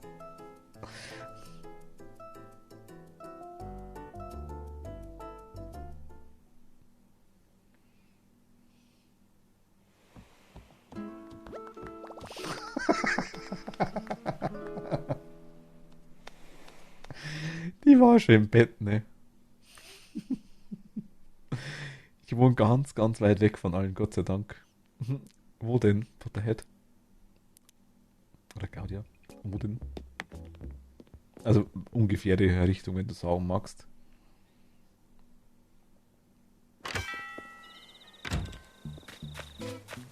Hogwarts.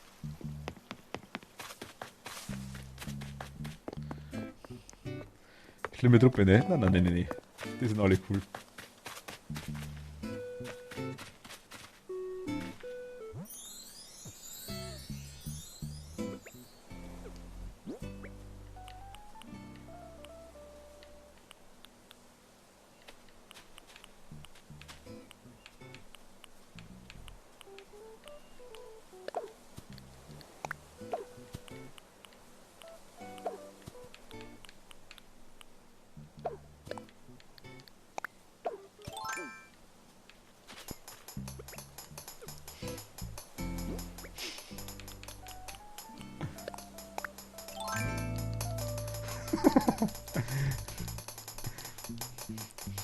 In Köln war ich schon einmal.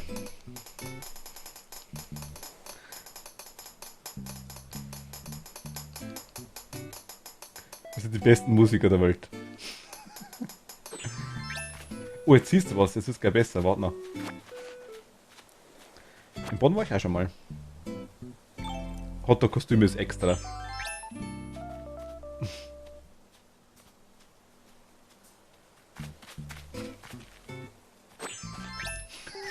Ah. Ah, ist das süß.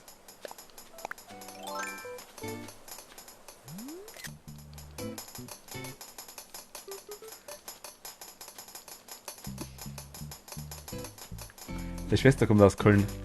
Jens, ne? Ich hätte mal aus dem Spiel raus, wollte ich gar nicht.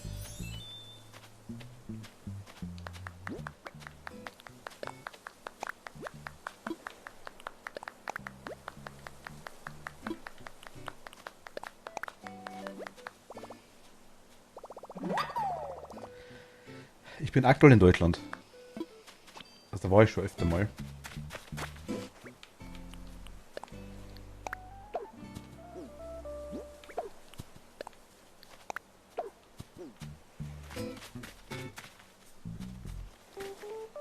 Also ihr Freund ist Köln, ach so war's, okay.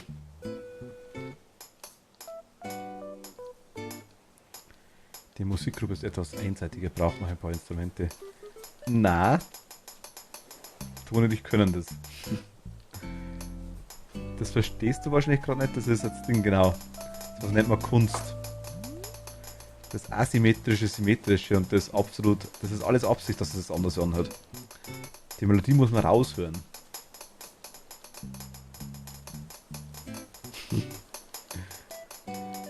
Die asynchrone Synchronität sucht seinesgleichen.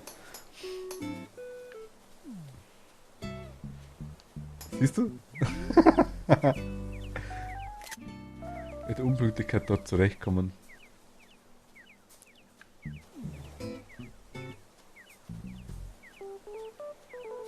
Luna, ich habe vorher gefragt, wie geht's dir? Ich hoffe doch gut. Also ihr dürft gern kommen, wer mag. Es ist eh schon offen und Toni angelt mir sowieso wieder alles leer, glaube ich mal. Die kleine Mietz. Kauf dir gleich eine Bonbon, Toni. Wenn du da bist.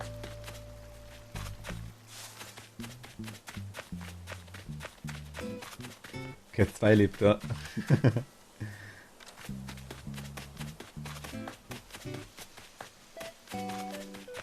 Geo!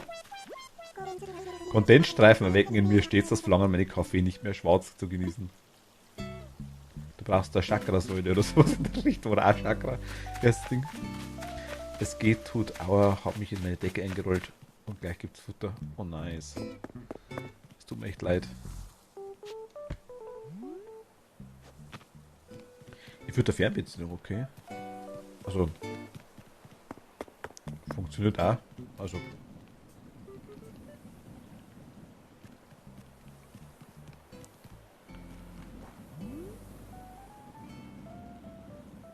mit Kätzchen kreativer geht's nicht. Toni kennt Cat 2. Ach so. Miau. Ja, sind Maunzchen.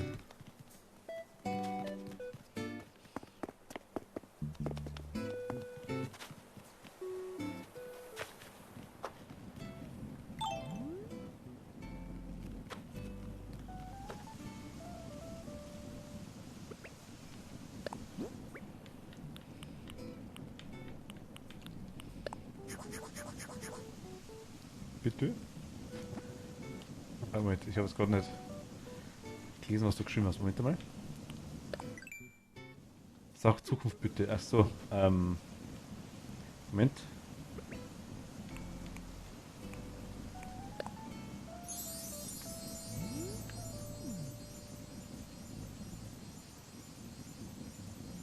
Dauert einen kleinen Moment. Zukunft lädt.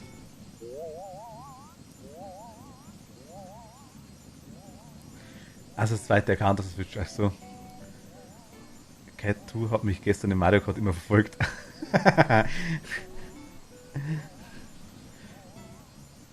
Zukunft lädt noch. Ah, und ich sehe. Aha, aha, aha. Ich sehe, ich sehe, ich sehe. Ah, ich sehe. Ah, ist ein bisschen verschwommen, die ganze Sache. Es ist ein bisschen verschwommen. Oh. Die Zukunft wird.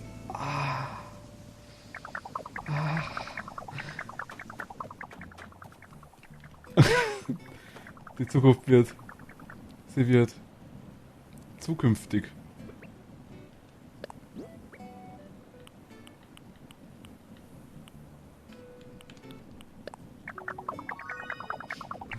Sie wird nur zukünftig.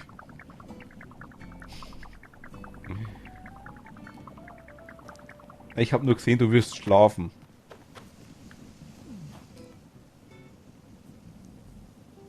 Das ist wahrscheinlich heute oder morgen noch. Außerdem sehe ich, dass du was essen wirst. Mhm. Gemüse habe ich gesehen. Wirst du essen. Mhm. Einmal, ich sehe noch was Veganes. Moment einmal. Ich sehe 2 Katzen. Die werden schmusen mit dir. Mhm, mhm, mhm, mhm. Die Katzen sind grau. Es sind britische Kurzhaarkatzen. Eine, glaube ich, heißt Kasimir. Und der andere irgendwas mit H. Der Rest ist verschwommen. Da wäre Kaffee drüber geschüttet. Ah.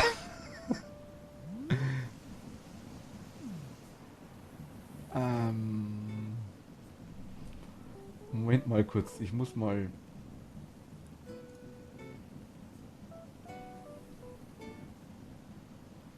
Humboldt heißt sie. Humboldt, genau. Jetzt sehe ich es ganz genau. Humboldt heißt sie.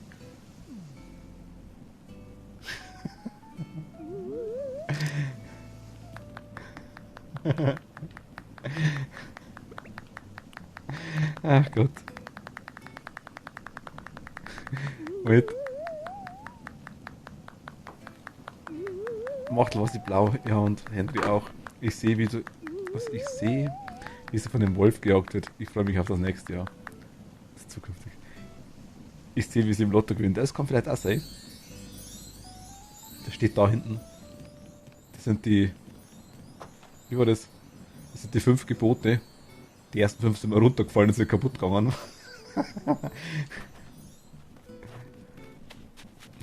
Du weißt, wenn ich meine... Du weißt, wen ich meine. Das Bärchen auf meiner Insel will ich nicht. Ich will Mona.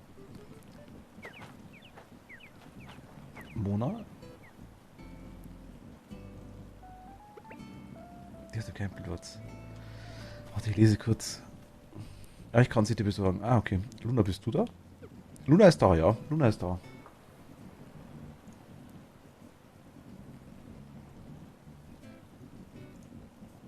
Moment mal.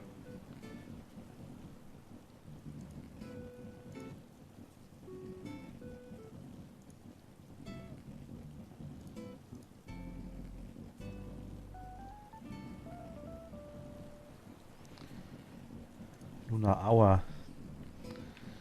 Luna da, Luna Aua. Jetzt nicht, okay. Toni muss vorsagen. Ich mache da frisches Licht. Moment. Ich zünd die Kerzen neu an. Jetzt.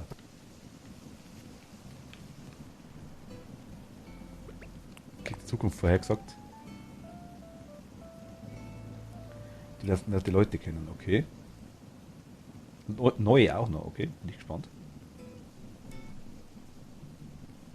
Bugs ganz viel. Kann sein. Kürbis-Cookies. Kann passieren.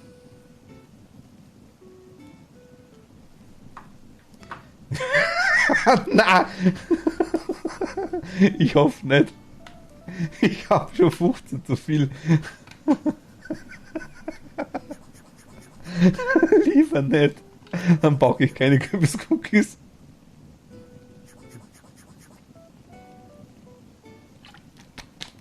Aber was anderes, Toni. Ich schicke dir die Kürbiscookies, dann nimmst du 2 Kilo zu. Das wäre mir lieber.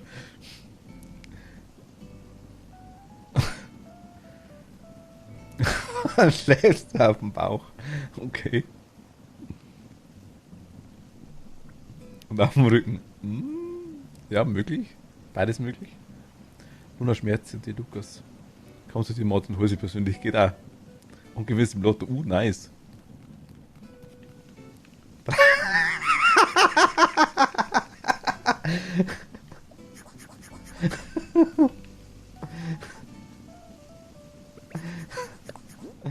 Oh, Scheiße.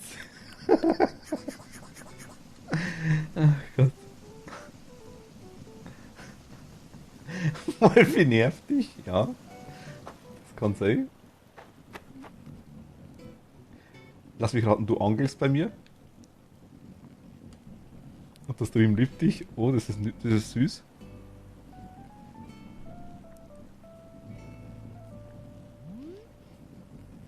Und wir angeln zusammen. Das können wir gleich warm machen, wenn du magst. Wenn ich Angel hätte. Mondfische. Ui.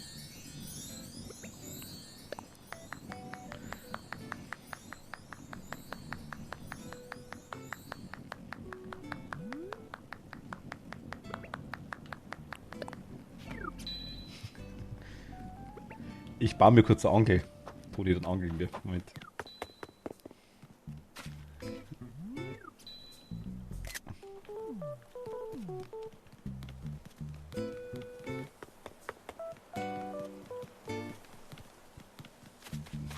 Oder da ich faul bin, kaufe ich mir mal eine. Aber ein bisschen eine bessere. Hat ein Mini-OP am Bauch hier. Ich habe Bildchen gesehen, ja.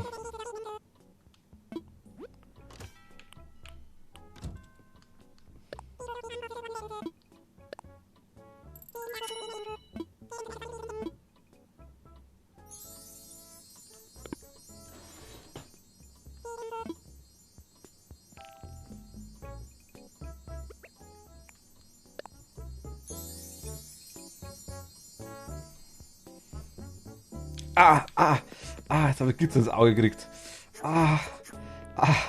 Mein Auge. Ich brauche schnell irgendwas zum Auswischen. Oh, Mikrowelle, nice.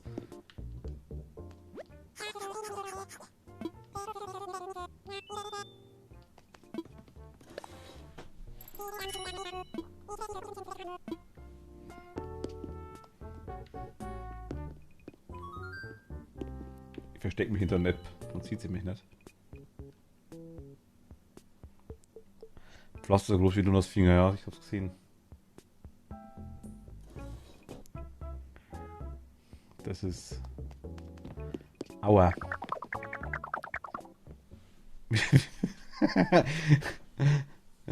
Hast du mich nicht mal gesehen, gell? Weil ich mich versteckt hab.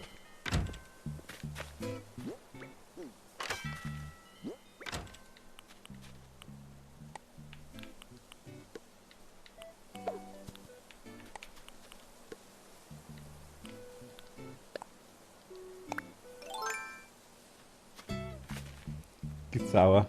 Medizin? Ach so.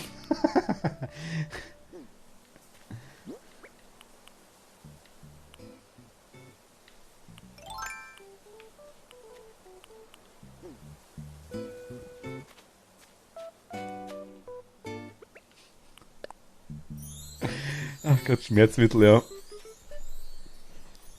Zum Glück nicht für immer, aber ja, das ist richtig. Das ist gut.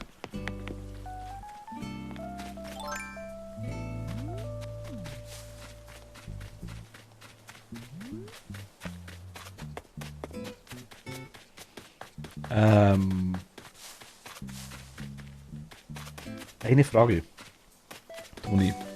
Sind Mondfische nicht auch als Hai?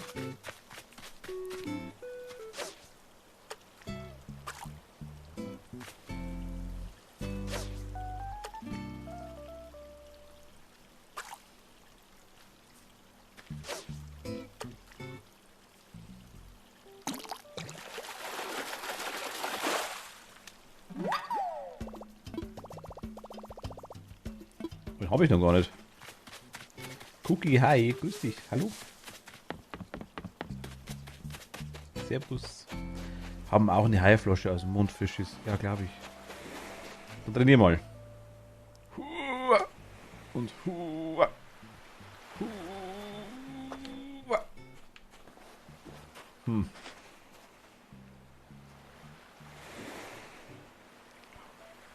Die Hanteln waren 2 Kilo, ne?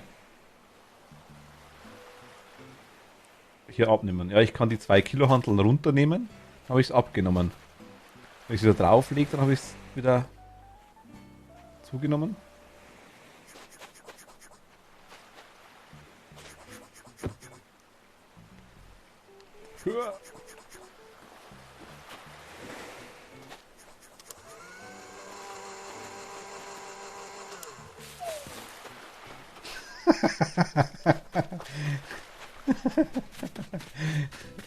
Erstmal die Kokosnüsse runterbeutelt. Aber es gibt doch keine Haie mehr, oder?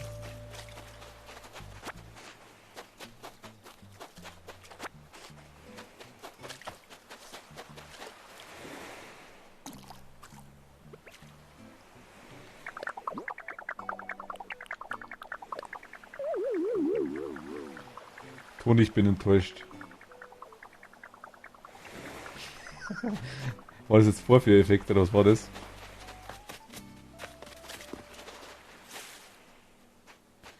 Ich hab jetzt... Genauso muss ich es machen, sagst du, oder wie? Unkonzentriert. Ach so. Also genauso. Angel reinschmeißen und sofort wieder rausziehen. Lampenfieber. Für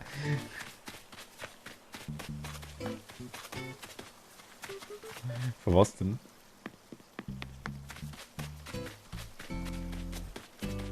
Enttäuschung, ja. Ich bin irgendwie, also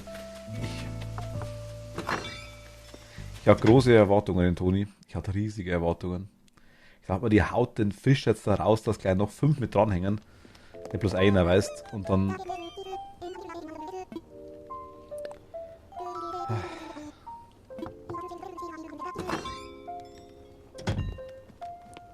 Es tut mir so leid. Ich muss mir mein Gesicht nach unten ins Bett legen.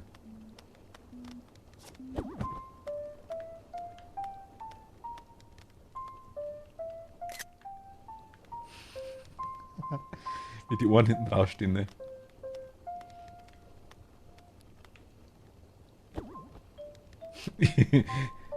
Warte mal, bis ich 2 Kilo zugenommen habe, dann rolle ich mich über dich drüber. So, Walz. In die Bettdecke reindrückt. Nachti.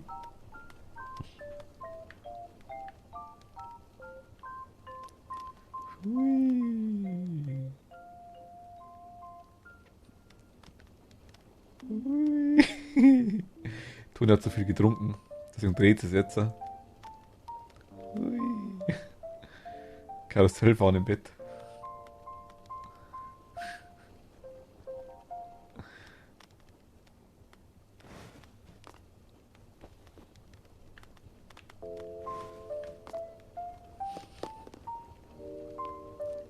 Sushi, Ole.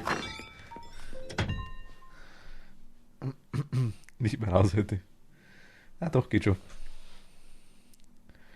Er kann neu starten. Ich könnte sie einfach runterschmeißen. Ging ja.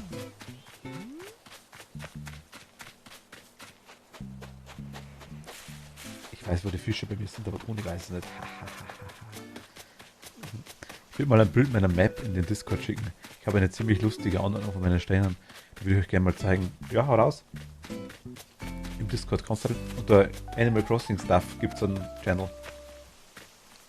Gerne rein damit.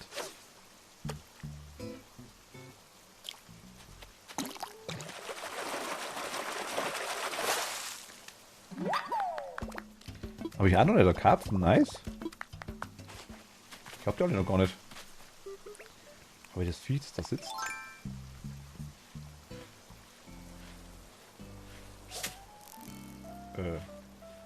Ich hatte das bestimmt schon. Deswegen habe ich absichtlich daneben gehaut. Ja, das wird der Grund sein.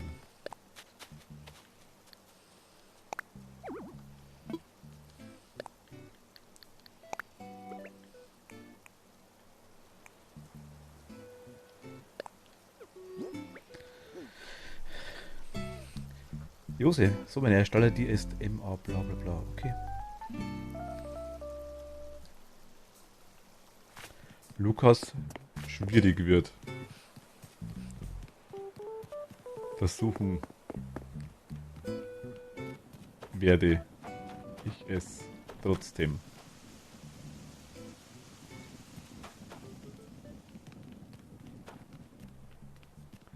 Für alle, die jetzt das auf YouTube irgendwie sehen, ich sag's jetzt trotzdem ganz kurz. Ich hänge dafür die Zeit hinten dran. Ich darf die Taste und den nicht sagen. Ich muss dazu sagen. Jetzt will's.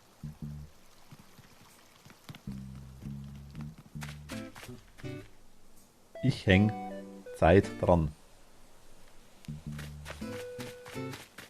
War Absicht.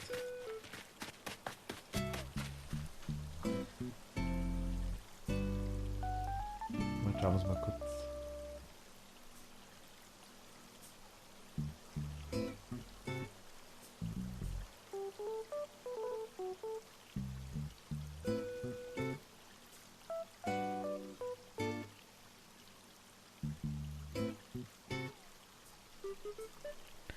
Miss Bunnyloaf.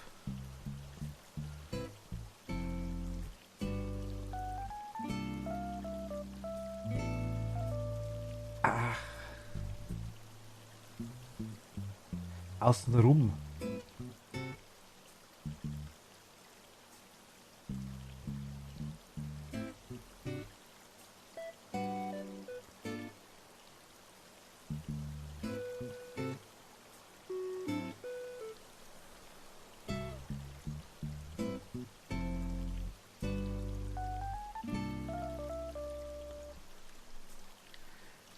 Lukas, kann ich dir sagen,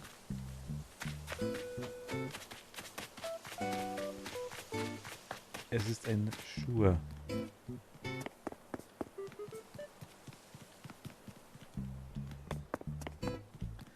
Wenn du mich jetzt triggern wolltest. Es ist gerade schwer, Sätze zu bilden. Ja. Kann man so sagen. Weil ich immer überlegen muss, was ich sage.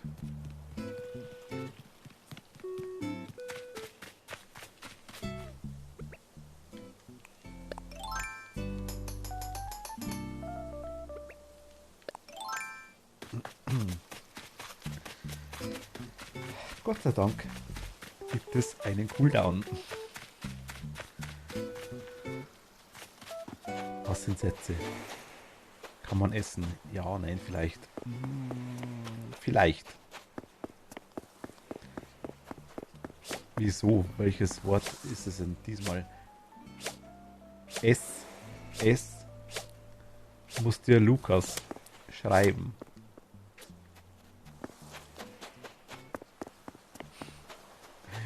Mies? Was ist deine Meinung zum Dasein?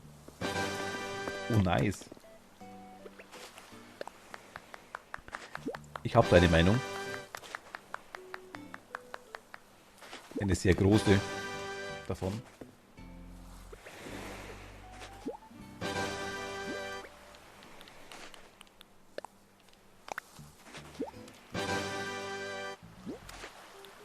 Ich habe da eine Meinung. Eine sehr große davon. Wo?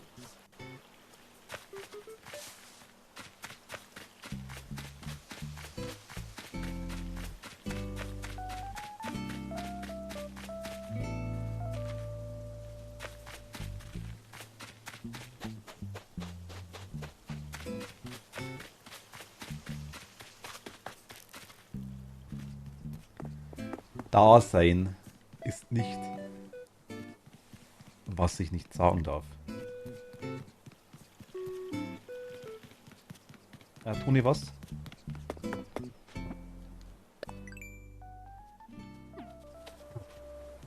Nee. Kannst du bleiben. Kannst du bleiben, wenn du magst.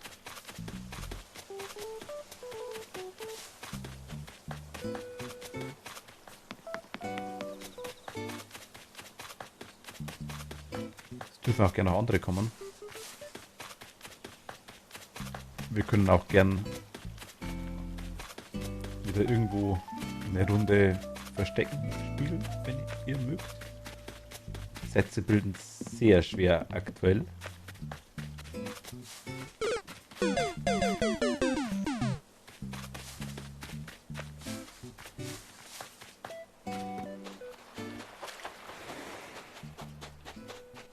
Habe ich jetzt wirklich verloren?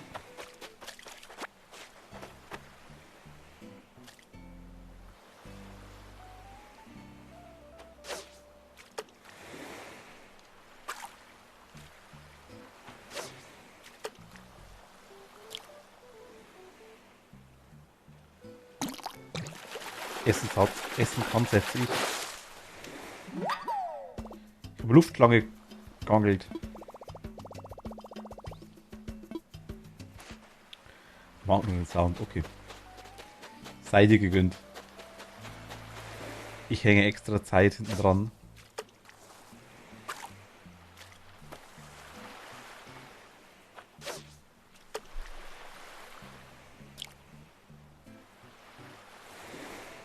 Oh.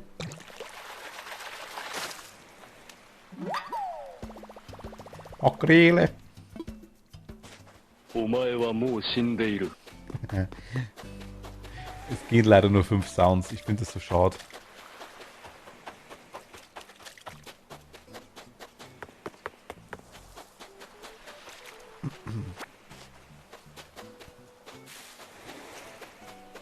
Ich au und au doof. Ich toll, also passt nicht zusammen.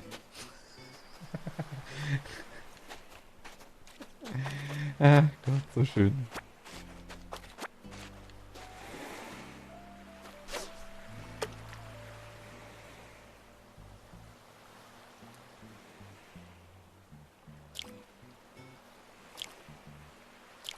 Mist. Gott sei Dank, Toni ist nicht gesehen. Toni hat sie gesehen.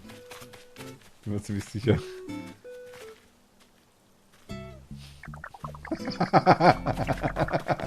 Natürlich hat sie es gesehen, ist war klar.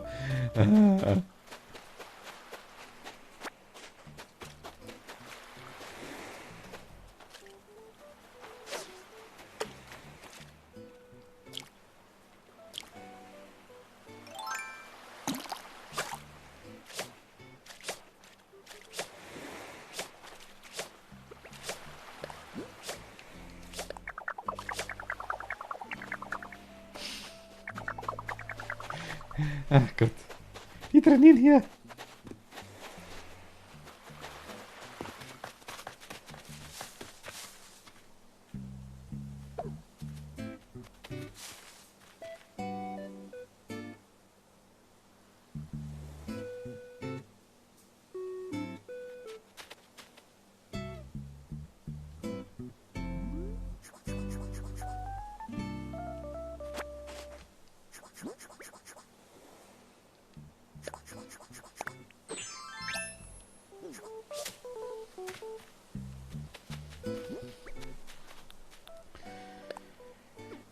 Ach, ich habe die ganze Scheiße noch im Ding drin.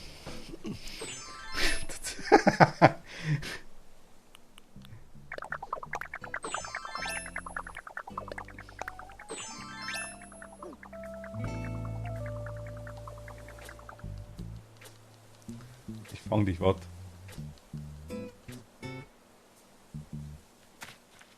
Ich bin ein Hotdog.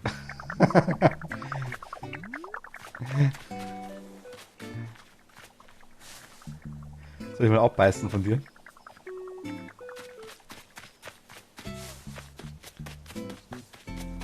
Na, ist zu spät, das Tier war schon tot.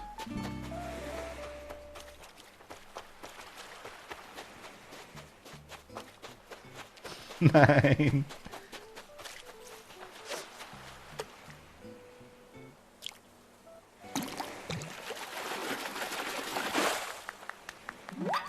Eine Pflunder. Eine Klischee. Ich verzichte mal auf Klischee, auf die Witze. Ach Gott. Es ist so traurig, ne?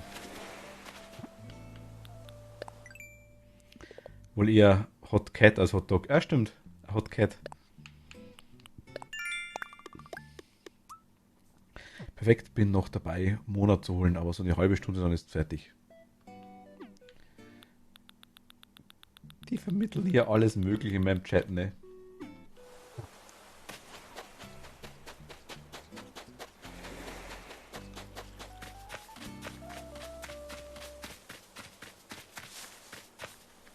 Also nochmal, Sarah, es durfte kein der, die das nicht sein. Oder den. Jetzt sind wir definitiv auf der sicheren Seite. Ich komme mir doof vor. Auf Munde vorne Coolpack am Rücken werfen.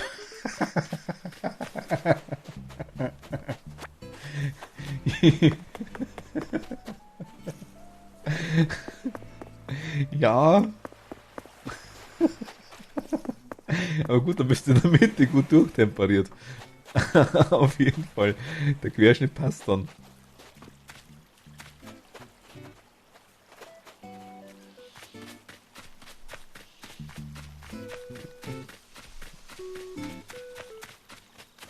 Ah, in der Mitte gut durch.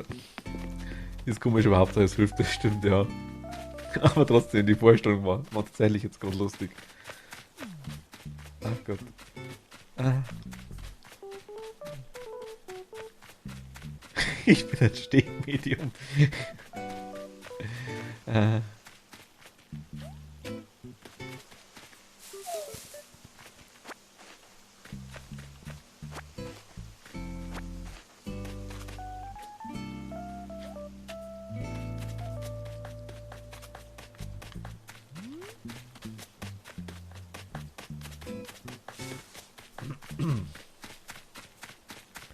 Hat jemand von euch schon einmal Martin und die Cap gesehen? Das getischt wieder an.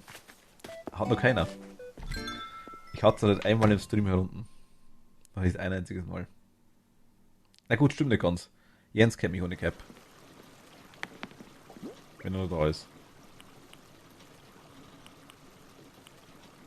Das brauchen wir für Catch später noch.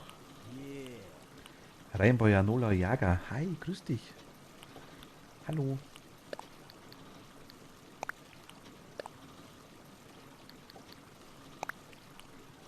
Willkommen.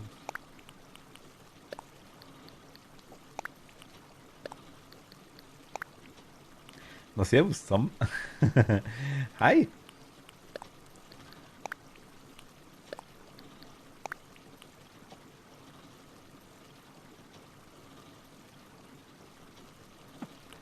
Hallo. Anscheinend aus. Irgendwas platzieren. Na servus zusammen aus bayerischem Gefilde. Oder österreichischem.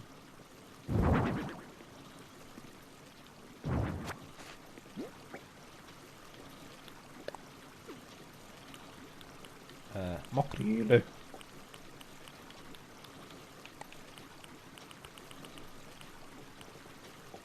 Bin ein neugieriges Kätzchen.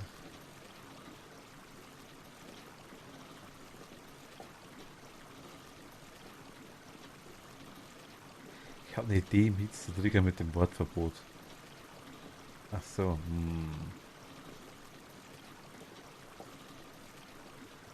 Ja, oh, ich morgen streamen. Morgen ist Freitag, ich denke schon, ja. Müsste schon sehr, sehr viel schief laufen, sagen wir mal so. Lol, nicht, aber ich finde den Dialekt cool. Aus Baden-Württemberg.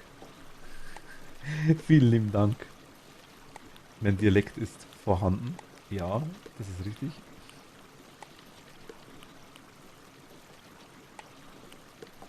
Du musst morgen streamen. Ich muss, okay. Was muss ich denn morgen streamen? Jetzt bin ich gespannt.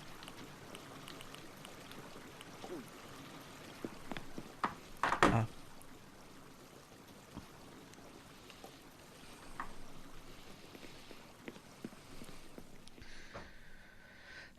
Was wirst du streamen morgen?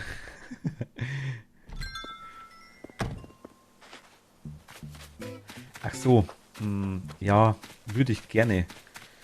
Ich werde morgen streamen, ich werde morgen wahrscheinlich auch Animal Crossing streamen wieder. Allerdings, Zahnputz-Simulator-Stream von Toni stimmt. Toni hat ja gesagt, sie kommt ins Voice und per Cam dazu. Dann macht sie mit mir einen Zahnputz-Stream. Stimmt. Hat man ja fest ausgemacht für morgen. Genau.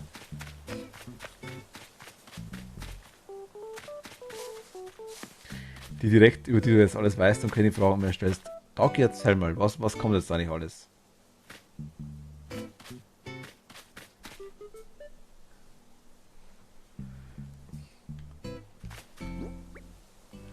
Du hast du selber gesagt, das haben alle gehört.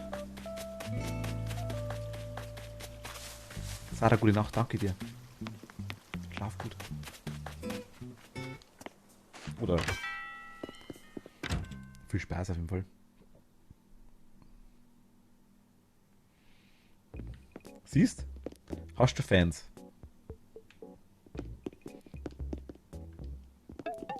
Also tatsächlich, Dagi, meine ich ernst, so genau wie ich sage. Ich weiß tatsächlich wirklich nicht, was kommt. Ich weiß es wirklich nicht. Außer das von Kofi. Und leider kann ich es nicht übertragen, weil ich morgen erst ab Viertel nach 8 sowas kann wieder. Vorher geht bei mir leider gar nicht. Lukas, gute Nacht. Schlaf gut. Danke dir. Nacht.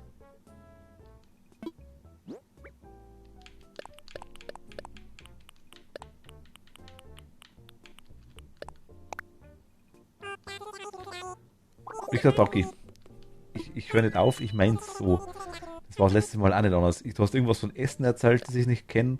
Du hast irgendwas von Kofi, weiß ich, ja.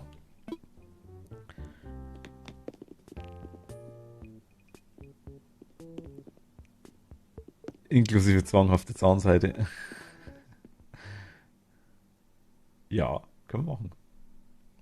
Ich hätte 2, 3 Meter da. Oder, nee, Kilometer sind nicht, aber ich hätte ein bisschen was.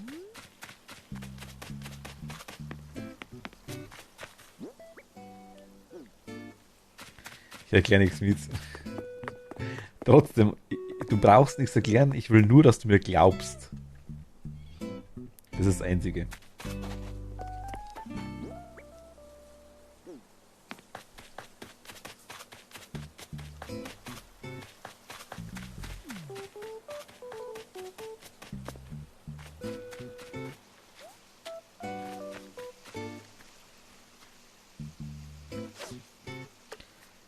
Was machen wir? Wann machen wir eigentlich die Inselparty? Inselparty?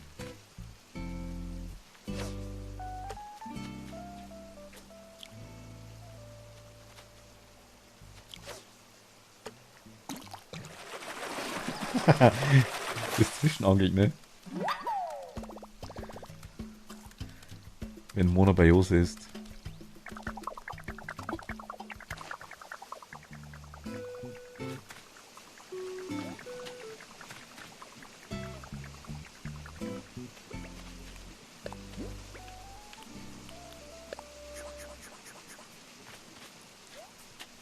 Brauchst du Partyinsel?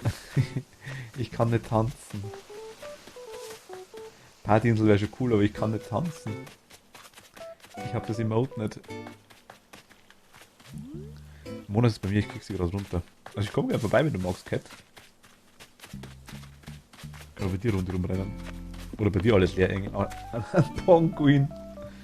Hey, jemand sagt, dass wir Party bei Animal Crossing mit Voice machen. Ach so, das meinst du. Das war beim Achtel.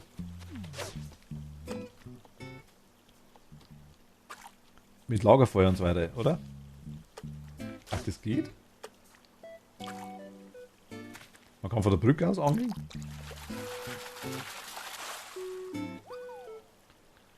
Ich habe letztes Mal gesehen, dass man kann von der kannst du von der Brücke runterspringen, Toni? Geht das? Meine ich ernst jetzt. Weil beim Flugsteig kannst du runterspringen, das geht. Sicher?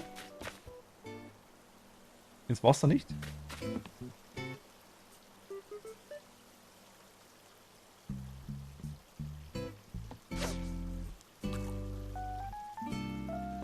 Auf Flugsteig?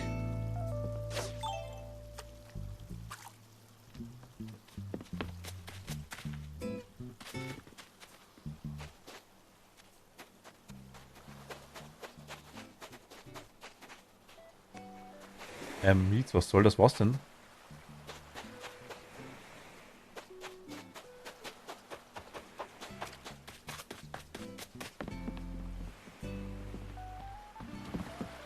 Genau, das geht. Das wusste ich nicht, dass es geht. Als Süßwasser, man kann nur ins Salzwasser springen. Alles klar. Rainbow Janula, Jager. Bis gleich, danke dir. Ich wusste nicht, dass es geht. Ich habe leider meinen Schlafanzug, ne? Ich habe meinen. Ich hole meinen Badeanzug kurz. Oder Badehose oder was immer das heißt.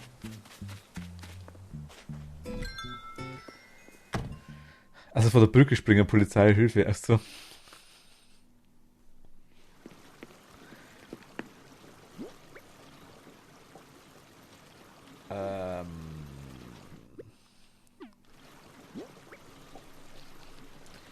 Felix ist wieder nicht mehr da, ne? Ich glaube nicht mehr. Jetzt habe ich ihm den Stuhl wieder nicht gegeben.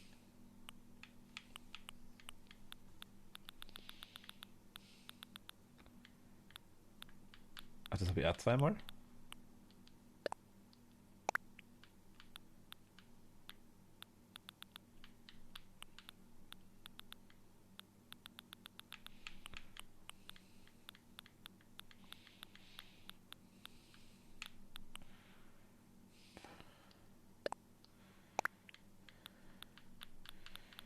Ich habe anscheinend mehrere Sachen doppelt.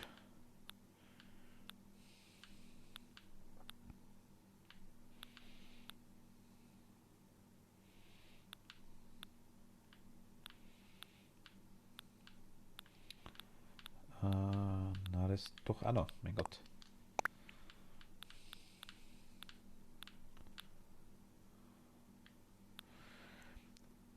Also wann findet die Zahnputzparty statt?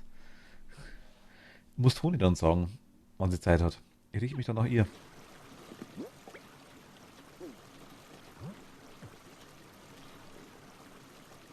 Aber ich sag's jetzt schon, ich schaue aus wie ein tollwütiger Hund, wenn ich das mache.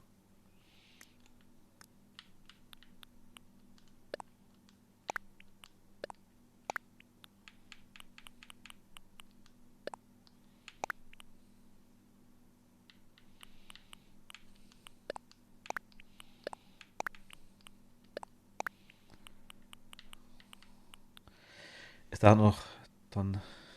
Ich war so dumm und hat nicht gespeichert. Ach Gott. Das ist schlecht. War gerade kurz weg. War es ein Déjà-vu. Wegen der Zahnputzparty, Toni. Wann hast du da Zeit?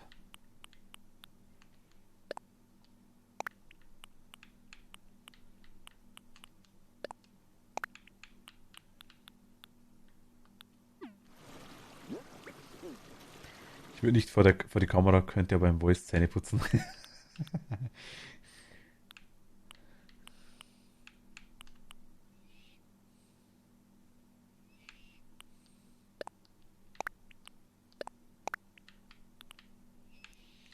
Ob das so der Idealfall ist, ich weiß es ja gar nicht. Ich sehe mal.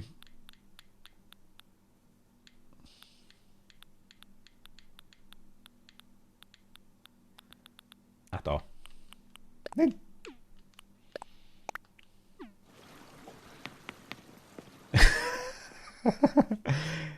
Ach komm schon, Toni. Mies, was machst du da?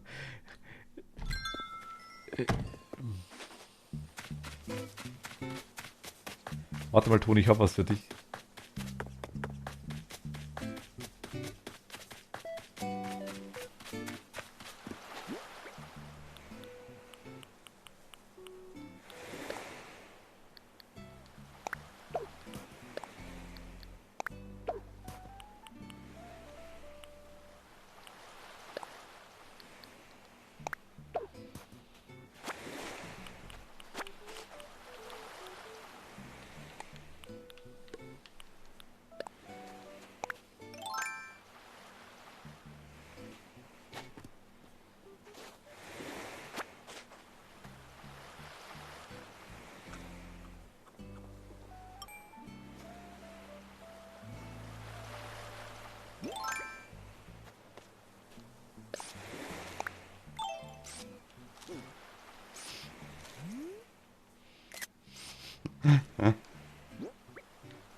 Aber das wollte ich dir auch noch geben. Warte mal.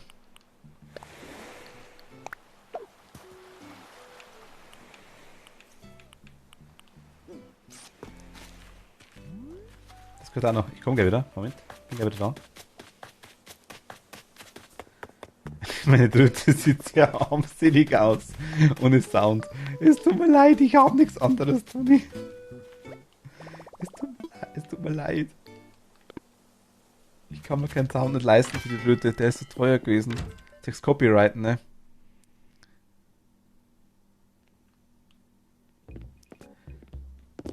Die MCA-Strike mag ich nicht.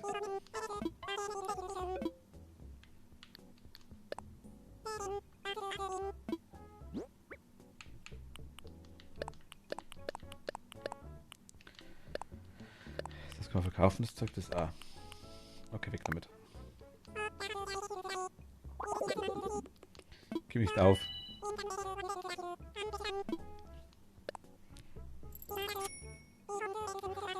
Ich kann auch kommen als Unterstützung. Double Stream.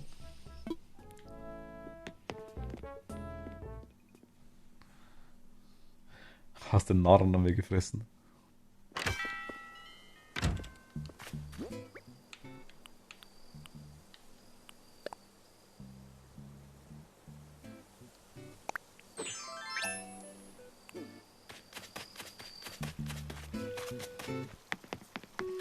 Ja. Nochmal an alle. Ich weiß nicht, ob Felix noch da ist. Ich weiß nicht. Felix, falls du das mitkriegst, ich lege das Flechttischchen, ich kann den Namen schon fast gar nicht sagen, ich lege das jetzt da hin. Achso.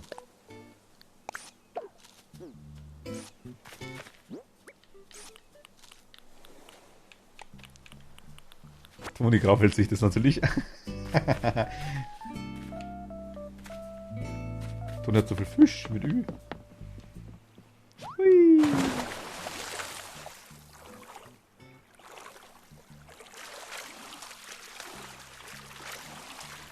Im Video basteln wir eine Papiertüte. Hui. Heißt der Flip oder was? Flip.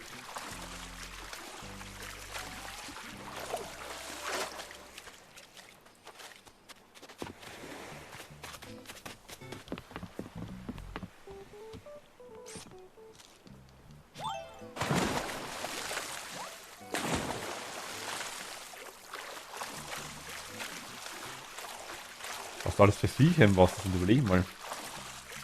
Toni, stell dir vor, da taucht jetzt wer. Und du holst das rauf und da ist da unten ein Heiratsantrag. Das war nix.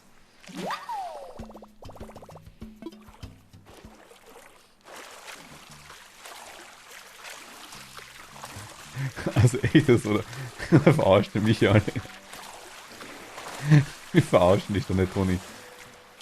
Wir wissen ja, dass du im Stream mitmachst. Wissen wir doch. Oh, hast du es gesehen? Mit Rolle.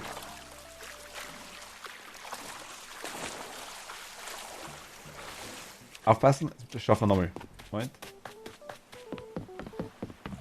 Nee. Moment. Sehen?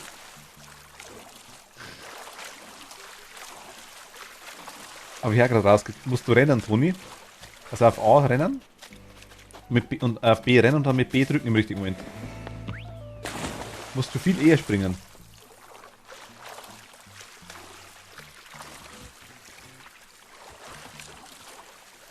Du kannst es leichter machen. Nimm den Zeigefinger, um B zu drücken, wenn du magst. Dann tust du dich leichter. Den Zeigefinger mit dem drückst du B und mit dem Mittelfinger drückst du dann A. Ungefähr auf Höhe von der Tür. So geht's leichter. Da musst du mit einem Finger. Ja, perfekt. Sag ich doch. Toni kriegt das hin.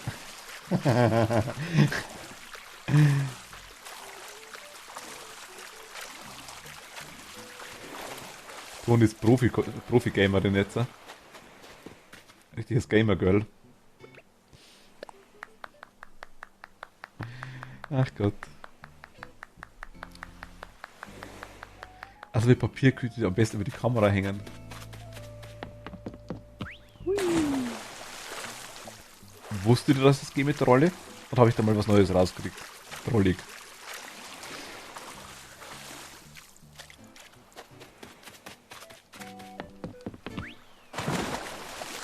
Oh Alter, ich bin die Einzige, die keine Ahnung von Computerspielen hat. Ja, du schaffst es, ja. Du wolltest... Nee, die wollen haben, dass du mit mir streamst quasi, Toni. Dass du quasi ein Live-Erlebnis dabei hast. Sollst du quasi mit Papiertüte streamen, dass man dich nicht sieht. Dass du dich quasi traust. Und irgendwann machst du die Papiertüte ein größeres Loch rein. Das Loch wird dann immer größer und irgendwann sieht man dann dein Gesicht. Und dann ist es quasi dann so, dass du irgendwann einmal die Papiertüte komplett weglässt. Du kannst natürlich auch ins Voice kommen oder Papiertüte aufhaben. Das bringt ja bloß nichts. Also, dass du dich ein bisschen dumpf anhörst. Lass dich nicht verarschen, Toni. Ich weiß nicht, wann das angefangen hat mit der Tüte, aber es war nicht von mir. Zahnputz trifft es, jetzt geht's an, du, ne?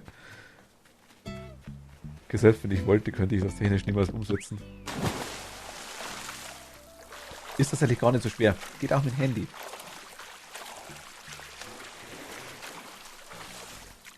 Ist relativ schnell eingerichtet, Toni.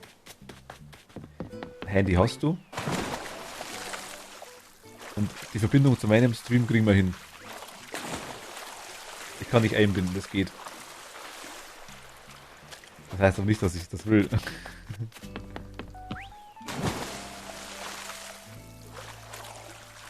Und du wolltest, du hast keine Willenskraft hier. Die Rolle ist halt schon cool, ne? Ich sage, wusstet ihr das? Ich wusste es nicht.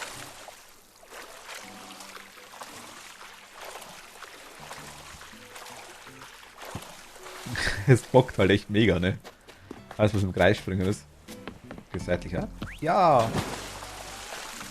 Ich war das mit der Tüte, wollte Toni aber nur schützen. Ach so! Mit Special Move seitlich. Oh. Naja, das war eher, wie nennt man es? Arschbombe.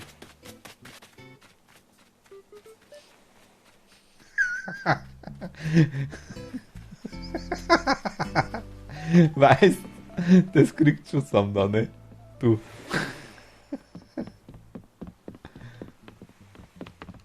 Oh. Ach Gott, Kacke.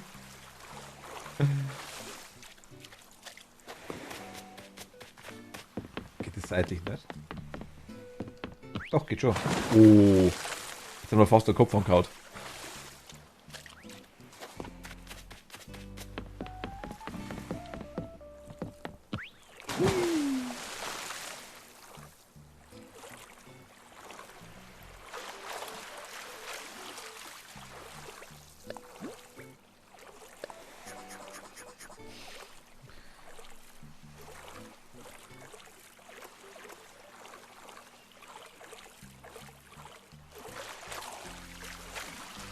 Kätzchen, miau, miau, Babykatze, Hilfe mir.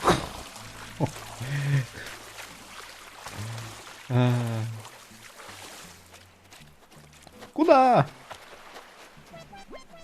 Alles in Ordnung, Weste? Ich will plaudern. Ich genieße lediglich die kühle Brise, die Mädchen so liebenswert und lebenswert macht. Ja dann.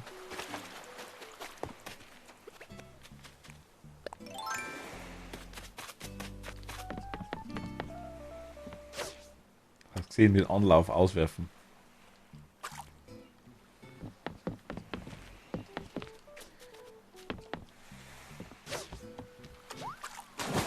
Ich wollte in den Voice kommen, wenn ihr mögt.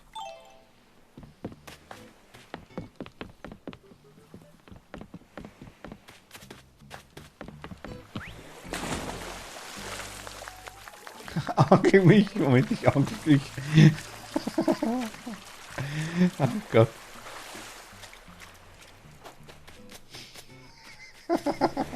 So ein Scheiß, ne? Ach Gott. Und hui.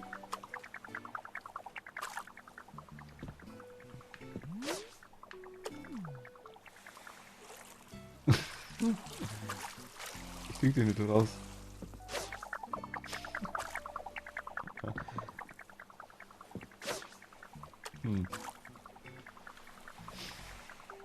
Angel mich und dann erstmal herweinen.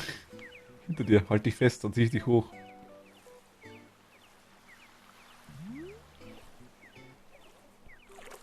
So, noch einmal bauen und Monas auf Kisten.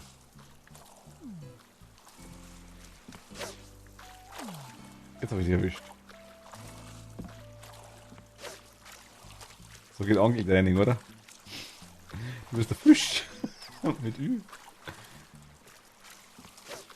Ach Mist. Also ich verlasse euch jetzt aber endgültig für heute. Gehe ins Bett und versuche mich etwas zu schonen bis morgen. Macht es, Luna. Und gute Besserung. Danke dir. Gute Besserung. Ein Fisch bin ich mit Ü. Ein Fisch.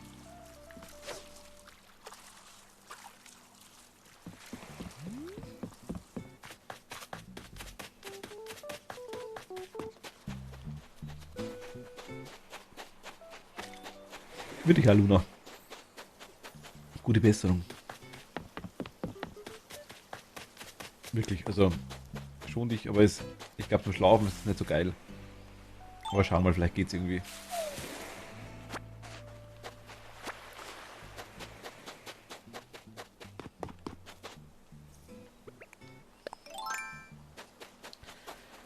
Endgültig ist ein böses Wort für heute. Er macht die Nacht die gute Besserung.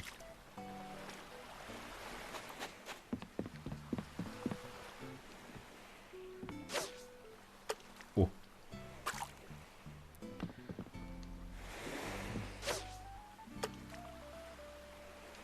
Magst du den Köder jetzt da bitte nehmen? Frisches Coolpack und nochmal eine 600 Ino werden schon helfen. Naja. Ich fliege nach Hause nach Blaubau. Okay, Toni.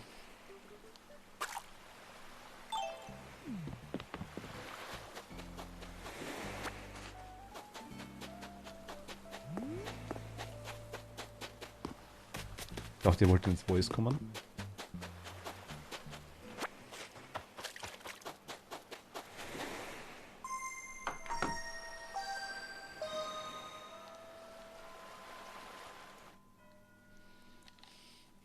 Ach so.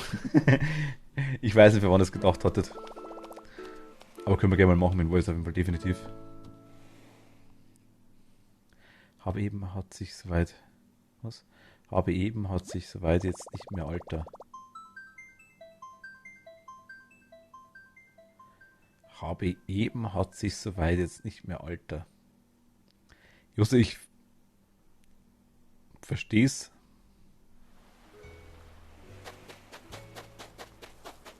Teilweise nicht. Hast du Worterkennung oder was? Ich komme wieder.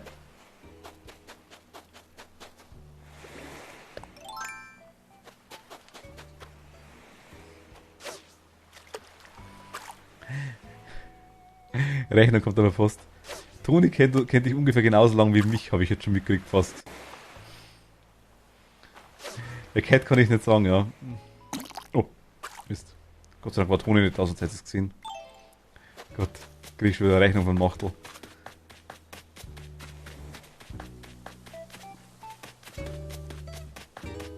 Ja, für euch.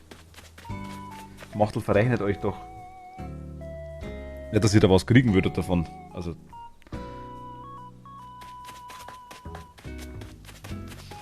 Machtel möchte sich an euch bereichern. Nein, Schmarrn. Ach Gott, Krampf.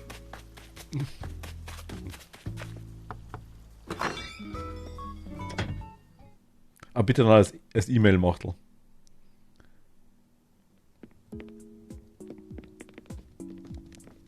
Ich kenne Machtel 4 Stunden länger als dich, Mietz. Ah, okay. Ach, Mietz, wie schön, dass du mich wieder mit deiner Aufmerksamkeit würdigst. Fast fürchte ich, du gingst mir aus dem Weg, doch augenscheinlich liegt zwischen uns doch keine Kluft. Nee. Na, nur stimmt etwas nicht. Jaul. Lass uns quatschen. Ihr seid meine Moderatorinnen. Tabellen können den Raum eine ganz persönliche Note verleihen. Vielen Leuten ist das gar nicht klar. Ja, du hast es auch schön da.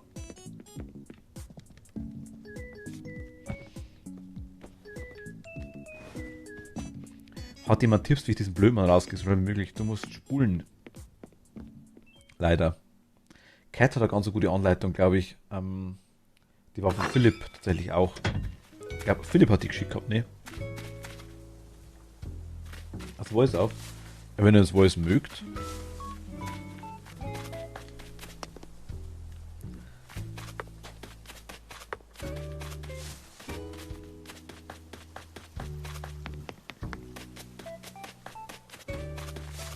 Moment, ich gebe nur bloß ganz kurz den Grusch ab, den ich habe.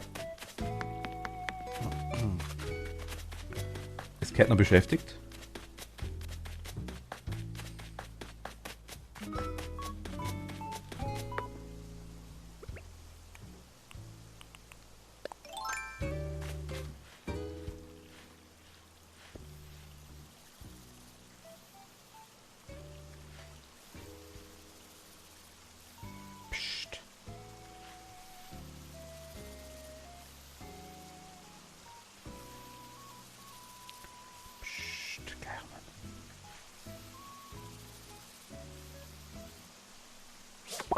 Wir haben da.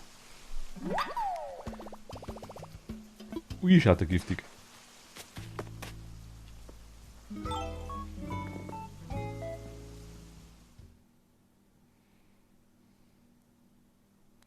Martin, Cat und Toni betrügen dich, Martin. Oh Gott, scheiße. Okay, jetzt warst du 2 Sekunden zu früh, Toni. Ins Voice könnte ich aber kommen.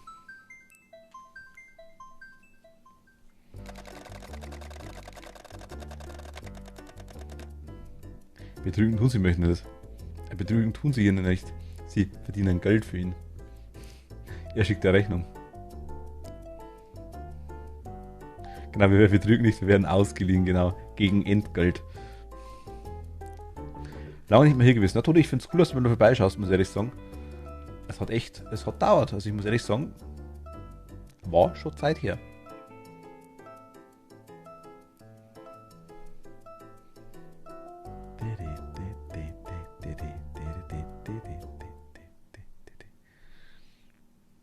Ist ja nur Spaß. Toni vom Blaubau ist da. Wieso ist Blaubau eigentlich jedes Mal lila geschrieben?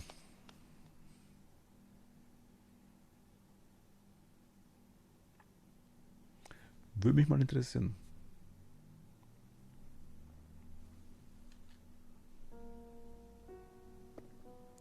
Sehr gute Frage.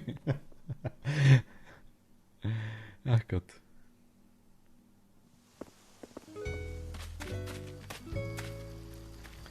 Ach, man kann hier gar nicht rein, stimmt?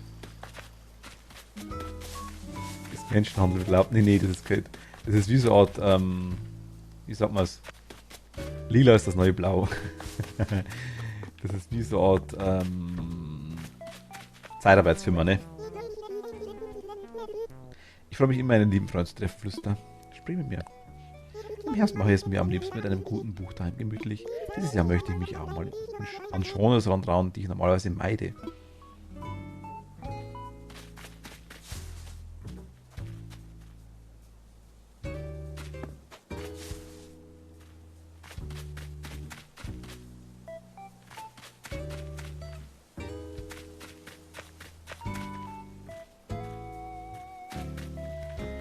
Cat at Toni.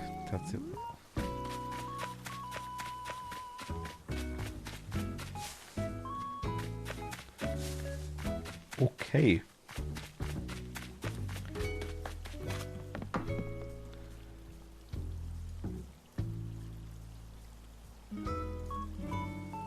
Ja, ich bin schon drin.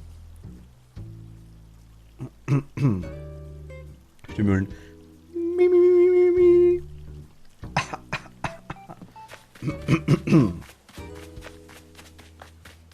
Ich bin bereit. Nase geputzt. No, no, no, no, no, no, no, no. Was war jetzt das? Ja, weil du doch gerade Ach so. hast dich gerade so geräuspert und deine Stimme aufgewärmt. Da habe ich gedacht, dann wärme ich meine auch auf. Ach so, während du ins Voice reingehst. Ja klar, warum nicht? Gut. Cat! Hi, erst einmal. So in live. Haupt deine Zeit schon auf der Insel. Ah, die Zelte. Die Zelte. Hallo. Hallihallo. Okay, hi. Hi. So hören wir uns wieder. Ja, So schnell kann's gehen. Das klingt sehr motiviert. ja. Ich hätte es noch am Arbeiten. Ja, wie immer. Das stimmt allerdings irgendwie. Wie viele Bewohner hast du eigentlich schon vermittelt? Ich habe irgendwann aufgehört zu zählen. Allein heute habe ich 3. Was?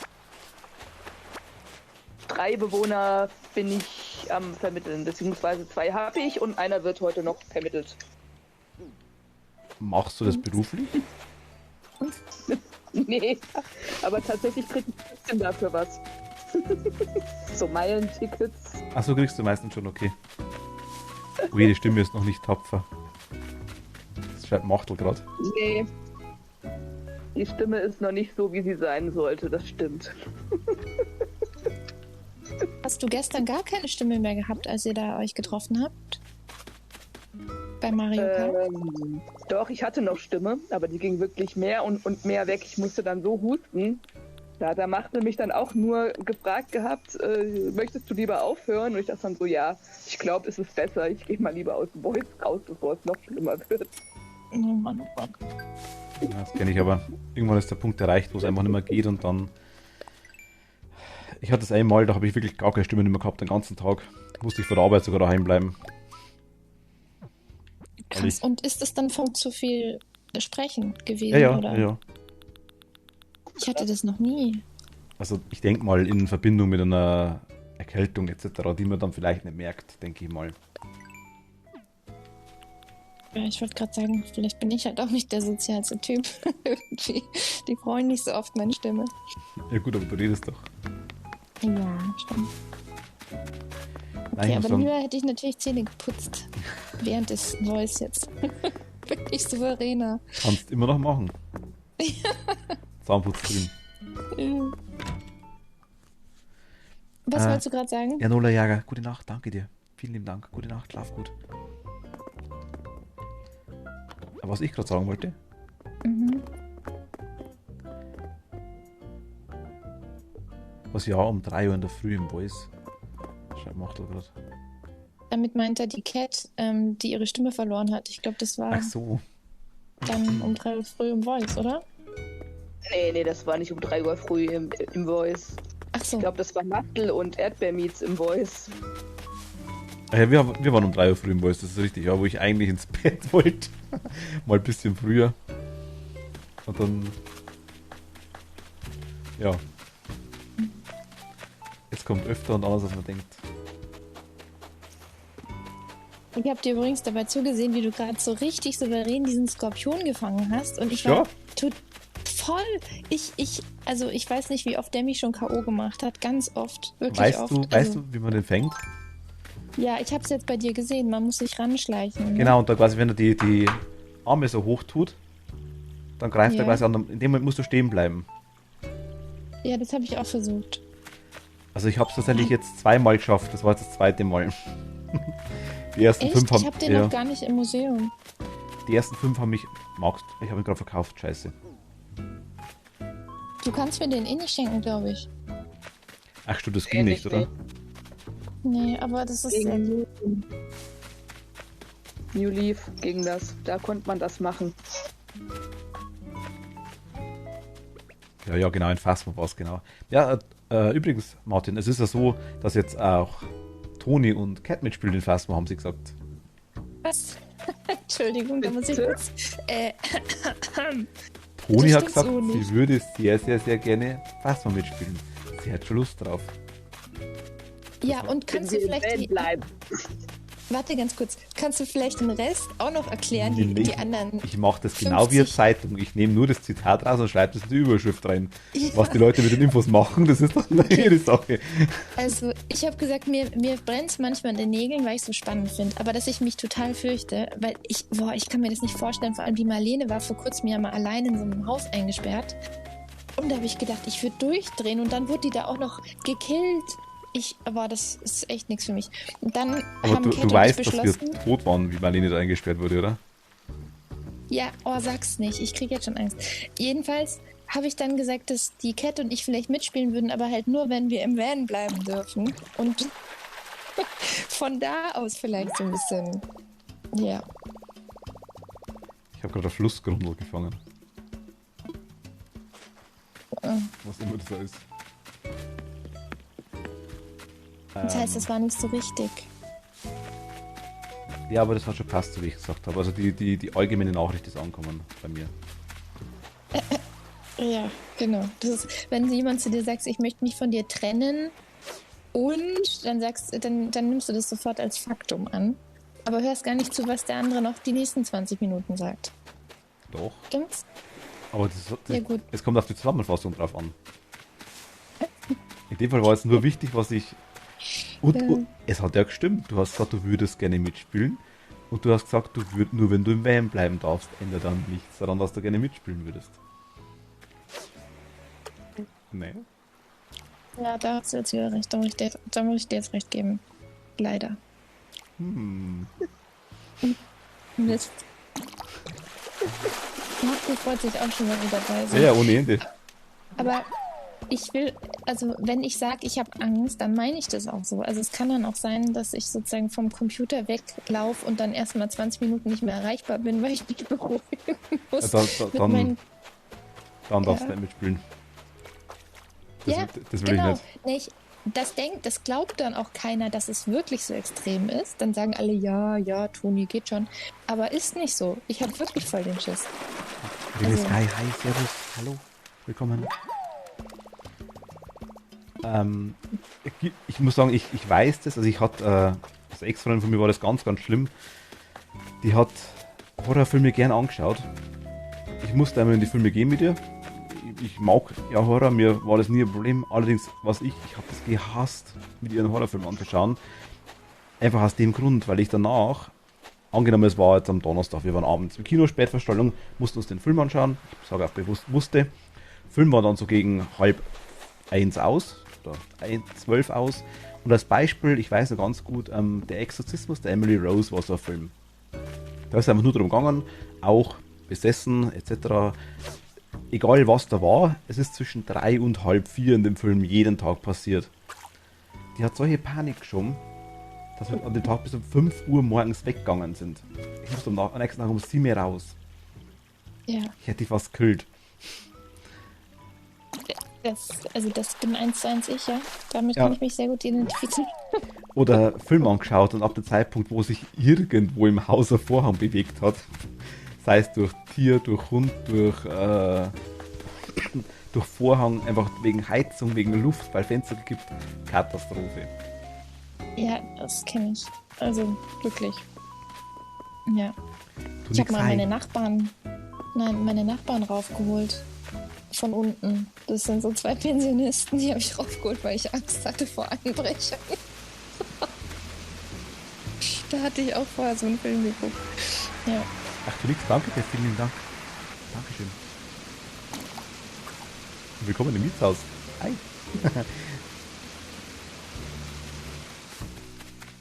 Andere das Sky nochmal. Dankeschön. Hi. Aber vor was hattest du? Weil Ich Weil hatte du was davor gehört hast? XY ungelöst geguckt. Und das sind ja echte reale Fälle. Und da habe ich mich dann so erschrocken. Also das fand ich so schlimm, was alles so tatsächlich in Deutschland passiert. Da habe ich mir dann die ganze Zeit eingebildet, dass es direkt jetzt bei mir passiert. Dass jemand in meine Wohnung einbricht oder irgendwie so. Ja. okay, Also auch selbst verursacht. Das war da auch so. Ich konnte da einfach nicht davon weggucken, aber die Konsequenzen oder das Resultat daraus war echt schlimm. also ich muss ehrlich sagen, bei mir war der Punkt einmal, Also ich hatte das früher, wie gesagt, auch, bis ich 12 oder 13 Jahre alt war, hatte ich auch Schiss vor allem, muss ich ehrlich sagen. Es hat sich dann irgendwann geändert, so mit 15, 16 war der Punkt dann irgendwann, wo ich komplett in die andere Richtung gegangen bin. Aber es ist ein Unterschied, ob ich was anschaue oder ob da dann irgendwie wohl ist. Ich meine, was soll da passieren bei so einem Horrorfilm, ob es jetzt Geister gibt oder nicht, sei jetzt mal dahingestellt. Oder was es alles gibt, ist egal. Aber ich meine, was wollen die von dir? Wenn was da wäre in deinem Haus, das dir was tun wollen würde, dann hätte es schon lang gemacht. Muss man auch dazu sagen. Also du bist absolut nicht beruhigend. Also, nee, da sage ich halt, dann wäre das schon lang passiert. Und ich habe quasi den Tag einmal gehabt, wo ich quasi einem Bett hingegen bin und habe die ganze Zeit oben vom Dachboden, quasi ich bin unter dem Dachboden, immer was gehört. Ich bin dann irgendwann in der Nacht, weil ich einfach nur saumüde war und nicht schlafen konnte, bin ich irgendwie den Dachboden hoch und habe quasi geschaut, was das ist. Hat dann sogar eine Maus in der Hand. Oh. Ich war halt so im Halbschlaf quasi, dass mir fast wurscht war. Aber vor kurzem hatte ich dasselbe Problem, das hat mir Angst gemacht. Mit den Wespen, habe ich erzählt. Das hast du mitgekriegt, oder? Nee. Hast du nicht mitgekriegt? Ich habe das vor ein paar Wochen mal erzählt gehabt. Ich hatte mehrere Wochen schon auch vom Dachboden die ganze Zeit so, wie nennen wir das? So Knuspern, sage ich jetzt einfach mal, die ganze Zeit gehört. War mehrfach im Dachboden und dachte mir, das kann doch nicht sein. Bestimmt irgendeine Maus oder irgendein Das Tierchen. Krümelmonster. Zum Beispiel, genau, Kekse, Kekse. Und dachte mir, das kann doch nicht sein. Auf jeden Fall waren es unterm Strich dann Wespen, die da Nest reinbaut haben zwischen die Schicht von Holzdecke und Dachboden und haben dann sich durchs Holz durchgefressen. Resultat davon war, dass ich dann ein kleines Loch in der Decke drin hatte, wo sie quasi rausgeschlüpft sind. Und ich hatte dann nach dem Stream, das war in der Stream, der wirklich bis 5:30 oder 6 morgens gegangen ist, bin ich quasi ins Bett und hatte im Zimmer ungefähr 40 Wespen. Ich habe die dann alle nach und nach rausbüxiert mit einem Glas und bin dann eigentlich, weil ich saumüde war, einfach nur ins Bett gegangen. Am nächsten Tag in der Früh, ungefähr 1,5 Stunden drauf später werde ich wach, weil sie mich gestochen haben. Zweimal. Nein. Einmal in die Wade auf der linken Seite und einmal auch auf der linken Seite in die Achsel. Ich habe quasi mit Wespenkuschel in der Nacht, das waren ungefähr 20 Stück in der Früh wieder. Dann bin ich hergegangen, habe die 20 wieder rausgeschmissen, habe alles aufgemacht. Dann war ich natürlich wach, ist ja ganz klar. Also das bei der Achsel, sage ich jetzt mal, das war irgendwie ganz, ganz komisch. Das war nach einem halben Tag wieder weg, sage ich jetzt mal. Das an der Wade, das habe ich glaube 5 oder 6 Wochen gehabt oder 4 Wochen gehabt, irgendwie sowas. Das hat ewig gedauert, bis es verheilt war. Obwohl ich nicht allergisch bin.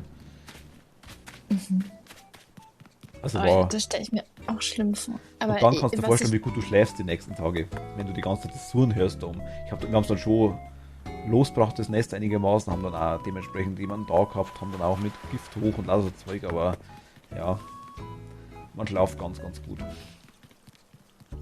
Das macht mir mehr Angst, sowas. Tiere. So, macht die mehr Angst als Menschen?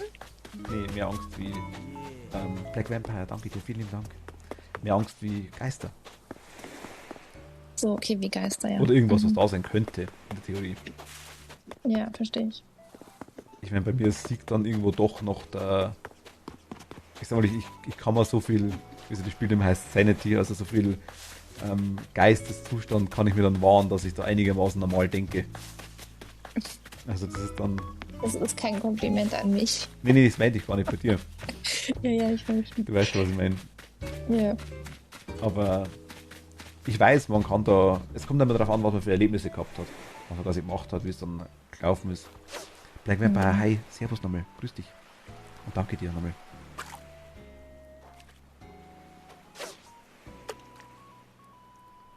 Aber wie gesagt, ich weiß, lustigerweise, also es ist eigentlich egal, ob jetzt eine Frau oder Mann, ich kenne einige Kerle, sage ich jetzt mal im Alter, die auch panische Angst vor so Zeugs haben, also die wirklich keinen Horrorfilm anschauen können. Sehr sympathisch. Also, aber ich kann da schwören, ich kann da versprechen, je mehr du siehst, desto mehr verträgst du. ich habe noch keinen einzigen Horrorfilm in meinem Leben gesehen. Ich glaube, ich würde schon beim Vorspann, wenn die Musik anfängt, panisch losrennen. Dann schau dir einen lustigen Horrorfilm an. Sowas wie Scary Movie. Zum Beispiel, wenn du sowas magst. Das habe ich mal versucht, da habe ich auch richtig Angst bekommen. Okay. Was Also- war Scary Movie nochmal? Das Scary Also, Movie war die. Da brauchst du Sag Lilien. du. Ich habe welche in Rot, Orange, Weiß, Schwarz und Rosa. Lilien habe ich tatsächlich. Oder ich weiß nicht, wie die Lilien ausschauen. Also ich habe welche. Wie schauen Lilien aus, wisst ihr zweites? Ja, du hast welche vor der Tür. Warte, ich schaue gerade auf dem Stream mit. Die da. Das ist Dahlien, oder? Ich sehe gerade nicht so viel. Warte. Ich sehe jetzt gerade keine. Ripp wäre Ed, fast was zu dir sagst gerade du? geflogen. Ronja, schau vorbei, überhaupt kein Problem. Komm ruhig. Mein Problem ist, ich sehe gerade gar keine Blumen, weil ich am Handy bin. Ich muss erstmal den Laptop wieder auftauen. Achso. Obwohl doch, diese weißen da links am Rand, das glaube ich sind Lilien. Die weißen und die gelben. Ich meine, Mietz hätte Lilien auf jeden Fall. Hat er welche? Ja, genau. Jetzt bist du davon wieder weggelaufen. Also rechts vom Haus sind sie nicht, So links links. vom Haus. Die da, die gerade zu sind. Ja, die weißen, die roten. Die da. Die eine Sorte ist ja die gleiche, nur in unterschiedlichen Farben. Die, Ja. vor der du jetzt stehst, die in Rot. Ja, genau. Das ist eine Lilie. Ich dachte, das wäre Dali oder sowas.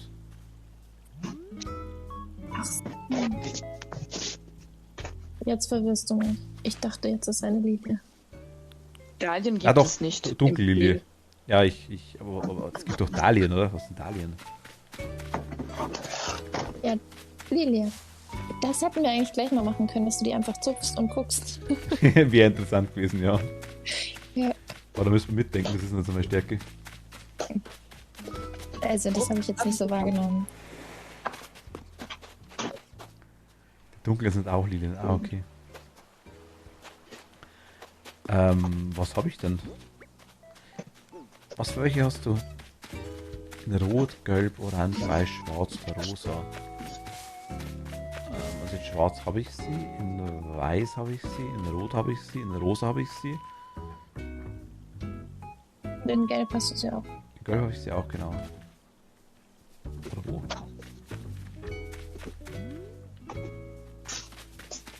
Na genau, in Gelb habe ich sie auch und in Weiß auch, genau. Ja, alles gut, danke dir. Ed, wie läuft's eigentlich bei dir so?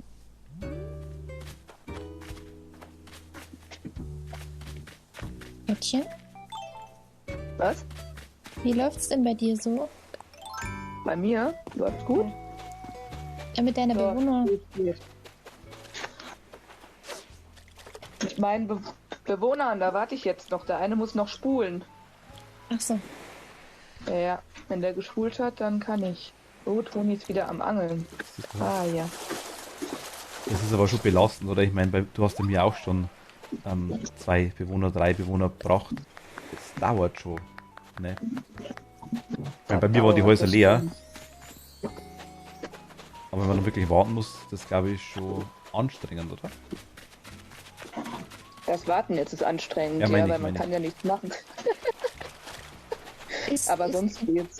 ist diejenige oder derjenige jetzt gerade auch im Chat bei uns dabei? Nee, Okay. kommt von einem anderen Was? Verdammt. Surfer von Discord.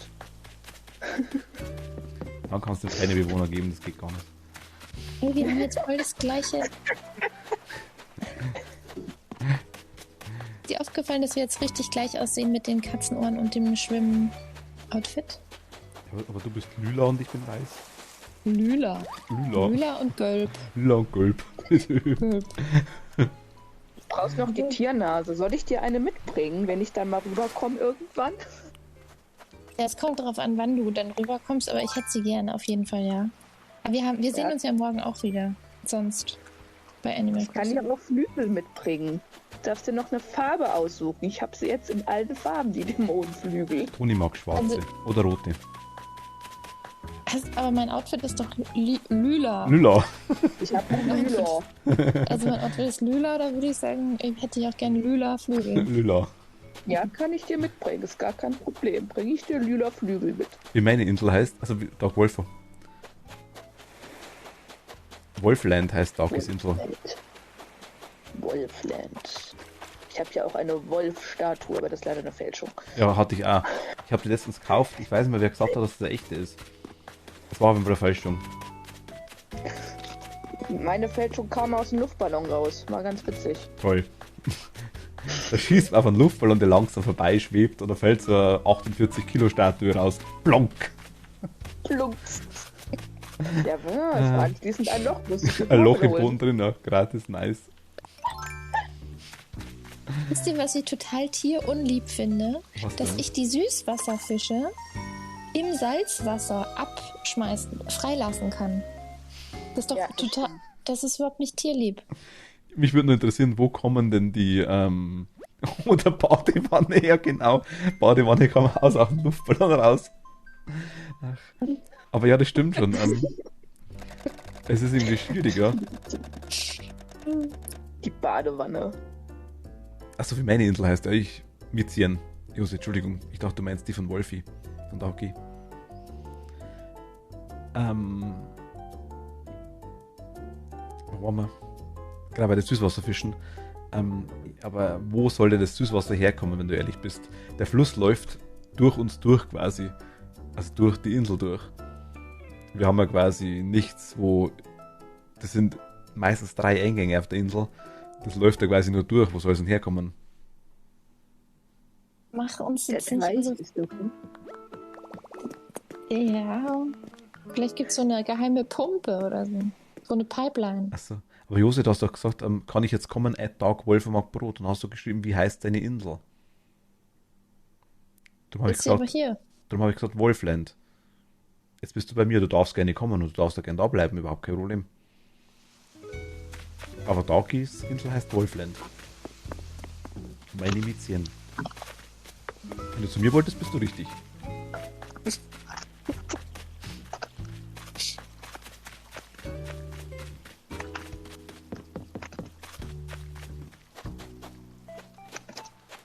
Aber wieso lässt du die Fische ja nicht frei? Ja, weil die Tasche voll ist und ich weiterfischen will und alles voller Fische ist. Achso. Also mir geht es ja nicht um die Fische, sondern mir geht's, also doch, mir geht es schon um die Haie. Aber ansonsten geht es mir schon eher ums Fischen. Ach so. Ich meinte damit deine, ich habe doch keinen etwas dahinter gemacht, die Städte so seine, was du gesagt hast. Deine also Beowulf.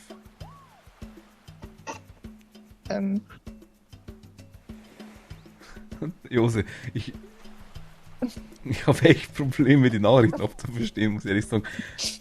Also, du meinst meine Insel, das ist richtig, ja? Aber irgendwie hab doch keinem etwas dahinter gemacht. Ich verstehe es nicht. Aber du bist jetzt da bei mir, oder? Und du kannst da... Moment, bist du jetzt noch da? Ja. Oh. Ja, bist du, okay. Nee, meine Insel heißt Mizien.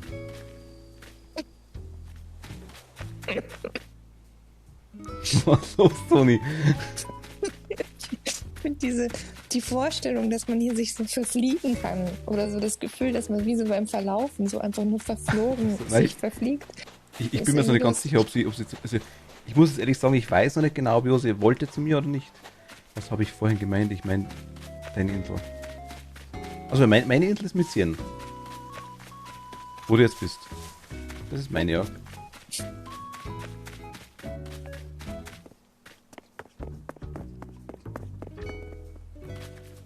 Mich hat nur irritiert, weil du vorhin an Dauki quasi geschrieben hast, kann ich jetzt kommen, Dark Wolfo.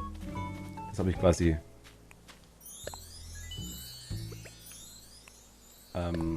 irritiert, sage ich jetzt mal. Ja, du hast gesagt, vorhin bestens irgendwas mit Wolf. Deswegen, ach so. Also du wolltest wirklich zu Dagi. Dagis Insel heißt Wolfland. Das habe ich gesagt gehabt. Weil eben du gesagt hast, dass du quasi zu Dagi, kann ich jetzt kommen, ich kann nicht mehr reden. Kannst du jetzt kommen, Tag Wolf mag Brot, wie heißt deine Insel? Dann habe ich quasi geantwortet, die Insel von Dagi heißt Wolfland. Ach so, ach, jetzt verstehe ich. Sie Ge- wollte nach dem Ausschlusskriterium sozusagen. Nee, okay, ich Ja, verwirre mir wurde mich aber deine Insel wirklich. angezeigt, nicht seine, deswegen habe ich gefragt, wie deine Insel heißt. Ach so, okay, jetzt, ja, jetzt sind wir beieinander. Ja, klar. Ich habe das, du musst dir vorstellen, du kennst deinen Kontext, aber ich weiß ihn halt nicht. Ich sehe nicht, was du siehst, darum habe ich da jetzt irgendwie gerade... Ja, alles klar. Okay. So macht Sinn.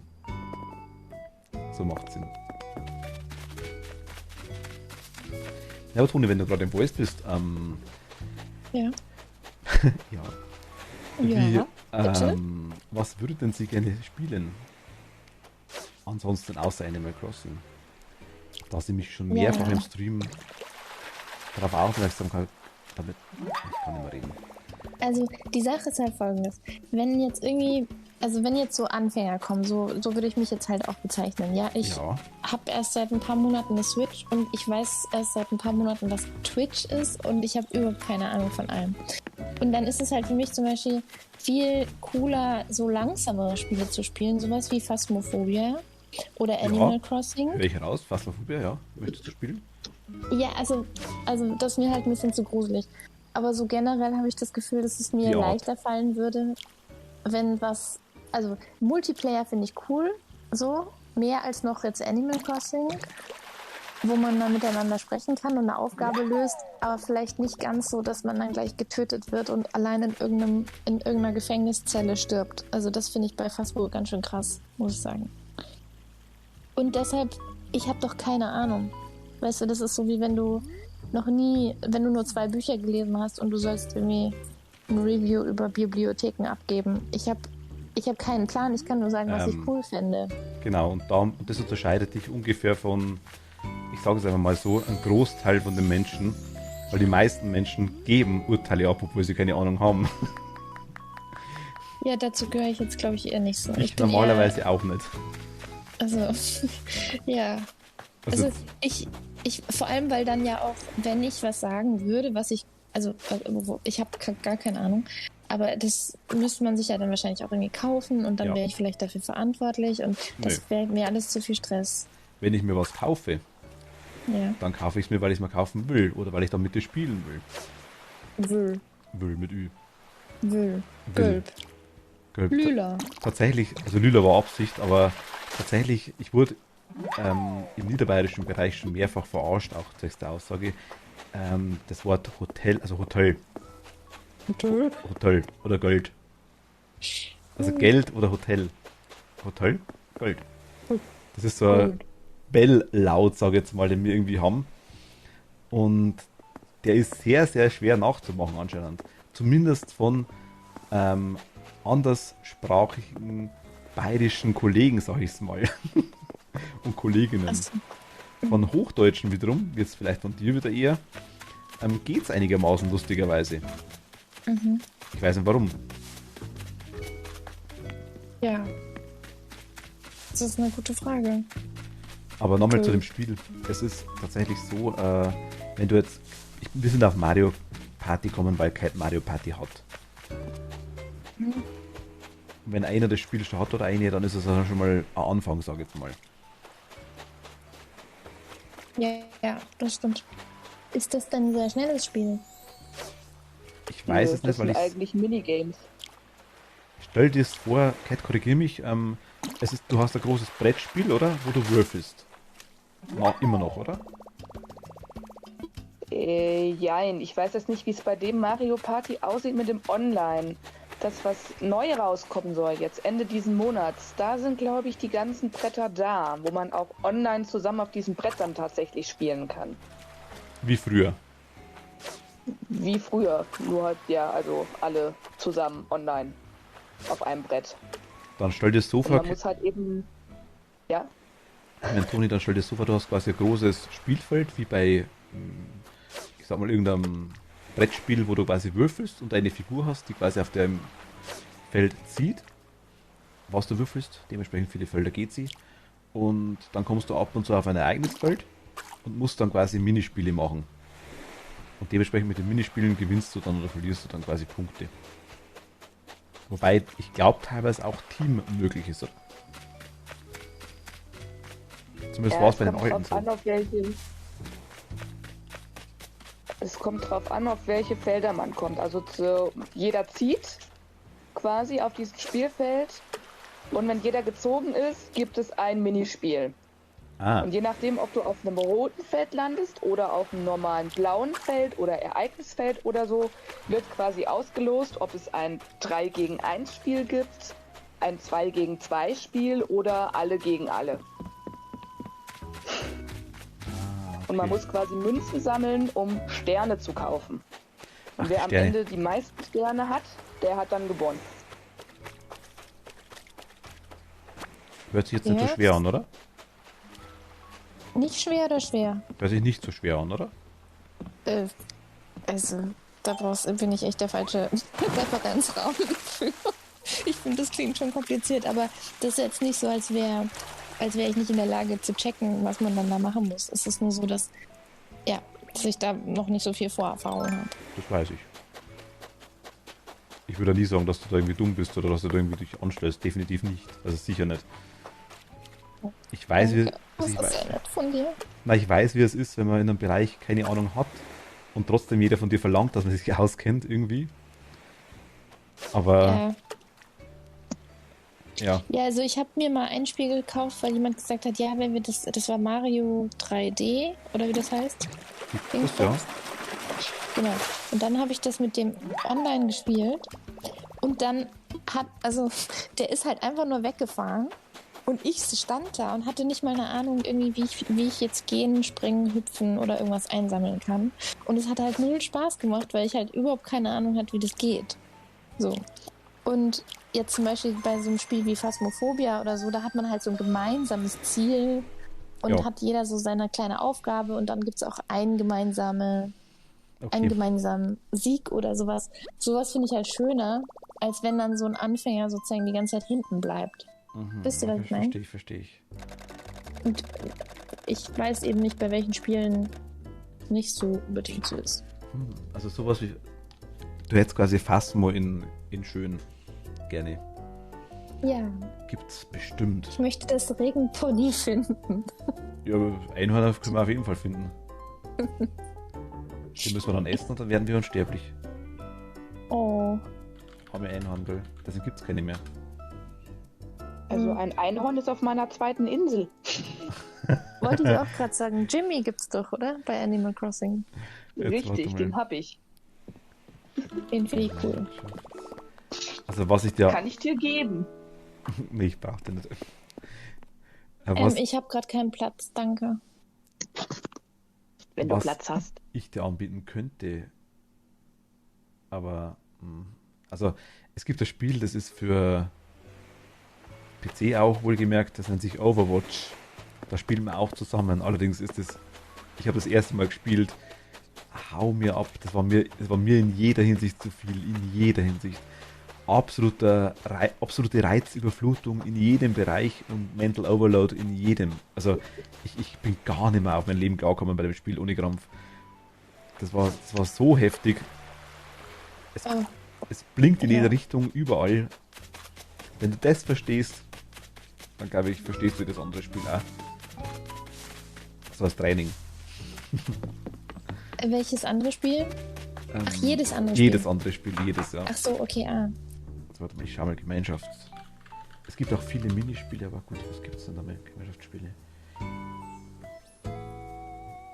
Ich meine, generell, was natürlich auch gehen würde, theoretischerweise, wäre sowas wie jetzt Machtler spielt. Bei Grounded? zum Beispiel Grounded oder Ark gibt da mehr so Spiele in die Richtung. Aber ist halt auch so, Cat, hi, grüß dich. Hi. Fertig mit der Arbeit? Nö. Ich habe gesagt, er soll sich melden, wenn er Platz frei hat. Dann fliege ich schnell rüber und mach das klar. Oh.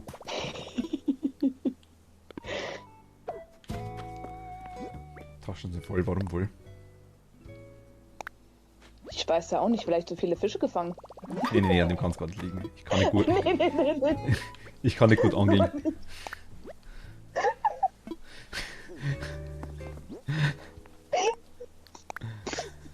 Ganze Inventar voller Mein Fisch. Laptop ist zwischen aufgebaut. Ich sehe das. Was? Ich habe meinen Laptop aufgebaut. Ich sehe das. Nee. Kann gar nicht sein. Nein. Ich habe nur 2, 3 im Inventar. Ja. Maximal. Hast du dich schon angepasst? Ich habe mich noch nicht angepasst. Nee, ich kann mich anpassen. Warte. Ich kann mich wunderbar anpassen.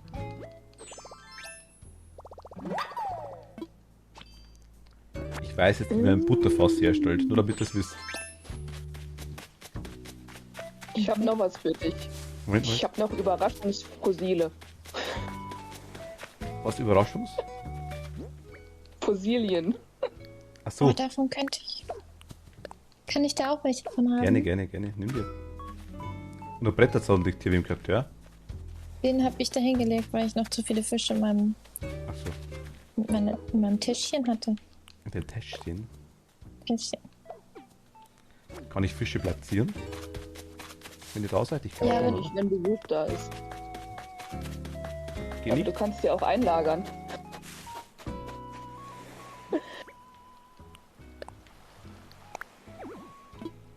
Ich weiß nicht, was ich für Fische brauche im Museum. Kannst du in deiner App nachgucken? Was für eine App? In deinem Handy? Also im Spiel? Aber da muss ich mir die Fische ja merken, oder? Faunapädie. Sehe ich da, welche Fische ich abgegeben Ja, habe? oben. Ja, das Gelbe. Ja, Mhm. da. Tata. Aber sehe ich dann, welche Fische ich abgegeben habe? Ich sehe nur, was ich gesammelt habe. Warte mal. Geh mal über den. Da. Da links ist so ein Symbol neben Ach, dem mit der Namen. Eule, mit der Eule. Genau, die hast du abgegeben.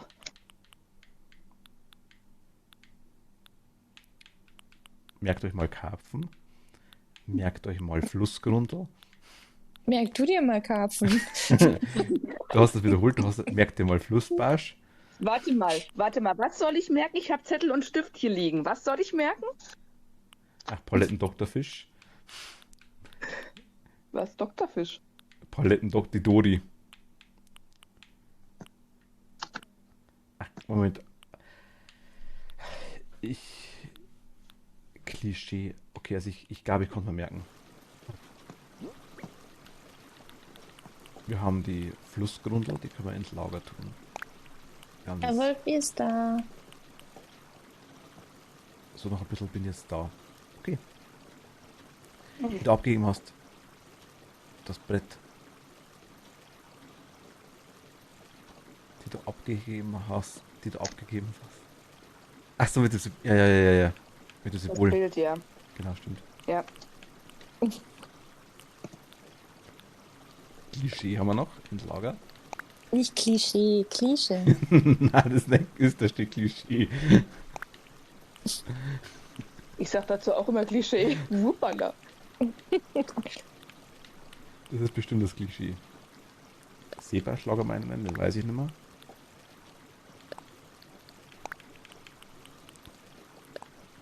Eigentlich könnte ich so einlagern, oder? Boah.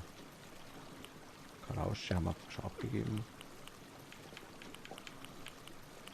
Hasel haben wir auch schon abgegeben. Das war das mit dem Haseln Hüpf. Ach Gott, ich lache jetzt noch. Die Witze da. Ja. Ja, Die genau. sind super lustig. Das sind super. Diese Ja. tollen Wortspiele. Ja. Ich schreibe mir den mal auf, dass ich es dafür später noch weiß. Ja. Kannst du in dein nächstes Date einbringen. Wenn ich mal Kommt irgendwann bestimmt angle, weißt du, und angel dann den Fisch, dann kann ich das sagen. Was? Da ist ein Wörterbuch dabei, wo ich dann blättern muss, 5 Minuten. Und dann schaue ich da. Cat, komm mal her. Was? Ich? Ja, du? Ich bin da. Ah, danke. Ein Stück mehr an der 100%. Hattest du den gar nicht? Die hatte ich noch nicht. Ronja, also angelt jetzt eigentlich nur. Ne, wir machen irgendwie alles gerade. Wir sind im Voice, wir reden. Kannst auch ins Voice kommen, wenn du magst.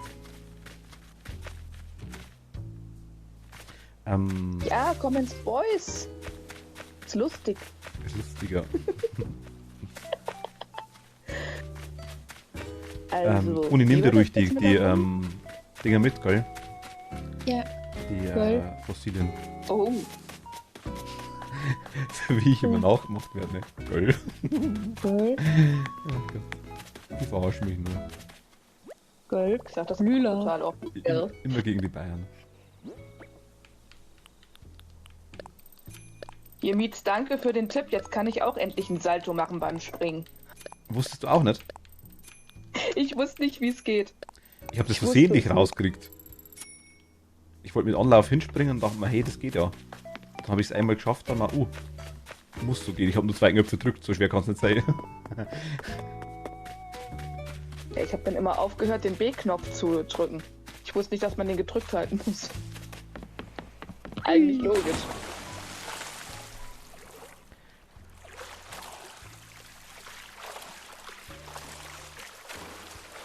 Also ich muss sagen, nur Angeln. Ich finde Angeln ganz toll. Das Also, ist ganz lustig, wenn ein paar Ronja Leute da sind, ja. ja. Aber wenn Ronja andere Ideen hat, was wir auf der Insel machen können, dann können wir das auch machen. Ich hätte eine Idee. Hat jemand eine Stoppuhr? Ja, habe ich tatsächlich.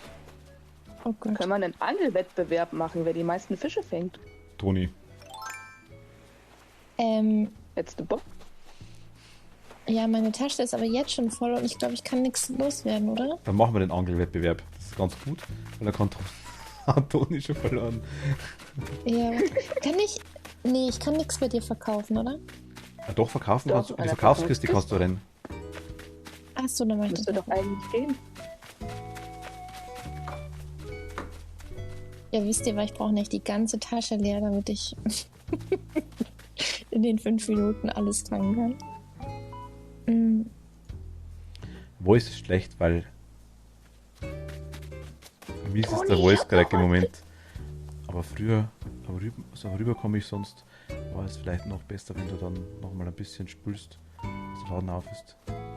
Spulen kann ich tatsächlich aktuell schlecht. ja, weil wir nämlich da sind. Genau. Ich spule im Regelfall so gut wie gar nicht. Okay, ich suche seit 5 Minuten deinen Laden. Wo ist der nochmal? Oben, Toni, wenn du hinterm Rathaus gehst über die Brücke, Ach, da. Ja. seit 5 Minuten, du bist vor 10 Sekunden weg, ne? Ja, lass mich doch ein bisschen dramatisch übertreiben. Ich suche jetzt gerade ein paar Spiele nebenbei. Kannst du zeichnen, Toni? Die Verkaufskiste für den Laden. Nur Bewohner dieser Insel können sie nutzen. Was habt ihr mir denn jetzt erzählt? Wir sind Schau, und Profis. Ronja wusste es auch schon. Verkaufskiste kannst nur du benutzen, hat sie geschrieben. Ja, weil Ronja Profi ist. Ja, Ronja ist echt ein Profi. Warum ist die nicht auf der Insel? Ja, Ronja kommt ja noch. Das wusste ich aber auch noch nicht, dass das nicht geht. Ich dachte, das würde gehen. Okay, dann mache ich hier mal mein Lager. Dann schlage ich hier mal mein Lager. Gute Nacht, ihr Lieben, muss schlafen gehen. Sonst ist morgen früh raus. René, vielen lieben Dank. Danke dir fürs Dabeisein und vielen lieben Dank für den Follow. Schlaf gut. Danke dir. Tschüss, Bis zum nächsten René. Mal. Hoffe ich. Ciao. Nachti. Deswegen meinte ich ja mit Spulen, die können ja nochmal wiederkommen. Ach so. Weil im Laden kannst du verkaufen, das ist richtig, ja. Also bei Nepp und Schlepp kannst du verkaufen. Das geht, das habe ich auch schon gemacht. Ja, das weiß ich. Aber es ist jetzt schon leider spät. Zurück. Springen oder Miet schmeißt uns runter und dann können wir, kann Miet spulen. Und wir kommen nochmal wieder. Freue mich aufs nächste Mal. Danke dir. Mhm. Jetzt sind wieder kurz Aber gut genau, weil ihr gerade im Voice da seid, wir müssen nicht spulen, das ist kein Problem. Du kannst auch, wenn du magst, du kannst gerne heimfliegen, kannst die Fische heimbringen, Toni. Wir warten auf dich. Oder du, Nee, ich lege ja jetzt hier gerade ab. Seht ihr nicht, was ich mache? Ich habe hier gerade ein zweites Ikea aufgebaut. Ikea! Ja, also ich bin hier gerade mitten, klicke hier gerade alles ab. Ehrlich gesagt, im wahren Leben sieht meine Handtasche auch ähnlich aus, wenn ich sie auspacke. Da ist alles Mögliche drin. Ohne Klischee jetzt, Frauenhandtaschen sind der Wahnsinn. Ja. Von außen passt Also- ungefähr ein Tempotaschentuch rein, eines. Und drin ist die halbe Wohnung.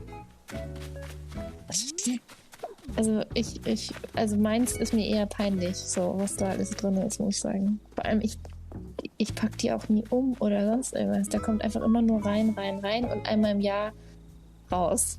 Und dann wieder rein. Ja. Zumindest einmal im Jahr. Wie bitte? Zumindest einmal im Jahr. Ja, da kommt sie dann zur Reinigung. Ach so. So. Also ich bin jetzt fertig, ich habe jetzt Platz. Bist quasi wie eine- lange wollen wir. Wie lange wollen wir denn die Stoppuhr stellen? Hast du eine Stoppuhr?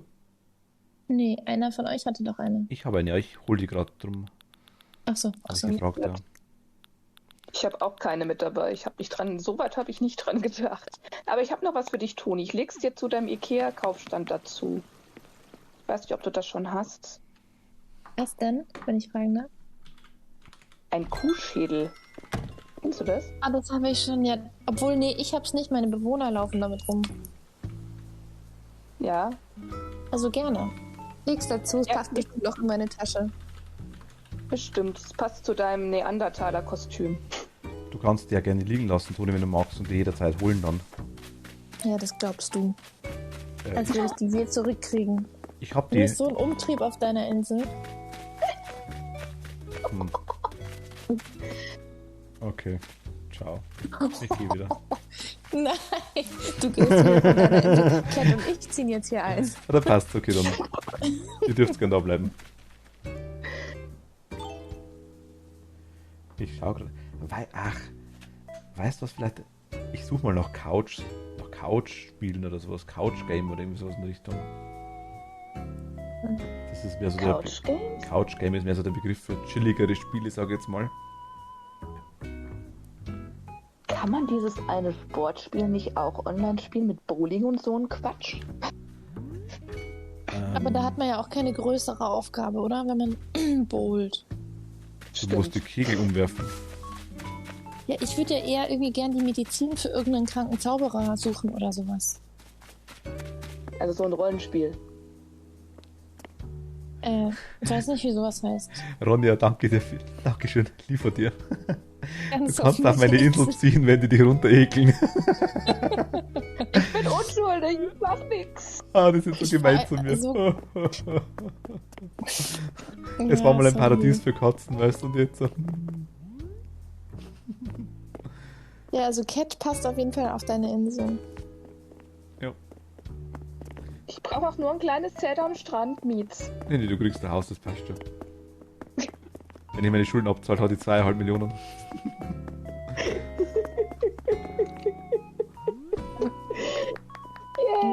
Hast du jetzt schon deine Stoppuhr? Ja, hab ich. Ja, dann lass uns doch mal loslegen, oder? Dir ist aber klar, dass ich dann massiv im Nachteil bin. Warum? Wo bist du eigentlich? Ich stehe hier irgendwo rum. Vor den Fischen, ne? Ja, auch. Komm mal zum Rathaus Ja, her. in den- Ehrlich gesagt stand ich gerade vor einem Fisch. Ja, weiß ich. Okay, wir starten vom Rathaus. Dann hat jeder die gleichen Chancen. Oh. Da muss ich erstmal hinfinden. Moment. Ach, da ist es. Okay. Lustigerweise wird uns empfohlen für Spiele, die quasi den Bereich haben. Das erste Spiel wird empfohlen Animal Crossing. Also hast du alles richtig gemacht, Toni. Ja, Und die spielt Blindangeln. ja habe ich auch gerade gedacht. Ich angel Blindkinder. Wie lange wollen wir denn einstellen? 45 Minuten? Was? Ist das ein Witz? Das Nee, geht nicht. es geht von 3 bis 15. Ich 3, hab jetzt 5, gedacht, 10 die- und 15. Ich dachte, was sagst du? Ich glaube 5, oder? 5 würde ich jetzt auch sagen, ja. Ja, Was ist los mit euch? Ich habe auch Feline, die du da daten kannst. Ich habe 3 Katzen auf meiner Insel. Feline. Ist es ein Name? Mal schauen. Heinz. Den habe ich denn jetzt noch, muss ich überlegen. Mir fallen sie gerade partout nicht ein. Ach, das ist die. Ah, okay. Also ich bin schon bereit. Toni Koop-Spiel. Idealerweise für Nintendo, für die Switch. Ich frage mal so, was darf es denn kosten, das Spiel? Oder darf das Spiel Geld kosten? Oder also Browser-Games gibt es ja Wer auch. fragt das? Ich frage das. Fragst du das? Ja, das darf schon was kosten. Das ist jetzt nicht so. Also 150 Euro ist dann kein Problem. Nee. Okay. Na, ich weiß, also ich denke mal, für die Switch kriegst du halt meistens nichts unter 45 bis 50 Euro rum. Aber ich schau mal doch. Ich schau mal den Store durch. Vielleicht gibt es sogar Spiele. Ihr habt ja die Mitgliedschaft, alle die Online-Mitgliedschaft. Da gibt es ja einige Spiele kostenlos dabei. Ach so. Vielleicht sowas. Oder alternativ, was auch noch gehen würde. Es gibt ja auch viele Spiele für ältere Systeme, die man dann quasi auch spielen kann. Oder die man halt dann im Store kauft für, keine Ahnung, ich sage jetzt mal 2, 3, 10 Euro. Was ich mir vor kurzem gekauft habe, ist der Cooking Simulator. Für 2 Euro. Was heißt das? Backst du da, oder was? Kochsimulator. Du kannst kochen, du kannst backen, ja, alles Mögliche. Was es alles gibt. Musst einfach mal googeln, So. Cooking Simulator. 5 Minuten? 3 Minuten? Wie lange wollt ihr? 5. 5. 5.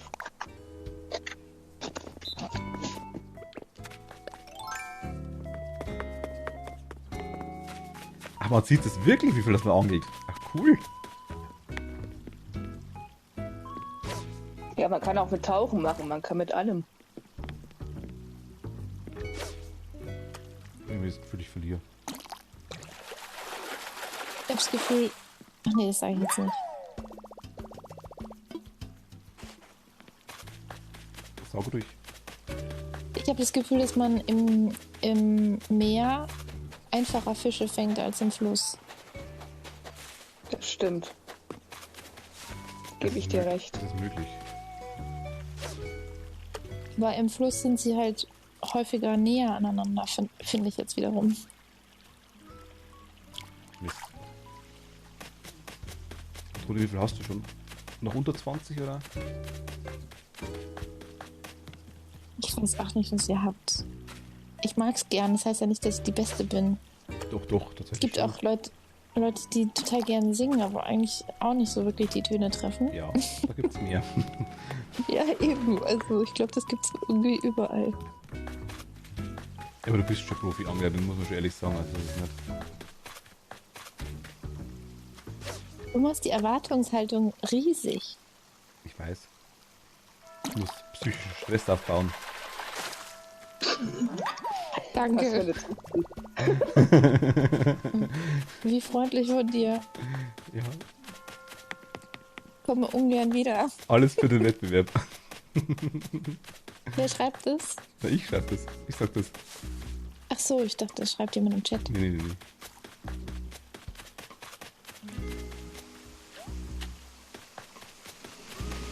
Du kannst uns ja währenddessen den Chat vorlesen, falls da jemand schreibt. Aktuell schreibt gar Und- keiner.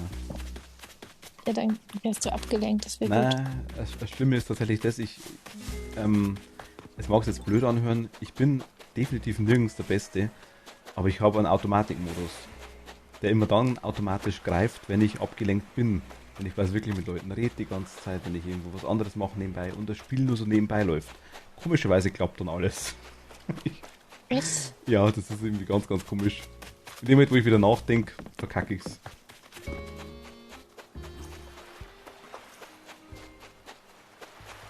Das läuft dann einfach so. Mario Kart zum Beispiel bin ich auch am besten, wenn ich wirklich nur... Du kannst auch ziemlich viel reden, während du spielst, ne? Ja, Also- kann ich.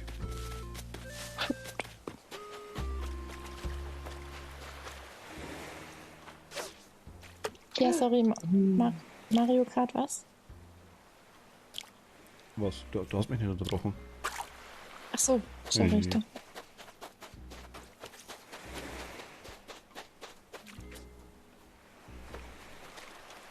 Ich habe gerade einen Fisch verloren. Ich habe schon 3 Hab zu verloren. früh die Angel eingeholt. Hatte ich schon bei 3.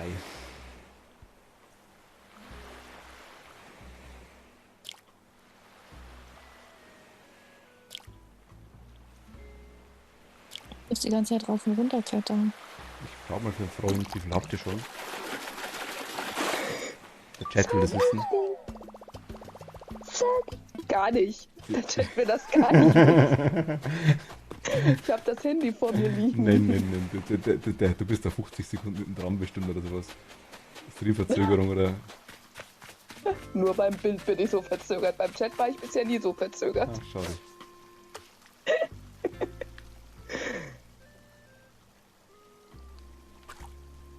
Aber ich muss sagen, heute läuft der Streamer sehr flüssig. Sonst habe ich immer Probleme. Ja, heute habe ich, glaube ich, wieder mal einen Codec gekriegt. Also das sind die, wenn du quasi umstellen kannst, die Qualität umstellen kannst. Das ist Donnerstag gar nicht so häufig. Ah, Weil ich weiß nicht, wie sie es genau machen. Ich kann ja nicht sagen, wie viel das die haben, aber die teilen auf so und so viele Streamer, teilen die anscheinend die Qualitätsaufteilung irgendwie auf. Ich weiß es nicht. Und ja, als kleinerer bist du halt meistens dann eher außen vor, sag ich jetzt mal. ja, am Wochenende merke ich das immer. Da hakt der Stream wie sonst was bei mir. Ja, das Da glaube stehe ich ich, immer nur die Hälfte. ist genau der Grund.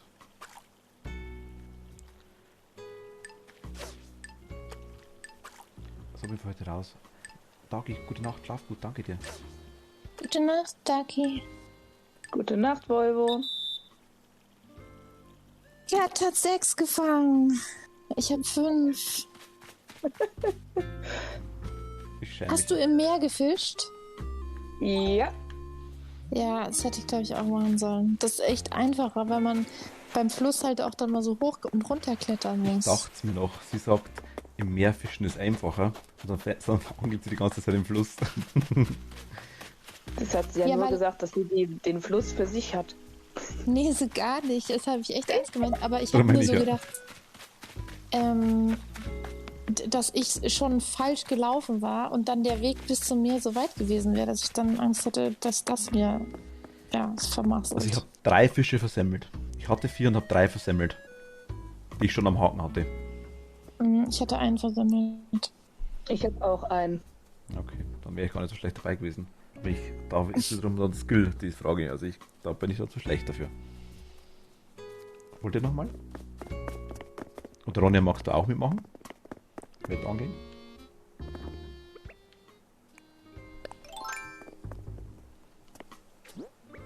Oder tauchen. Geht auch. Oder Ach, vielleicht ich hatte da noch eine Frage zu dem Nintendo-Update. Das wird ja morgen dann irgendwie vorgestellt, aber wann wird es denn dann tatsächlich ins Spiel umgesetzt? November. Ich glaube irgendwann, ja. Ah, das wollte ich vorher fragen. Wisst ihr eigentlich, was jetzt kommt? Weil ich meine, Dagi hat letztes Mal ja nicht wirklich aussagekräftig was gesagt. Ich weiß nur, Kofi soll kommen, also die Taube. Nee, war- ich weiß gar nichts.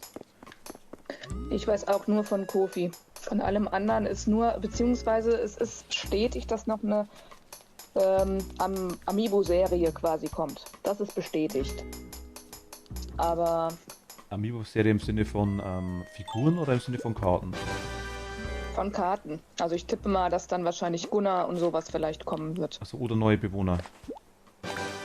Das kann auch sein. Ich hoffe ja immer noch, dass der Link ins Spiel kommt. Der Wolf-Link, den hätte ich nämlich gerne als Bewohner. Den finde ich cool. Von Zelda.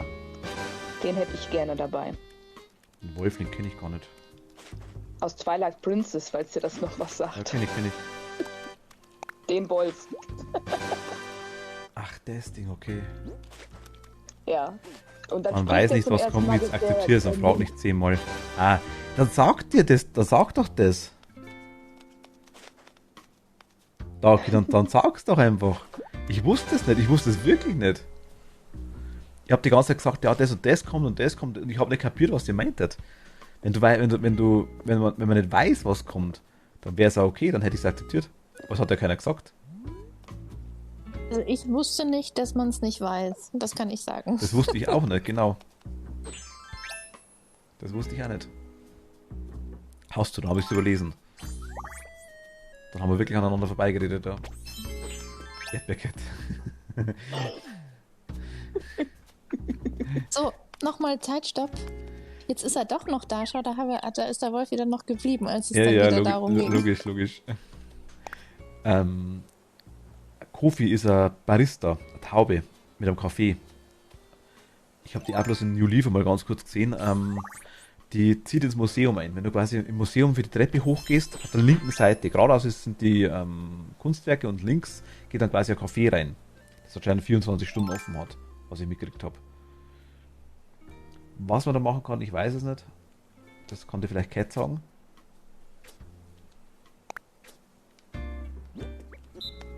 Im Café, na, man hofft Kaffee natürlich, dass man wieder Kaffee servieren darf. Das gab's mal in New Leaf. Das Minispiel. Da hofft man natürlich so ein bisschen drauf, aber ob's kommen wird, weiß ich nicht. War das ein Ich bin Minispiel? froh, dass das Kaffee erstmal kommt. War das ein Minispiel quasi? Ja. Man hat dann die Bewohner auch im Café angetroffen und KK war da auch öfters da mal im Café zu Besuch. Ach cool. Also früher, ganz früher, vor New Leaf quasi. Ja, vor New Leaf kenne ich Da keins. gehörte das Café und KK gehörten zusammen ins Museum. Und KK kam jeden Samstagabend ins Museum, in das Café rein und hat dort gespielt. Also das Café war früher im Museum und nur bei New Leaf war es quasi außerhalb. Richtig. Ach so, weil jetzt beschweren sich ja schon einige wieder, dass sie quasi die, ich habe ein Klischee. Oder ein Klischee, Entschuldigung. Ich habe es versehentlich richtig gesagt.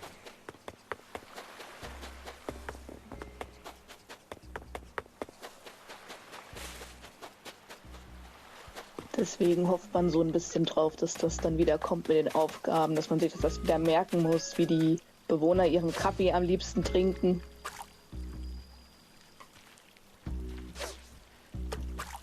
Okay, ja, ich bin gespannt. Es fehlen generell einfach so kleine Minispiele, finde ich. Mist. Wie quasi einfach, was man auch mit Freunden ein bisschen machen kann. Gut, die Stoppuhr ist ein ganz guter Gag, aber irgendwie ein paar so Dinge wird noch fehlen. Ja, die Minispielinsel von New Leaf fehlt einfach. Ah, jetzt habe ich den Fisch vergeigt. Ja, die habe ich nicht, die weiß ich nicht.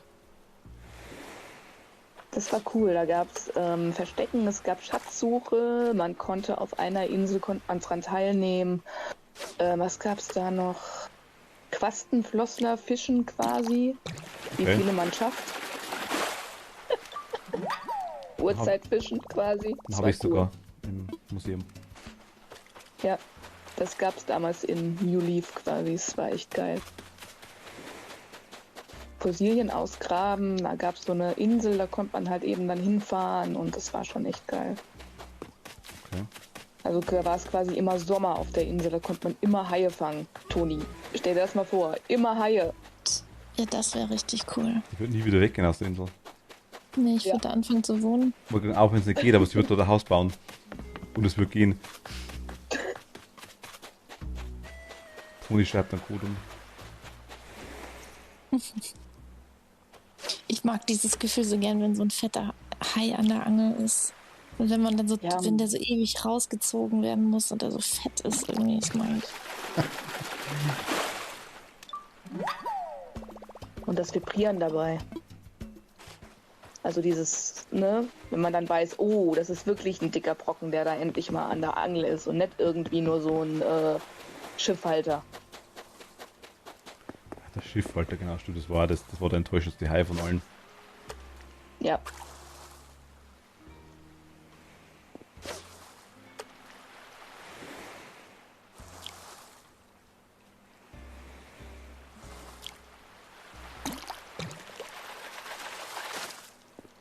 Also diesmal habe ich gar nicht viele Fische gefangen.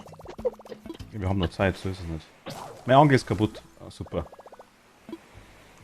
Habe Problem? ich ja noch Chancen, dich einzuholen, aber das glaube ich nicht. Ich kann mir kein Angel nicht kaufen. Musst du dir eine craften. Ja. Das Du musst jetzt geht mal beim Rathaus, kannst du notfalls auch eine craften. im Rathaus wo. Beim Nook. Beim Nook ganz links. Ich habe an keine der Materialien dabei. Werkbank.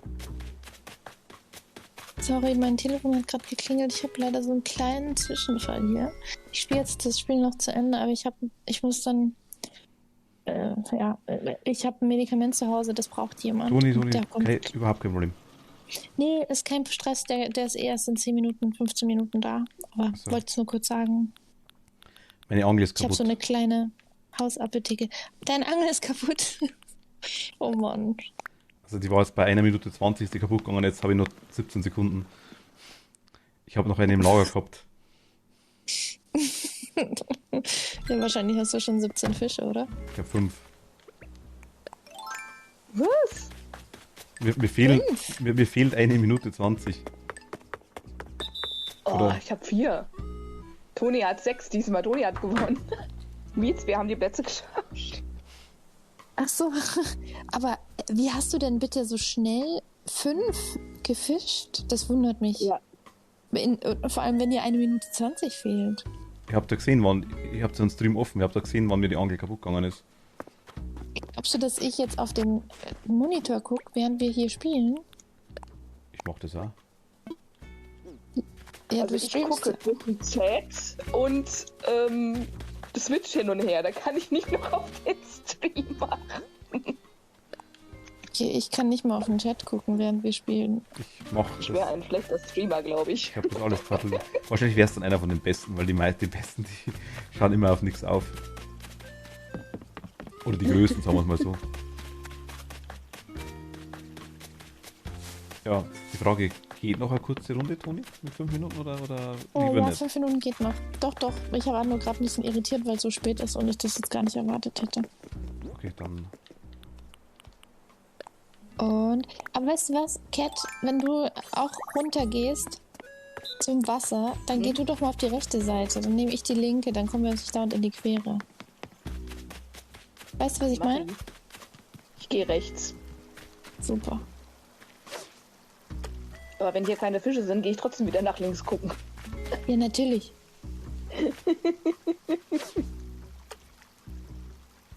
Wir fischen jetzt Miezchen leer.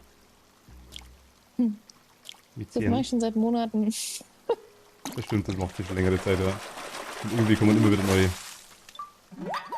Ja, ich frage mich, wie das eigentlich mit dem Teich geht, wenn das schon mit dem Fluss problematisch ist. Wie ist denn das dann mit dem Teich? Was für Teich? Pluppen die dann von unten auf? Ist das richtig tief? Achso, ja, die schwimmen durchs Meer durch wahrscheinlich. Ach so, das macht dir nichts aus. Das sind ja Süßwasserfische, das macht dir nichts. Ja, es ist aber, das läuft ja komplett durch. Wo sollen die herkommen? Ich habe vorher schon gesagt, das ist auf allen Seiten ist es offen. Wie wollen die das schaffen, dass das Süßwasser ist in der Mitte? Keine Ahnung. Scheiße. Wie könnt ihr euch während des Wettbewerbs noch so Fragen stellen hier? Ihr diskutiert ja auch so gerade. Du, ich schalte dabei ab. Das geht schon so in Fleisch und Blut über dieses Spiel. Ich kann dabei wunderbar was komplett anderes denken. Genau. Aber nicht, wenn du baust, oder? Beim Bauen tatsächlich nicht. Da brauche ich wirklich meine 7 Sinne. Und auch wenn ich was designe, brauche ich auch alles. Aber so jetzt hier bei dem Spiel, beim Angeln, Wobei ich ja ganz froh bin, dass es nicht geht, dass man baut, wenn jemand auf der Insel ist. Man wird wirklich nur abgelenkt werden, ja. stellt euch mal vor, da würden dann Fremde mitbauen und dann sieht das irgendwie blöd aus und müsste man es ja eh wieder abreißen. Und Ja. Nein, jetzt ist meine Angel kaputt. nein, echt? Ja, echt jetzt. Ich habe keinen Ersatz. Aber zum Glück ist das Rathaus nicht weit. Aber hast du Materialien dabei? Die habe ich immer dabei. Ach so. Wirklich? Ich liebe nie ohne Materialien weg. Ich habe die immer dabei. Nie dabei. echt? Ja. Ich hab auch nie was dabei. Doch, ein Tamburin habe ich dabei, das habe ich von dir gelernt. Das ist wichtig. Könnte ja sein, ich bin irgendwo, der Nukladen hat zu und wir sind in einem Angelwettbewerb. Könnte sein, aber es ist eher unwahrscheinlich, dass sowas passiert. Nee, die Cat ist so unwahrscheinlich. beliebt. Die Cat ist so beliebt. Ich glaube, die ist voll die Inselhopperin. Ja, bestimmt. Nee, bin ich tatsächlich nicht. Auch bei der Cat hoppen sie immer rein und holen die Bewohner. Ich habe mich Ja. vor kurzem mal gefragt, was ich gemacht habe, bevor ich Animal Crossing gespielt habe. So um die Uhrzeit und sonst so. Wisst ihr, was ich meine? Ja, das kenne ich. Und? Was hast du gemacht? ich habe endlos viel gelesen. Also wirklich manchmal 2, 3 Bücher die Woche. Jetzt lese ich ungefähr nur noch 1 die Woche. Aber ist doch auch noch einiges. Ja. So viel schaffe ich nicht. Ich lese so und gut wie ich gar nicht mehr. Ja, das sind die Bildschirme, weil die einen so schnell entertainen und so einfach und so. Also, Nee, ich stream halt dann in der Freizeit. Das ist das Problem. ach so.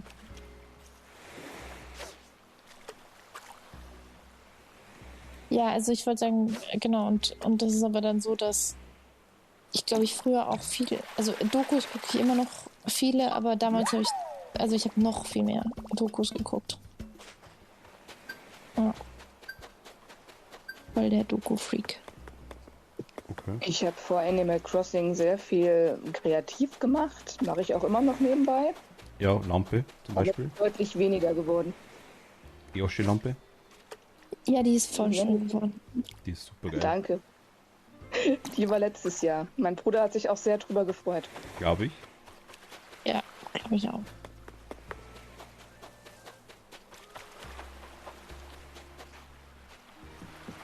Also die war schon, ja, die war schon echt Hammer. Oder ist sie noch? Ja, er hält sie in Ehren. Mist. Ich habe schon 2 Fische vergeigt. Stress.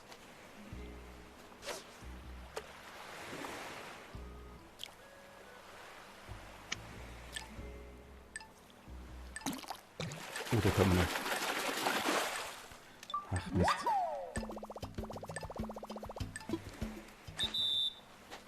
Ah, ich habe 2 vergeigt. 10 hätte ich auch haben können. Mist. Oh, was habt ihr denn gefangen? Okay, meine Angel ist auch zwischendurch kaputt gegangen. Ja, klar, das kannst du vergessen. Ich habe jetzt gar nicht gesehen, wie viel ihr habt. Wie viel habt ihr 8. denn? Ah, Ich habe 2 Ja, gut, versemmelt also wenn- und hatte 8. Ich hatte 7. Ja, dann hättest du gewonnen. ja. Ich hatte jetzt 10, aber ich habe ehrlich gesagt keinen versemmelt diesmal. Das heißt, es wäre auch nicht mehr gewesen. Ich habe einen versemmelt und dann ging noch meine Angel kaputt. Gut, bei mir muss man sagen, ich habe 2 versemmelt, was aber auch heißt, dass ich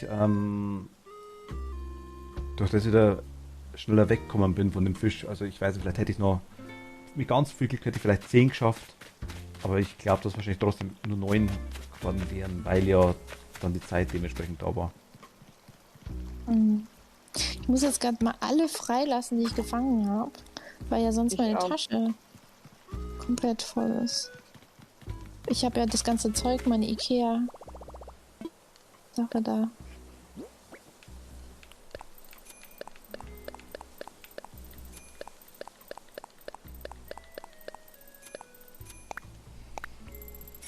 Ich verkaufe es einfach.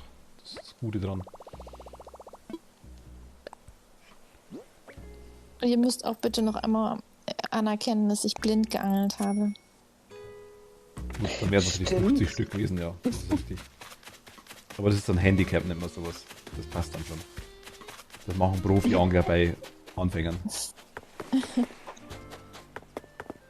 Stimmt. So zum Flexen, Hast du weißt. So ich hab blind geangelt, weißt du. Anglerflexen. Sag mal, wie lang läuft denn da? Musst du morgen früh arbeiten? Ich? Ja. Ja. Okay, und wie lange streamst du so normalerweise an Tagen wie heute? Ich sag mal, so zwischen 11:30 und 12. Okay. Also, Normalerweise. es Aber hat auch schon ich Ausnahmen weiß, gegeben. dass wir einmal bis 5 Uhr gespielt haben. Das war, Ja. genau, das war besagter Wespentag. Echt? Ja. Nein. Ich war um halb, Nein. ich war um 5:30 hinten dann, oder bei mir in der Wohnung quasi, und hab dann, oder im Bett, sag ich jetzt mal, und hab dann quasi, das war besagter Wespentag. An diesem Tag bin ich um 8 Uhr, also ich bin um 5:30 dann oder um 5:45 ins Bett, weil ich ja die Wespen rausbringen musste, und bin dann um 8 wieder wach worden, weil mich die gestochen haben. Oh, Das war genau der Tag. Mit Philipp und dir. Ja. Haben wir dir kein Glück gebracht. Ai.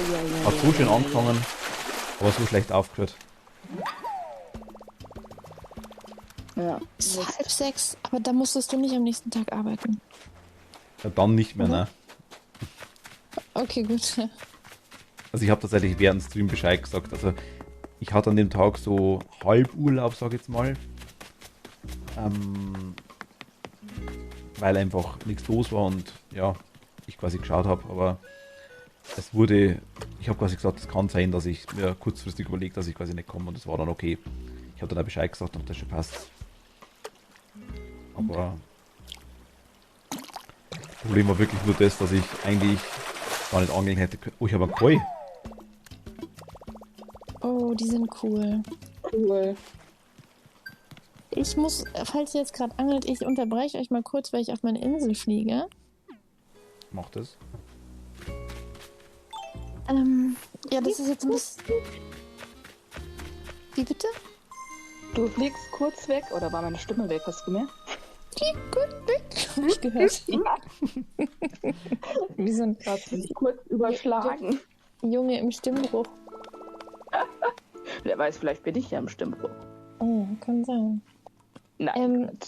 Ja, ich würde mich nämlich dann jetzt hier aus dem Voice verabschieden, weil ich gleich noch Medikamentenübergabe mache. Mach das. Dann Österreichisch. hören wir uns ja morgen, oder? Ich denke schon, ja. Okay, das um 8, dein Stream? Ja, so Viertel nach 8 würde ich sagen, sowas in die Richtung. Ja. Okay, super. Ich habe noch ein paar Fossilien bei dir gelassen. Vielleicht kannst du die für mich aufbewahren. Lass die einfach liegen. Bis morgen kommt Okay. keiner auf meine Insel. Oh, okay, gut. Also war schön mit euch beiden. Ebenfalls. Dann hören wir uns bald, ja? Morgen wieder. Okay. Gute Nacht. Gute Nacht. Ciao. Danke dir. Tschüss. Gute Nacht. Ciao.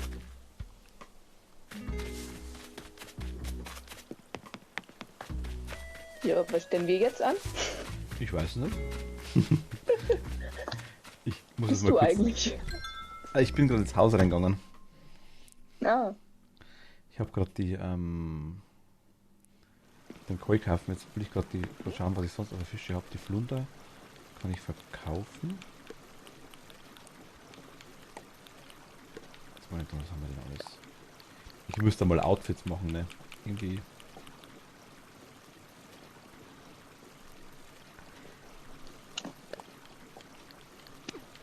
Dies kann ich weg tun aktuell.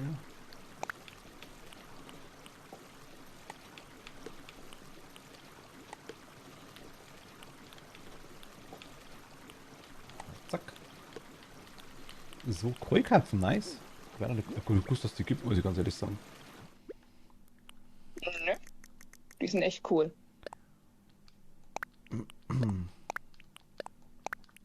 Ich verstehe eines. Gut, einerseits muss ich ganz ehrlich sagen, ist ganz gut. Jetzt für mich, weil sonst wäre mein Museum wahrscheinlich schon voll, denke ich mal. Wenn man die Sachen selber sammeln muss.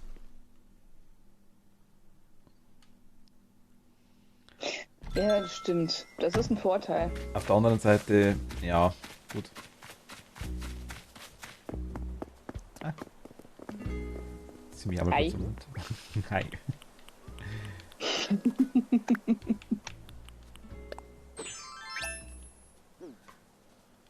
Und die Aktion von Dagi letztes Mal war cool.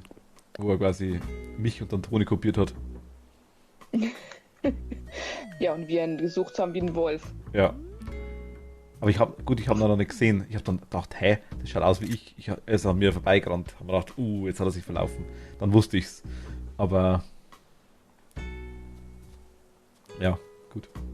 Ja, und bei der Toni kam ich dann auch erst viel später drauf. Ich habe am Ja. Abend noch überlegt, wie hat der das angestellt? Und dann dachte ich so, oh, lol. Die hat ja, Toni wusste Bescheid. Ja, ja, sie wusste Bescheid, aber wir nicht. Genau, Deswegen richtig. Dann so, lol. Da kam ich erst viel zu spät drauf. Niesen. Gesundheit. Danke. Kriegt man eigentlich irgendwie die Emotes schneller? Nicht, oder? Ja, Ja. lass dein Rad auf und dann gehst du auf Y. Und dann, wenn du eins ausgewählt hast, nochmal auf Y. Also nein, das weiß ich schon. So meinst du. Ja.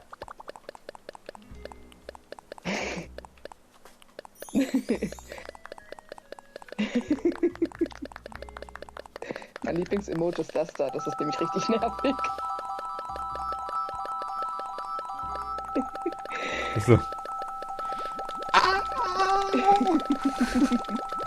Das auch. das hab ich nicht.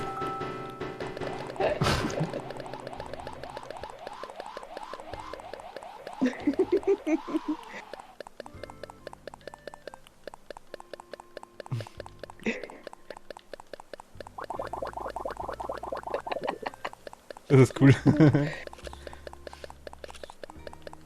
Entschuldigung, Entschuldigung, Entschuldigung, Entschuldigung, Entschuldigung, Entschuldigung, Entschuldigung, Entschuldigung, Entschuldigung, Entschuldigung. Ich hau mich mal selber.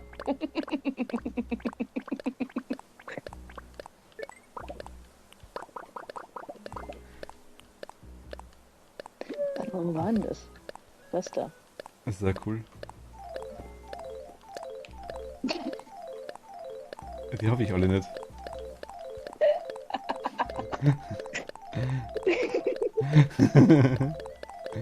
Krieg kein Drehwurm irgendwann. Der Charakter immer so, huah.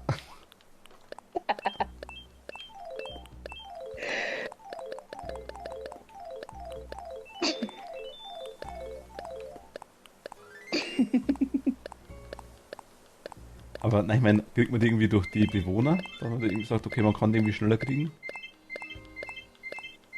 Nee, nur durch die Bewohner geht das quasi.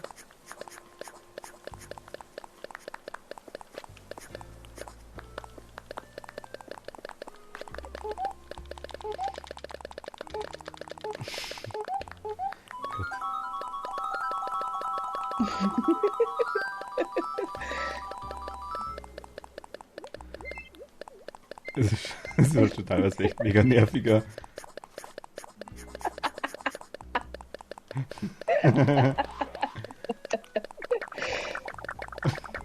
Das sieht auch gut aus.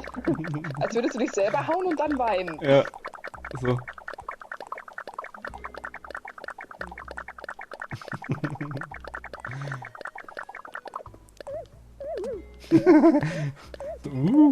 So, das wäre einfach so tanzen. Machen wir die Schnarke. Das war Tanzen, glaube ich, ja. Das war der Ententanz. Nein, was ist das für einer? Schnüffeln. Schnüffel, genau. Der Ententanz.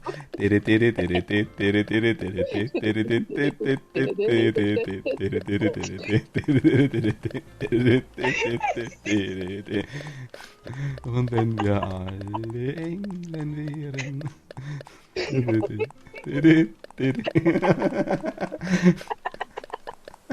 Ach Gott. Das sieht doch wirklich so aus. Stimmt ja. Ententanz. Ach, Kacke. Potterhead, ja.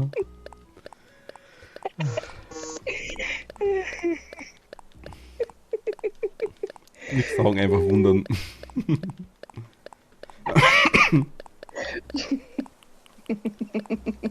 Das kann man machen, da. Wir kneten den Teig, wir kneten den Teig, wir kneten den Teig. Ach, genau, stimmt, das gibt's noch. I want two, three, four. Das ist auch tanzen. Ja. Ach Gott. Und vor zurück und vor zurück. Ronja Crazy, ja. Mir tut der Mund schon weh. Toni bereut wahrscheinlich, dass sie zurückgeflogen ist. Das kann gut sein, ja. Ist das blöd. Ach Gott.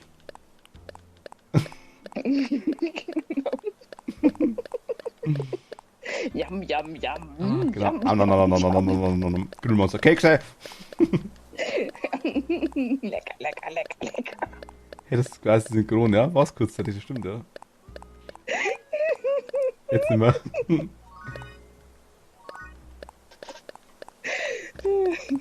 Aber ist der Mund wirklich schon weh. Ah. Ja, auch.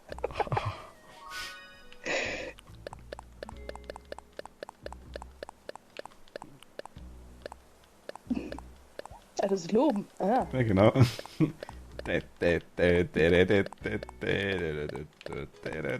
Wo sind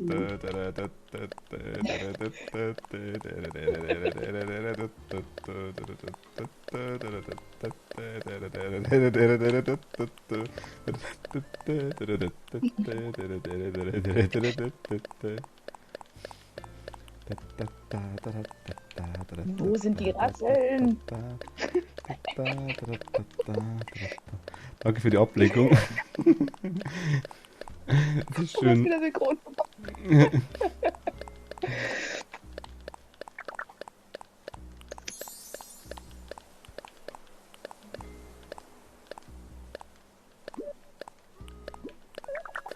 Ein paar Sit-Ups. Ja, ein bisschen Headbangern.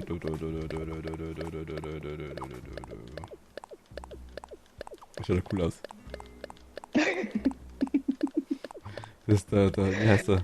Shake the Body. Warte, ich denn das Wackeln vorhin? Wo war denn das? Ah, das da. Was war das? Das da, glaube ich.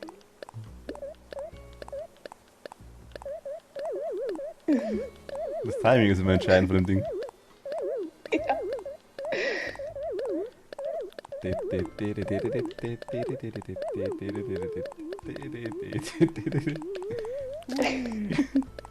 Weißt andere irgendwann Content Animal Crossing, ne? Wir dancen einfach mal eine Viertelstunde.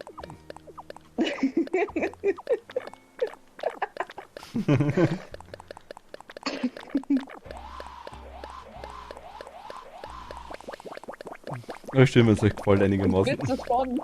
Ha? Ich schwitze schon. Ach, das habe ich aber auch irgendwo, oder? Das ist Panik. Warte, wo habe ich denn das?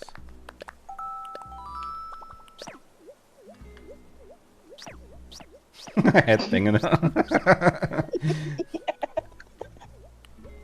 Das ist Schunkeln, was ich gerade mache. Ja. Was ist denn das für ein Emote? Ententanz. Und das ist Schnüffeln. Das ist der Ententanz, genau. Das müsste Ententanz heißen, nicht Schnüffeln. Ja. Was ich gerade hatte, was war das? Konfetti!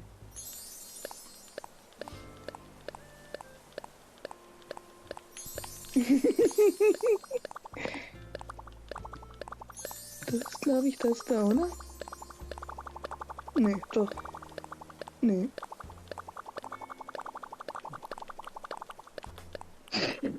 Das war das da, der Verlegenheit war das vorhin. Aber ich habe doch das andere auch gehabt, glaube ich, mit den Verwundern, ne? Wo war denn das?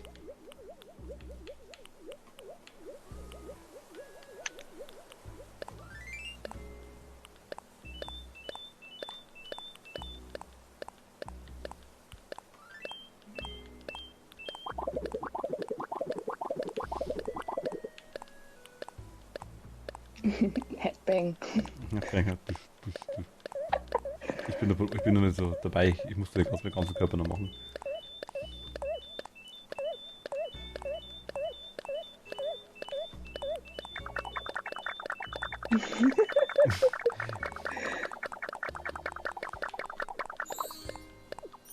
Also Headbangen. Ich kann das singen, was? Genau. Wollte ich ja gerade machen.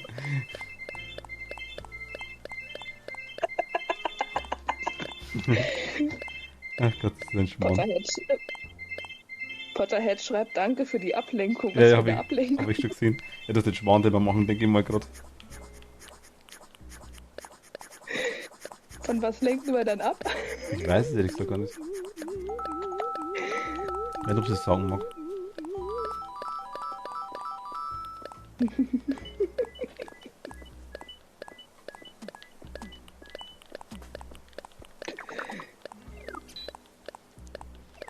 Also ich brauche da noch einige. Aber ich weiß nicht, kann ich mit meinen Bewohnern, die ich aktuell habe, überhaupt alle Emotes kriegen? Warte mal. Das kann ich dir tatsächlich sagen.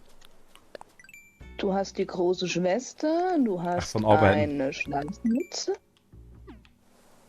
Noch eine Schlafmütze? Victor und Morpheus, ja. Selbstzufrieden? Ist Gunnar. Ähm. Gunnar ist selbstzufrieden, ja. Genau. Aber ich habe, glaube ich, keine Dinge, oder? Ich habe keine so Miesepeter. ich habe keinen Miesepeter und ich habe kein Popstar. Ja. Fett schwer müsste aber eigentlich gehen. Was müsste gehen? Es müsste aber eigentlich gehen, dass du dann trotzdem alle kriegst. Ich war auch ganz erstaunt. Wechselst ja eh irgendwann nochmal durch. Hast du ja mal Als gesagt. Sportler habe ich auch nicht, hast recht daran, ja. Also ich hatte am Anfang Ludwig, das war Sportler, und ich hatte Tamara, das war Popstar. Von denen habe ich auch, glaube ich, von beiden Emotes gekriegt, aber es waren jetzt keine besonderen. Die meisten Emotes habe ich bis jetzt von Fatima gekriegt. Dann zwischenzeitlich von Cleo. Ich glaube, eine von Victor und eine von Morpheus. Und jetzt gerade vorhin von Bella noch. Bella ist so große Schwester, gell? Ja. Das ist die große Schwester von der Persönlichkeit her. Genau, Schlafmützen. Hochnäsig? Hochnäsig ist Hochnäsig Noisette, Geo, ich glaube Lupa auch, oder? Und Froni, Ja. die 4. Gunnar ist ausgeglichen. Pekoi oder Sandrine ist mehr schüchtern, so wie Ist auch, Fatima. ist auch ausgeglichen, genau. Die beiden sind ausgeglichen. Ich brauche nur noch die man bekommt bei Beste Freunde. Ach so, da gibt es auch noch mehr. Ich müsste ihnen halt mal was schenken, ne? Aber ich bin halt Yep. irgendwie zu, ja, wenn ich dann auf der Insel bin, mache ich irgendeinen Scheiß mit euch. Oder baue irgendwas. Und die Bewohner kommen meistens, die Bewohner sagen schon die ganze Zeit, es ist schön, dass ich einmal wieder anrede, weißt du, nach dem Motto. Ja, viel reden hilft. Ja. Wenn sie dann irgendwann anfangen, die Begrüßung geändert haben zu wollen, dann bist du schon sehr nah dran an einem Foto auch. Das hatte ich bei Tatjana. Tatsächlich. Das war meine erste Bewohnerin, die habe ich aber rausgeschmissen.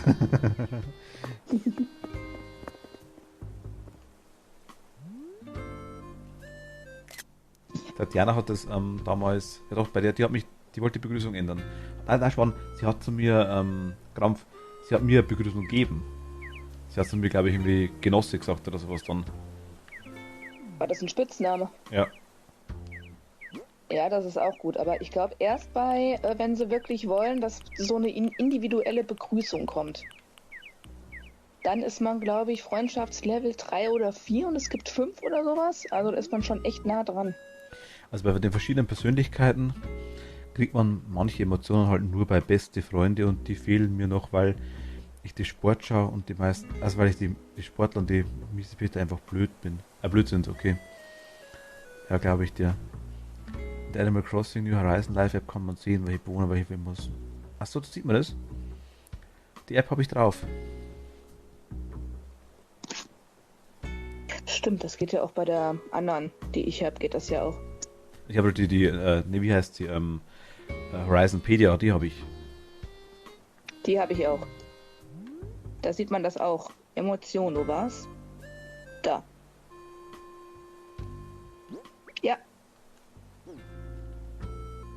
Da steht wirklich dabei. Auch wann man die, von wem man die kriegt. Also gibt es wirklich manche, die... Und ab welchem Level.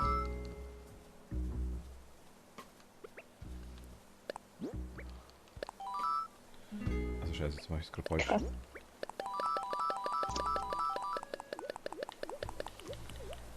Wusste ich auch noch nicht.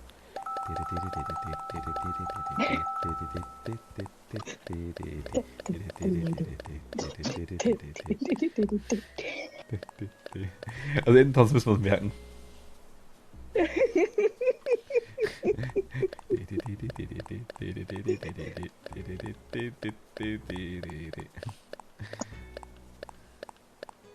Der ist schon cool, der Ententanz.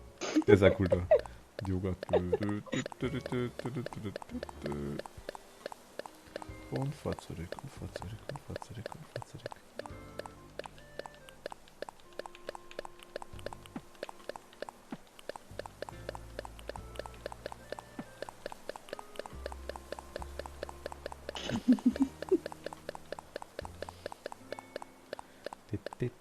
kleine Bewegung und große Bewegung. Genau.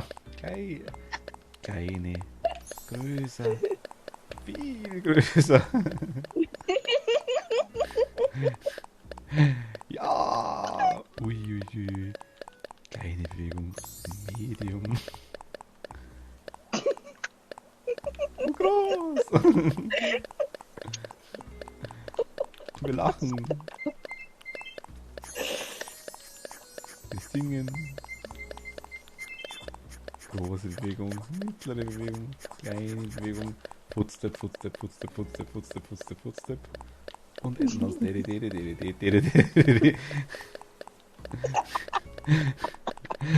Sehr krass. Ach Gott. Das war Quatsch. Ach, schön.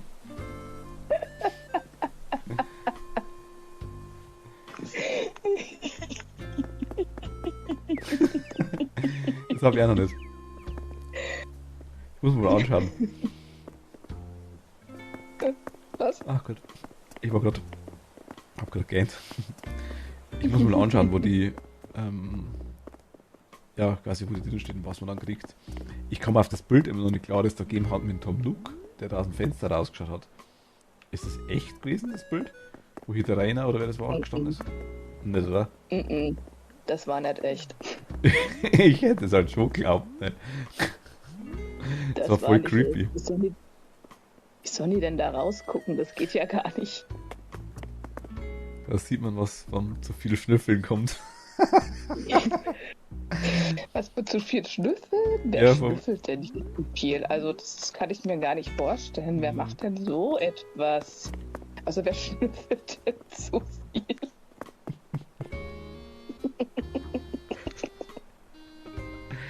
Ach Gott. Ganze Brittstifte weg. Kann ich mir gar nicht vorstellen. Ich weiß einfach, was sie meint.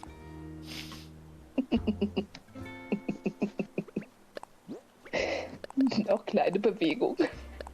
Das stimmt, ja.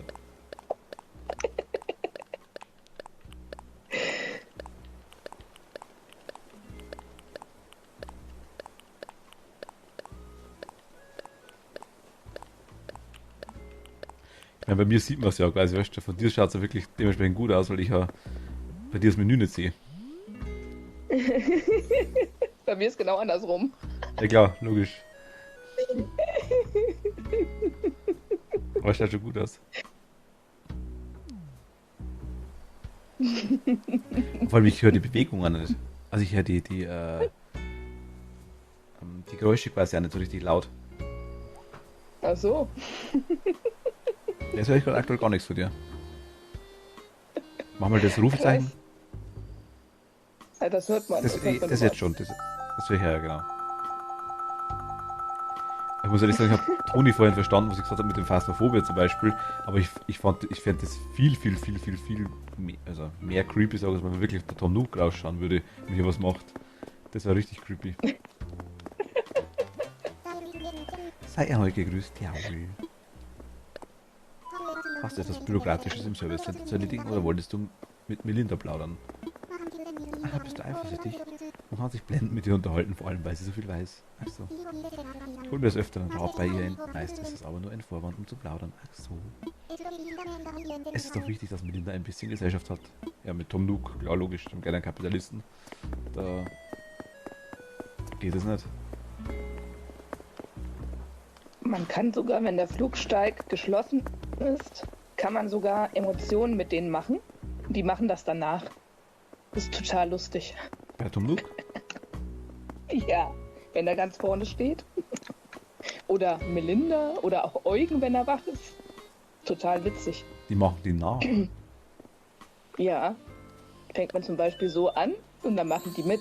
Entweder sie machen irgendwie verlegen oder sie machen dann echt mit. Gut, das weiß ich, das Total geht. lustig. Wenn wir das singen zum Beispiel, geht das ja ganz gut. Ja, Hey Cleo. ja gut, jetzt gerade nicht, weil der Flugsteig offen ist, aber dann geht das. Und mit dem Niesen kann man echt machen, wenn Samstagabends hier der Tom Nook sitzt mit seinen Leuten, mit den Bewohnern und dann geht man hin und niest einfach mal. Ey, die Blicke sind echt unheimlich. Okay. Tom Nook? Der KK. Der KK, ja genau. Ah. Den meinte ich. Wenn der hier sitzt mit seiner Gitarre und dann hier die ganzen Stühle stehen. Das ist total unheimlich gewesen. Die haben ja echt lange nachgeschaut, so nach dem Motto, geht's dir gut? Was macht die da? Richtig Frau creepy. krank? Ja, Oh, ich verkaufe gerade mal Gedidli.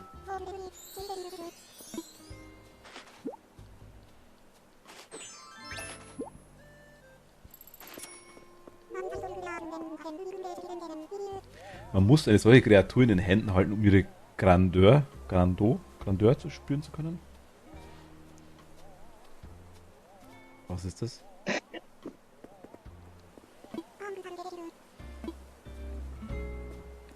Also ich muss sagen, Contour, Fleur. wir schauen schon gut aus. Ich so mit weiß und du mit komplett schwarz. Weiße Weste noch dazu und dann Krawatte, du die Fliege. Das passt schon gut. Ich habe halt eben auch die weißen Flügel. Ja, stimmt, genau. Die weißen brauche ich auch noch, glaube ich, irgendwann mal. Ich habe mir heute grüne und orange gekauft. Oder Ich habe sie alle.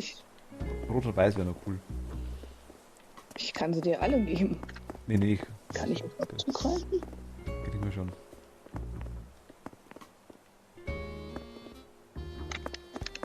Aber die Flügel hab ich gesehen und wollte die haben. Die habe ich eh von dir, die schwarzen. Ja. Es gibt 6 Farben. Also ich habe schwarz, habe ich dran. Ich glaube, orange und grün, glaube ich, habe ich. Was gibt's noch? Und fehlen dir noch 3. Also weiß fehlt mir. Mir fehlt... Gibt es rot? Können es auch so machen. Nee, Palti. Die kannst du katalogisieren. Ach so. Einfach nur kurz in deine Tasche und dann kannst du die schon mal bestellen. Die anderen beiden schicke ich dir. Okay, nice. So geht's auch, stimmt. So, Dankeschön. bitte. So geht's echt am einfachsten. Ne? Ich habe von dir die Dynasty schon komplett da, genau. Noch einige Küchenmöbel von Darky. Genau. Fehlt noch die Schülerserie, die muss ich endlich mal anfangen. Zu sammeln. Wobei ich habe schon ganz schön viel beisammen. Ich muss nur noch mal gucken, was ich noch alles brauche. Ich muss mal ein paar Küchenmöbel bestellen und muss dir an Philipp schicken. An den Philipp. Flip. Flip. Ja. Der Darky schreibt mir immer mit F und das habe ich das erste Mal wirklich Flip gelesen, weil das I so klein dazwischen war. Das habe ich nicht gesehen. Was ist Flip? Der war Tick, Tock, Mietz, Flip, Kick. Flip.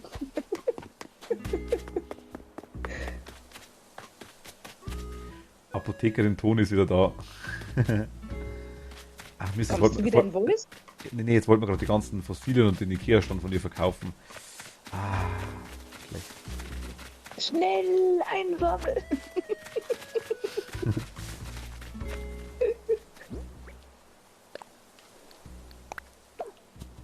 Bloß nicht. Toni, war das hier alles von dir? Die 3 Fossilien und der Kürbis nur noch, oder? Oder was noch? Oder liegt da noch was rum? Rest haben wir vorhin was verkauft, was hier rumgelegen ist. Wir wussten, dass es dir gehört.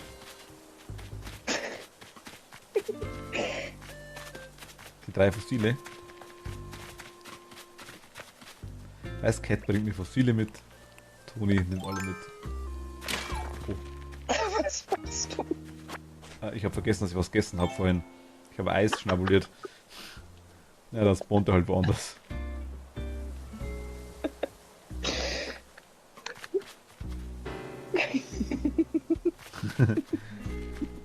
Nee, Toni, alles gut. Nimm das Zeug noch mit, das passt schon. Was ist denn das für ein Zaun? Weiterzaun. Ein Bretterzaun.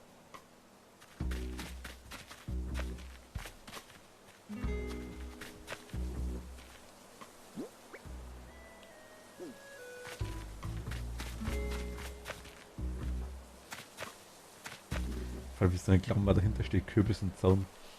Bloß den Rest nicht. Das ist der Flecht-komische Dingsbums. Ich weiß nicht, wann. Felix kommt immer rein, dann ist er meistens, dass er kurz was isst. Das ist eigentlich fast jedes Mal der Fall. Und irgendwann ist er dann die ganze Zeit dabei und dann ist er irgendwann weg. Und wir haben es wieder nicht geschafft, dass ich ihm das gebe. Da ist er im Lurk. Er ist er noch da? Ich glaube nicht, oder? Nee, ist er nicht. Kann höchstens sein, dass er eingepennt ist. Ist mir ja auch schon passiert. Ja, nee, Gott, das. Wir haben schon 2-3 Mal gesagt, okay, ich bring's ihm. Ich hätte es ja damals bestellen sollen und eigentlich könnte ich es gleich bestellen, ne? Das mache ich jetzt auch. Weil ich kann es ja, ich habe Ja, mir glaube ich, das das aus. ich habe ihn in der Liste drin, ich kann es ihm nicht schicken. Der war noch nicht bei mir. Ich glaube nicht. Ich schau mal ganz kurz. Moment. Kann ich was bestellen, wenn du da bist? Ja. Nee, Also, da muss ich wegfliegen. Nee, dann. Ist ja wurscht. Gut, aber von dem werde ich jetzt wahrscheinlich eher aufhören. Aber. Ist schon fast 12. Yep. Schau, vielleicht kommt noch Westennest raus. Nee, wenn ich da bin, nicht. Fällt dann das Ding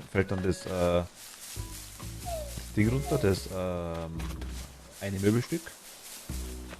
Ja, das fährt runter. Soll ich dir helfen? Beim Suchen? Ich habe ein paar Bäume. Das ist nicht schlimm. Schüttel, wenn du magst. Dann schüttel ich mal ein bisschen mit. Shake it. Ich weiß jetzt schon nicht mehr, welche das ich schon gehabt habe. Ne?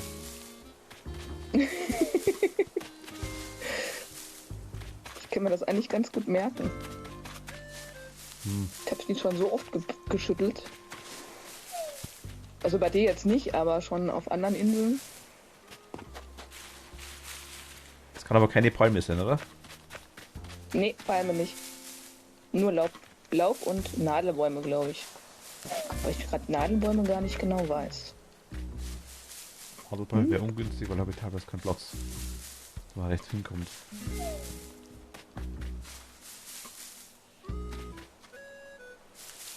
Spannen langer Hansel, wo du dicke Birnen. Schüttelst du die Pflaumen, schüttel ich die Birnen. Oh, ich habe Eichel gekriegt. Schüttel mich, rüttel mich. Wo war's? Frau Rolle. Genau. Und weiter weiß ich nicht mehr, außer schüttel mich, rüttel mich. Ja, das ist auch viel zu lang her. Ich habe gerade Eichel gekriegt. Ja, cool. Bist stolz auf mich, ne? Ja. Morgen liegt ja alles voll Äste, ne? Also, Materialien lasse ich liegen, ne? Ja, passt schon. Da liegt auch irgendwo eine Eichel. Die sammle ich schon.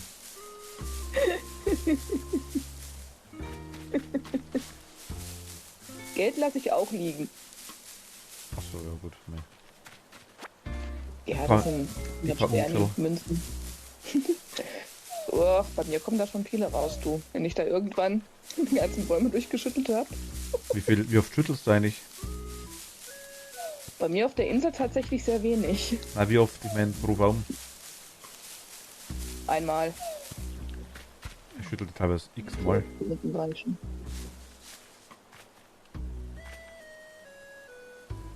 So, wo hast du jetzt schon geschüttelt? Ich sag mal so im unteren Bereich und neben meinem Haus. Dann gehe ich mal nach weiter oben.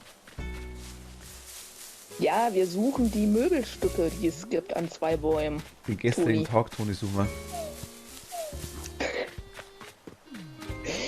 Wir finden ihn nicht. gestrigen Tag? Nee, den finde ich auch nicht.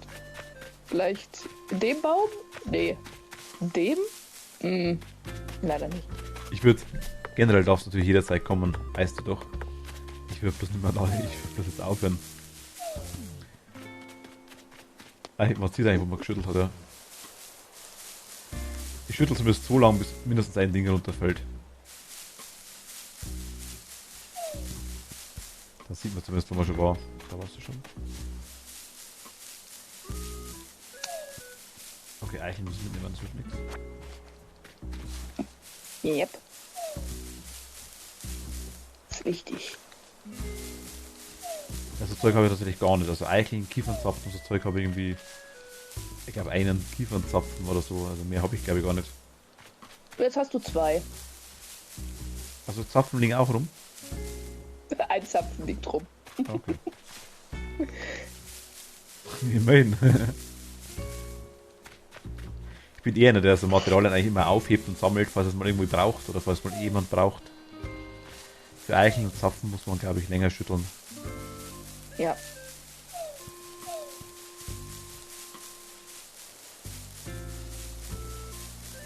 Für das, was wir suchen, muss man nur einmal schütteln.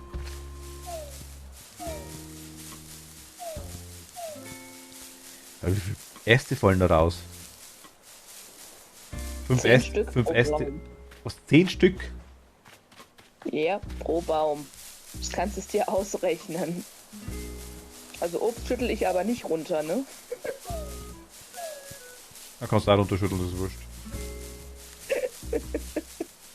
Ich glaube, die sind noch nicht im Obstbäumen drin. Ich weiß es nicht genau. Die Cat geht, hinterlässt sie die ganz schön Kartusche zurück, ja. Nur weil ich es nicht aufheben will. Ich kann es natürlich auch aufheben und vorne hin tun, aber dann vermischt sich das mit meinem Zeug, das ich dabei habe. Das ist dann auch nicht so prickelnd, glaube ich. Also ich hab jetzt, Außerdem weiß man schon, wo man war. da kommt nicht mehr. Gut, dann habe ich zumindest ein paar Dinger, dann habe ich zumindest ein paar Stöcke und so Zeug wieder. Eben. Und Geld. Da schon wieder. Sag ich doch. Kaum sag ich Geld, fällt's runter.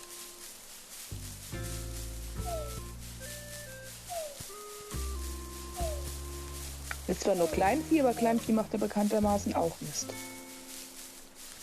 Also ich glaube 8 Sachen fallen runter, kann das sehen. So, gute Nacht, liebe Emily, danke dir. Ich mache eine mal lang, ich bin jetzt eigentlich schon am Aufhören, ne? Ich habe Gute eins Nacht. gefunden. Hast du gefunden? Ein Digitalwecker. Oh, nice.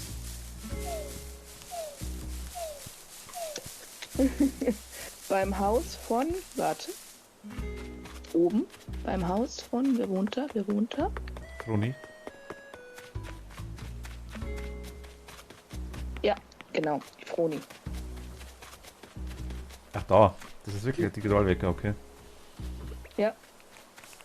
Und Geld. Also, du hast jetzt hier, glaube ich, auf deiner Insel so 1000 Sternis verteilt liegen. 1000. Ja. Juhu. Ich sehe es gerade Kommen überall, immer ja. so 100 raus.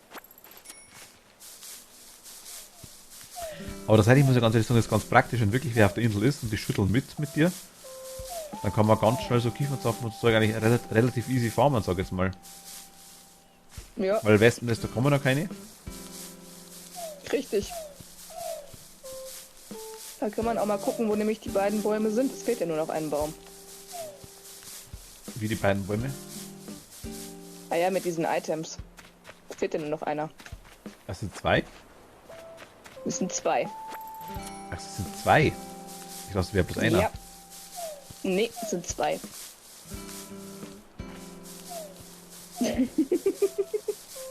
Ja, Toni, so ein bisschen verzweifelt ist es auch. Ist jetzt sehr verzweifelt aus, wie er so die Bäumchen schüttelt. Ja. Du hast das Beste versäumt eigentlich, Toni. Musst du dann später mal in der Stream-Wiederholung anschauen. Die letzte halbe Stunde, sag ich jetzt mal, waren wir mal rumdancen. Beim Rathaus. Ich sag nur Déjà-vu, Toni. Habt ihr das schon mal Ein gemacht? anderes Déjà-vu. Ja.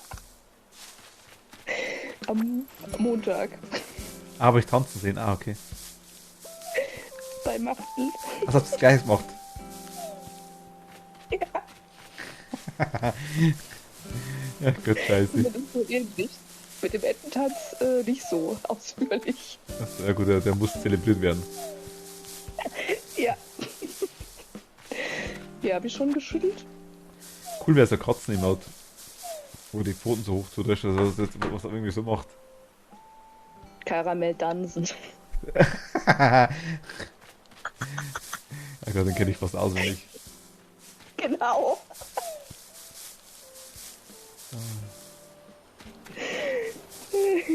Da habe ich tatsächlich in Japan auch schon gesungen. Also im richtigen Karaoke quasi mit dann in Schwedisch quasi. Ach, das war. Cool. Ja, mit Haku übrigens, genau. Haku war schon mehrfach dabei in Japan. Da war der Jens. Den war ich schon 4 oder 5 Mal dort. In Japan. Ja. Wow. Zwischenzeitlich auch einige Bekannte dort, sag ich jetzt mal. Ist immer ganz schön. Wobei wir meistens tatsächlich sehr, sehr viel angeschaut haben und sehr, sehr viel rumgerannt sind. Die Bekannten habe ich meistens eher so weniger gesehen. Leider.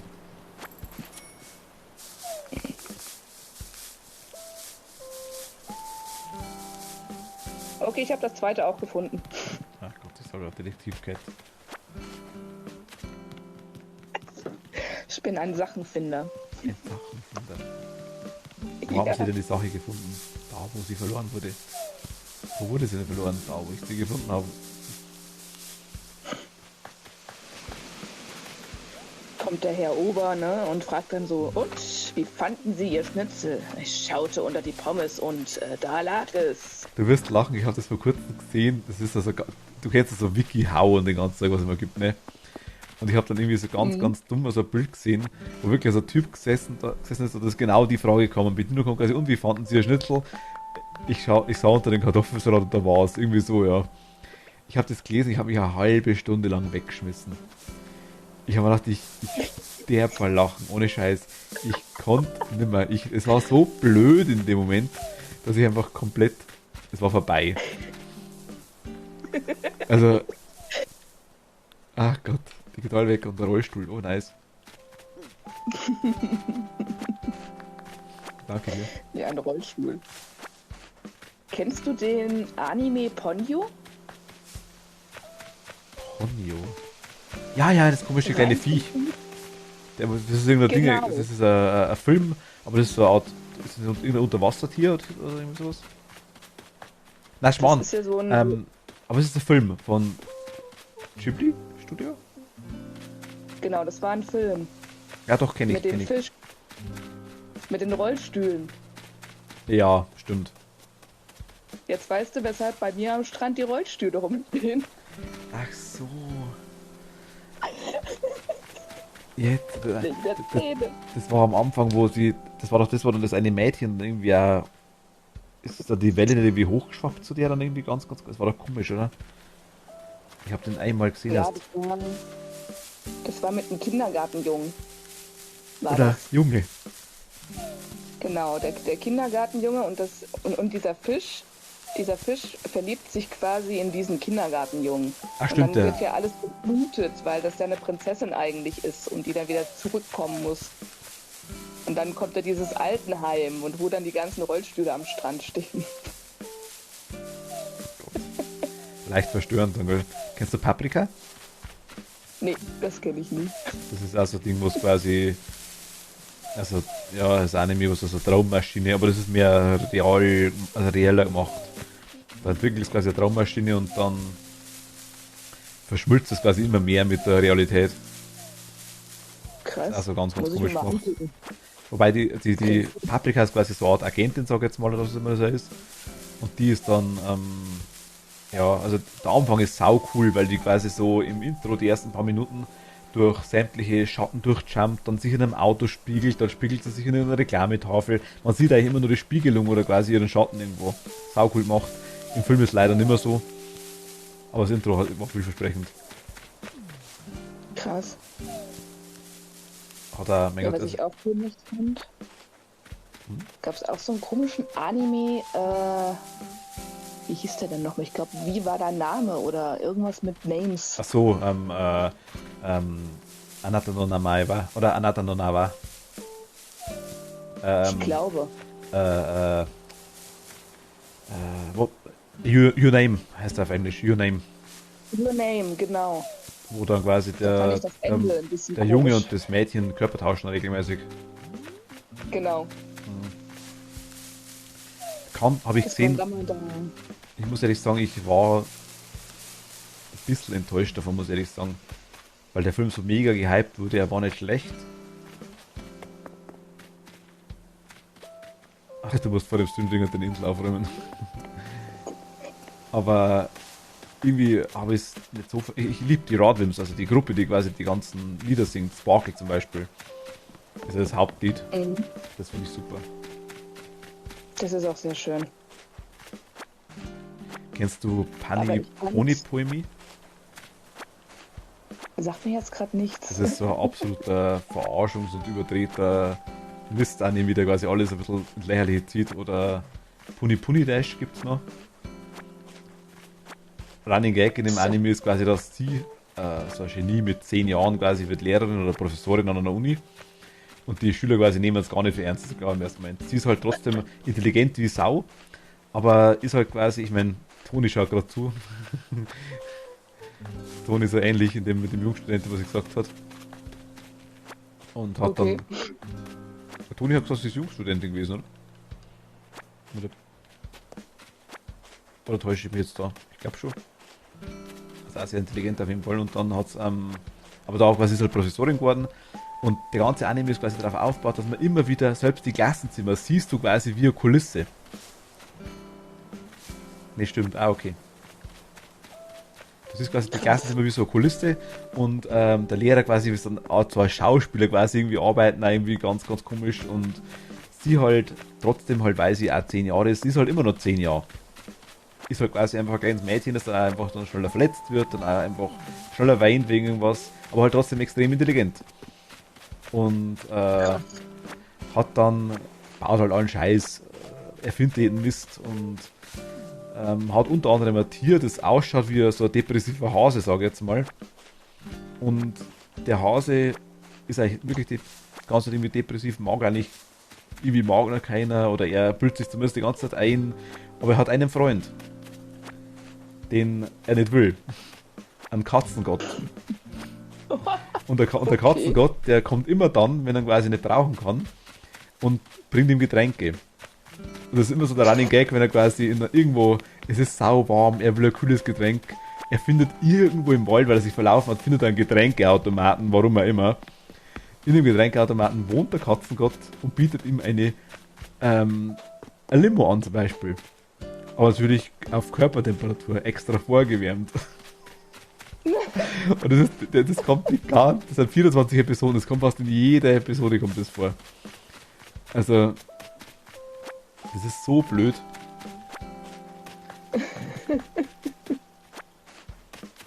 Ich kenne nur noch Death Note, da habe ich aber nur die erste Staffel von gesehen. Na gut, der ist noch kritisch. Ich war bloß, glaube ich, die erste, ja, stimmt. Oder irgendein Film oder zwei. Ja, das war echt seltsam dann irgendwann so. Und dann esse ich dann schreibe ich das und mache dies und dann nehme ich einen Kartoffelchip und esse ihn. Was für eine Aussage. Ja. Aber ich mag so übertrieben an, also so Nonsens-Komödie nennen das ist auch quasi, also mag ich recht gern. Gintama war ganz cool, aber es war auch so endlos Anime, da bin ich eher nicht so der Fan davon. Also ich mir nie aufhört einfach. Oh nee, das Und mag ich auch nicht. Dann, was hat es noch gegeben, was da cool war? Excel-Saga war noch cool. Da ist er quasi, Excel-Saga war einerseits cool, da hat's, ist eigentlich ganz kurz die Story, ist um den Imperator gegangen, der Imperator, der quasi alle unterwirft. Also war halt einfach ein Typ, das es einbildet hat, sag ich jetzt mal. Und hat quasi auch einen Fan gehabt, also ein Mädchen quasi wollte halt unbedingt bei dem arbeiten. Aber durch das, also quasi er war der Imperator und etc. Aber er trotzdem ein bisschen sparen muss und ja, das Budget ein bisschen knapp ist, kann der natürlich kein Gehalt zahlen, ist ja klar. Sie hat dann einfach nie Geld und halt auch dauernd Hunger die ganze Zeit und zwingt sich halt irgendwie so halb durch die ganze Zeit und ein Running Gag in dem Anime ist, dass sie quasi eine Kollegin hat, die eigentlich dauerkrank ist und immer wieder umfällt und Blut spuckt. It's Cookie, hi, danke dir, vielen lieben Dank. Und unter anderem halt auch einen Hund, den sie hat. Und den Hund will sie die ganze Zeit essen. Und rennt immer quasi mit Salzstreu immer wieder regelmäßig nach. Also ein kleiner weißer Wawa ist das. Und zum Schluss ist es dann quasi so, dass sie, als Intro sage ich, das Ende von dem Anime ist jedes Mal so, dass der Hund singt und so. Also so in Hundestimme, sage ich jetzt einfach mal. Und nebenbei unten eine kleine Sprechblase aufgeht, wo also eine Japanerin, gezeichnete Japanerin, mit einem Heft in der Hand ist, die quasi die Hundesprache übersetzt. Haruiteo. Also und da sieht man quasi drunter, was halt einfach steht. Ja, wenn es quasi Ding, ess mich ruhig und ich schmecke bestimmt gar nicht so schlecht, aber ich bin auch ein bisschen zäh, weißt du, das ist richtig blöd einfach nur. Und das verarscht halt einfach durch die Bank fast alles. Extra Saga. Klingt ja echt spaßig. Also gib einfach unter Google mal Extra Saga Outro oder Ending ein, dann Hund, dann findest du das schon. Mach ich. Und das andere heißt Paniponi Dash, glaube ich. Oder Paniponi Poemie gibt es auch. Das ist einfach nur übertrieben wie nochmal was. Also man muss die Richtung mögen und man muss für die Richtung offen sein, sag ich jetzt mal, weil es wirklich so absolut übertriebener Scheiß ist auf gut Deutsch. Aber es ist wirklich teils so blöd, dass es schon wieder lustig ist. Oder was gibt's noch? Ach, Bobo oder so ähnlich. Irgendwie Bo 7, glaube ich, sagen sie dazu. Also 7 mal Bo. Das ist ein Typ mit einem blonden Afro, durchtrainiert, der Schnodder-Kung-Fu beherrscht. Also mit Nasenhaaren kämpft. Okay. Ja, es ist auch genau die gleiche Kategorie. Einfach nur blöd und extrem übertrieben. Kennst du Ranma 1,5? Ja, kenn Das ich. ist mein Black Ops. Das war einer von meinen Lieblingsanimes lange Zeit. Allein das Intro jetzt. Ja. Ist das Intro wieder im Kopf. Wieder mal Oh weiß ich, Gott. was ich tue. Und ich denke und ich immer zu. Dü, dü, dü, dü. Ja. Das und das andere. Die Sonne schickt einen letzten Gruß. Da, da, da, da, da, Das da, heißt, da, das kommt da, nicht. da. Das war das zweite dann wahrscheinlich. Ja. Das war schon eine coole Serie. Ja. Die war schon echt geil. 160 Episoden und ich glaube 7 Filme oder sowas. Ja. Die lief ja irgendwann sogar abends mal. Ja. Da war sie nicht mal ganz jugendfrei. Achso, das waren dann die anderen. Da hat es einiges an, ja, ich sag mal, Adaptionen auch gegeben. So was auch für der guten Ja. Cleo existiert. Das stimmt, ja. Es war jedenfalls cool. Allein schon die erste Folge, Ja. wie der Ranma dann da auftritt.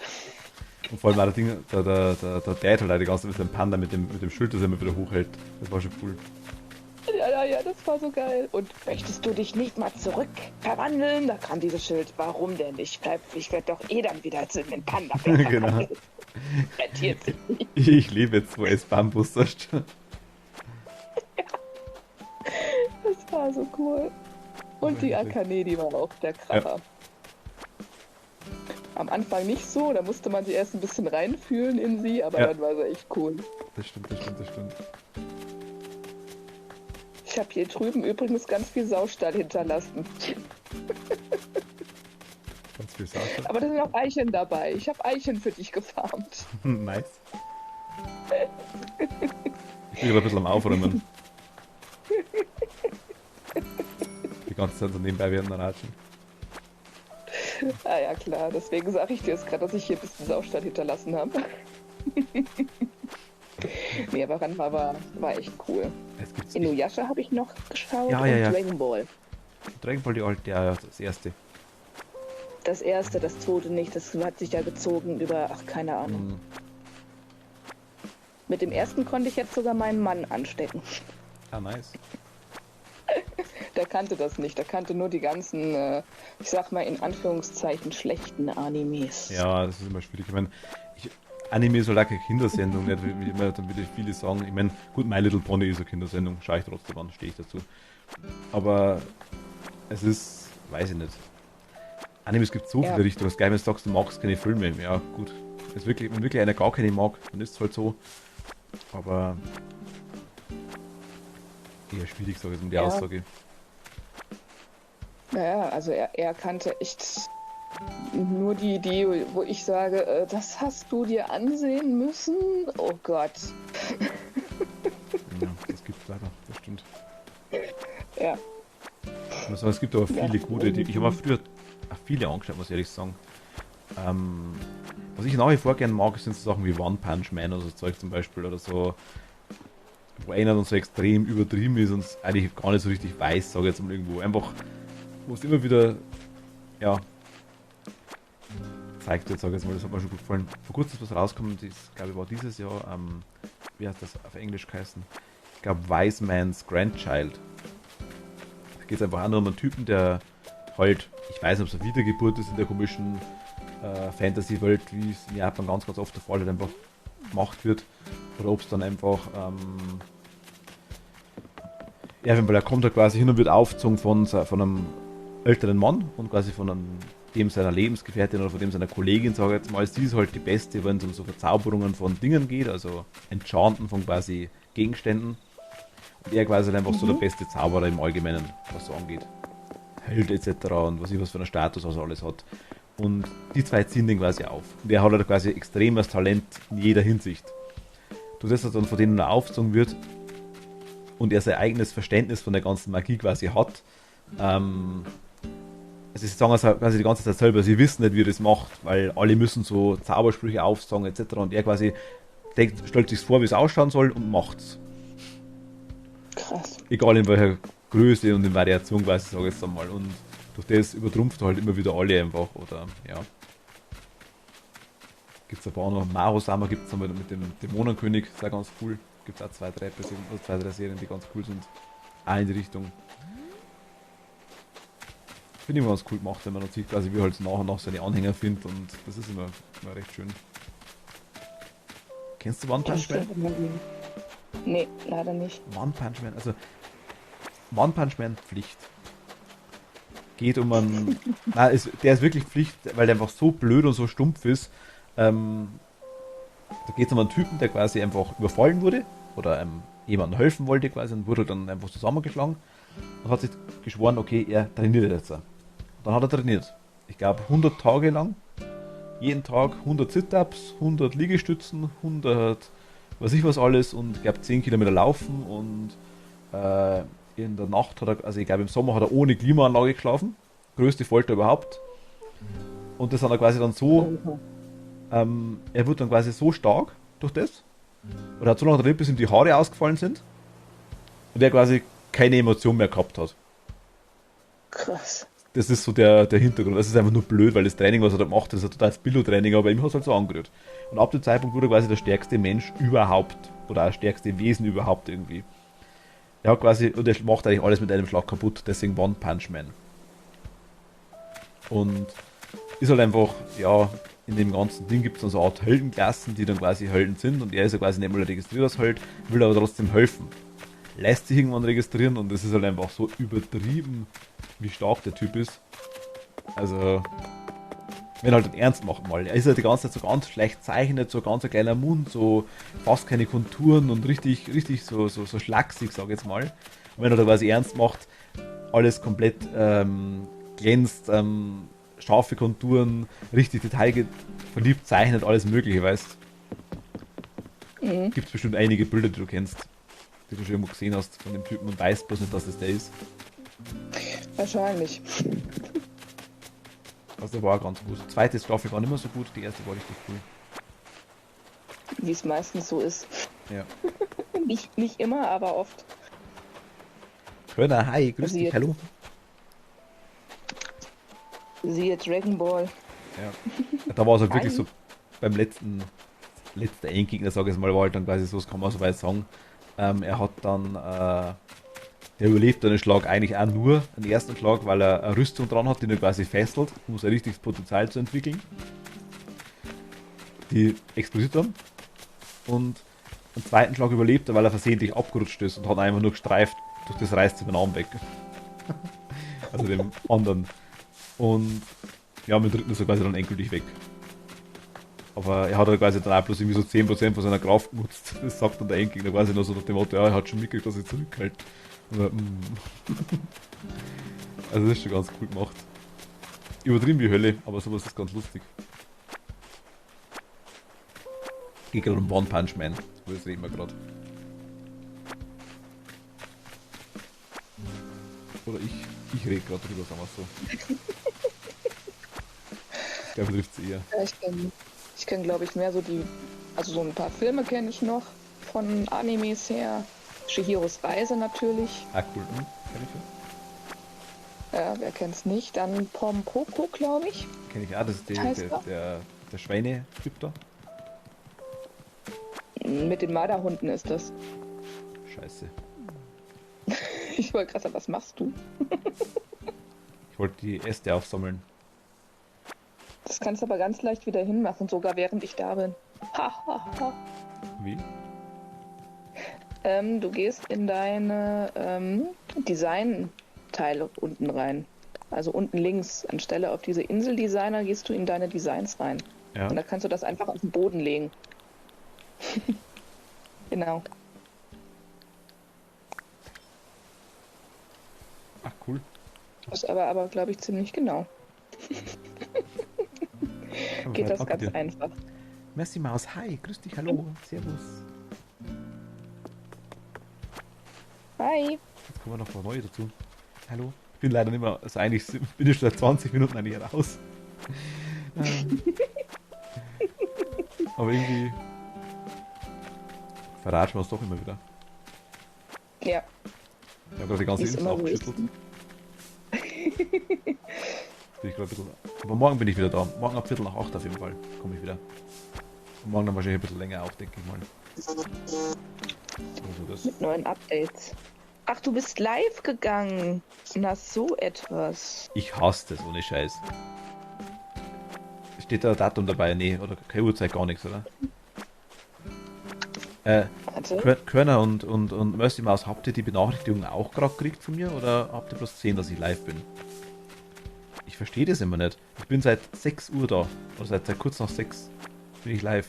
Und jetzt kriegt Cat die Benachrichtigung, dass ich da bin. Ich habe sie ja schon vorher bekommen, aber ich krieg die bei dir immer zweimal. Okay, warum? Wahrscheinlich, weil Twitch denkt, es ist jetzt ein neuer Tag angebrochen Ach und deswegen so. muss man das nochmal raushauen. Ich habe 6 bekommen. Ah, okay. Ich drücke jetzt genau eine Woche. Gesehen. Ah, okay, dann passt schon. Eine Woche. Animal Crossing? Ja, cool. Das ist nice. Muss ich auch schon anfangen. Neueinsteiger.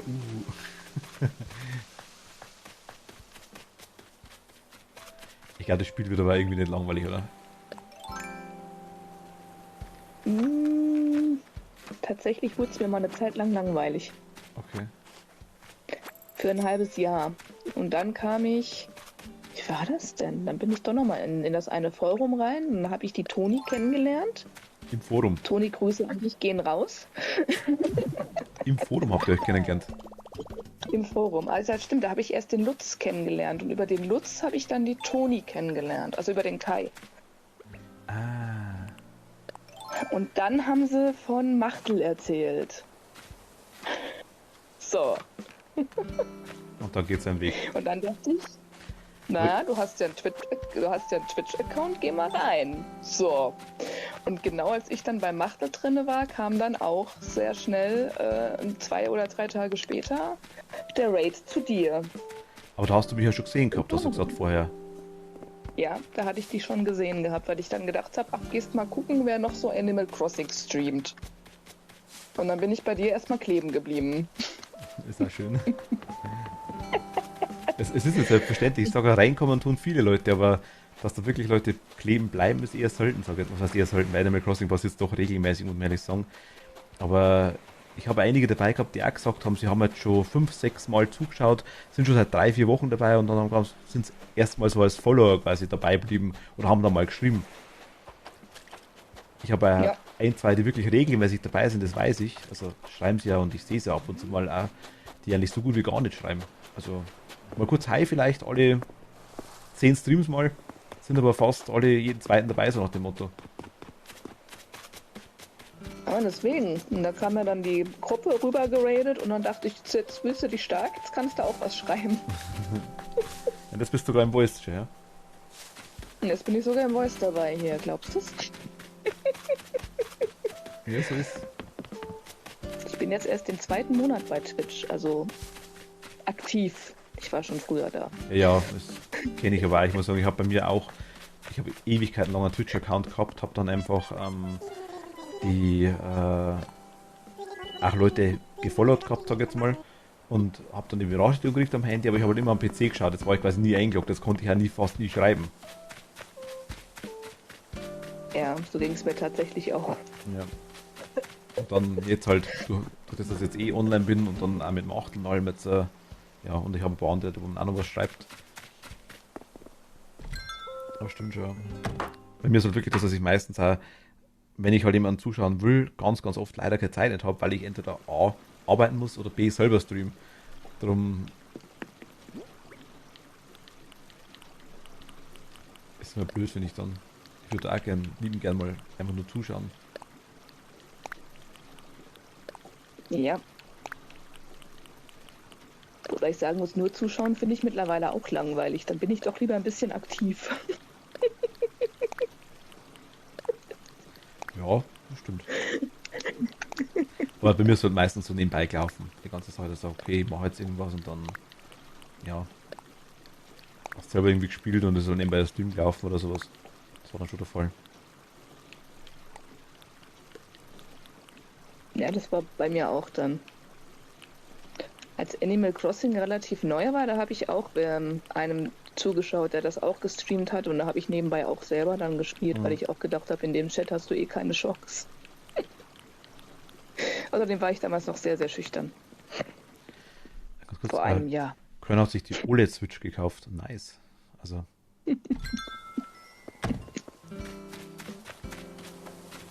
Wie ist die so? Ich frage jetzt mal.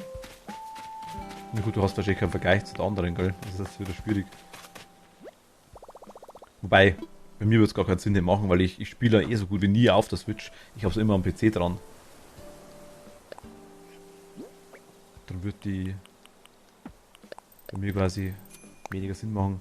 Es sei denn, ich würde auf den Weg von Cat gehen und würde mir eine zweite holen.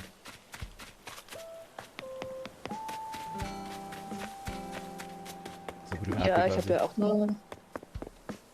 ja auch nur eine zweite durch meinen Mann, weil es kommt bald ein Spiel raus für die Switch und das wollen wir beide haben und das ist dann ein bisschen doof. Da haben wir uns überlegt, dann holen wir uns einfach eine zweite und dann dachte ich, das ist super, dann kann ich eine zweite Insel aufmachen. Boah. So kam das. So kam das.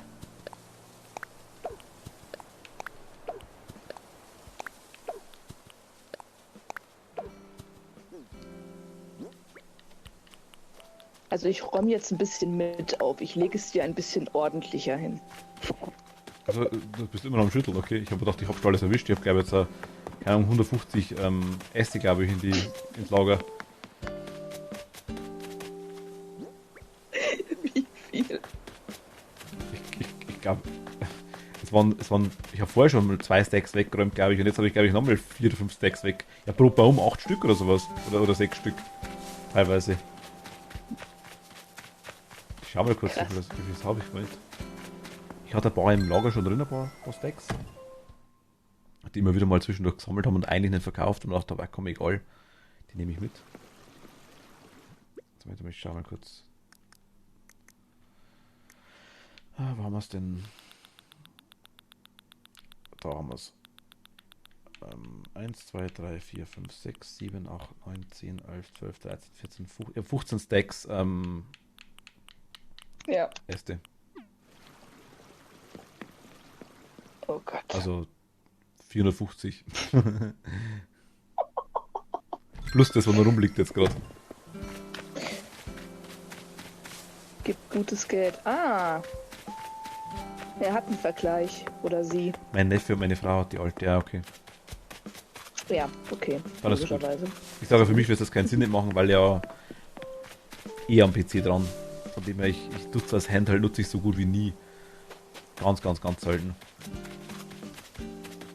Aber ich find's cool. Vielleicht wird die alte mal billiger dann. Ah, da ist er. Die gibt's jetzt bei Aldi. Bei Aldi? Die Switch, die alte. Was Im kostet, Angebot. was kostet sie da? 285, glaube ich. Oh, das ist okay. Aber deswegen hole ich mir jetzt auch keine zweite. Nee, aber ich finde den Preis echt Der nicht Preis ist okay. schlecht. Ich habe damals, glaube ich, für meine irgendwie 300. Nee, ich war unter 300 Euro. Damals, weil ich habe die sau billig gekriegt damals. Das war so, ich habe die ziemlich am Anfang gekauft, da war es mal kurz drauf bei, ich weiß gar nicht, war das Mediamarkt oder Saturn oder irgendwie sowas. War nicht mal im Angebot. Schweinebillig damals. Krass. Ich glaube 200.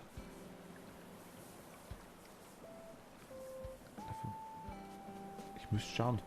Ich bin mir gar nicht sicher. Also sie war deutlich unter 300 Euro auf jeden Fall. 279, 289, irgendwie sowas. Das war echt saubillig. Da war es auch dabei, komm, das Geld, ich meine, ich glaube 300. Noch das war das Problem damals, dass man es überhaupt gekriegt hat, weil die damals auch lange Zeit eigentlich auch immer wieder vergriffen war. Toni muss jetzt Bettchen, der Schlafanzug. Der Schlafzug fährt gleich los, also. Tuff, tuff, tuff. Schlafzug. Ich höre jetzt auch auf, Toni. Okay, ich muss morgen auch wieder raus. Ah Gott, das ist gerade lustig. Der Schlafzug. Tuff, tuff. Tuff, tuff, tuff. Ole hat 349 Dann haben wir gekostet. mit dem Schlafzug. Wohin fährst du denn mit dem Schlafzug? Ins Bettchen? Ist ja ein Schlafanzug oder ein Schlafzug? Passt ja, hi, passt grüß es. dich. Ei. Na da. Jetzt kommen wir noch alle. Ich sage ja, wir sind eigentlich schon am Aufhören. Zur Sandmannstation fährt der Tuff-Tuff-Zug. Und danach? Oder ist das Endstation? Das ist Endstation, denke ich mal. Narbenpasse. Ach, guck mal, hier kommen ganz viele Zapfen. Hahaha. Wow. Das ist ein guter Baum. Zapfen holen. Also ich glaube, jetzt hast du ganz schön viele Materialien zu basteln. Ist so eine Art Wachanlage, wo man durchfährt und dann wieder wird, wenn man nach Hause schlafen und ins Bettchen geht. Oh, ich will auch mit dem Schlafzug fahren. Fährt er auch zu mir? Könnte ich jetzt auch brauchen, muss ich das dann, ja.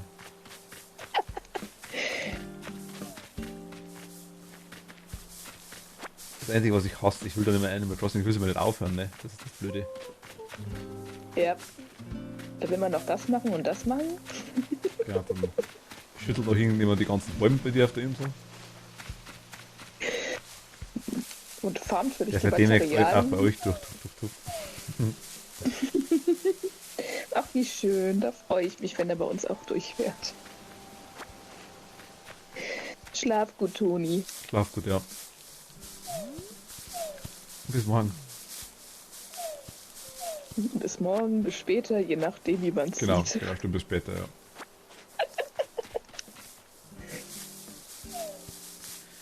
Da wackelt ja noch ein Baum. Nee, täuscht. Der Baum, der wackelt. Der Baum, der wackelt. Ich Ein muss aber Ast fällt ab. tuff denken. Wenn du schlafen gehst, dann nimm dir dich mit. Also, sonst nisch. Wenn du quasi, Okay. sonst nisch. Nisch mit Ü, genau wie Lüla. Ich denk dran, Toni. Ich ja. Oder liegt noch Orange, das ist leicht angegammelt. Magst du die? Was?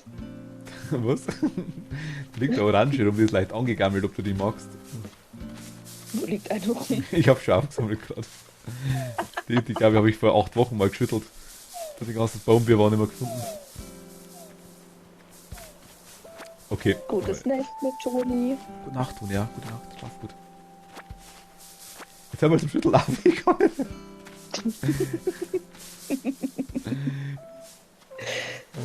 Die kackt die ganze Insel voll, das ist der Wahnsinn.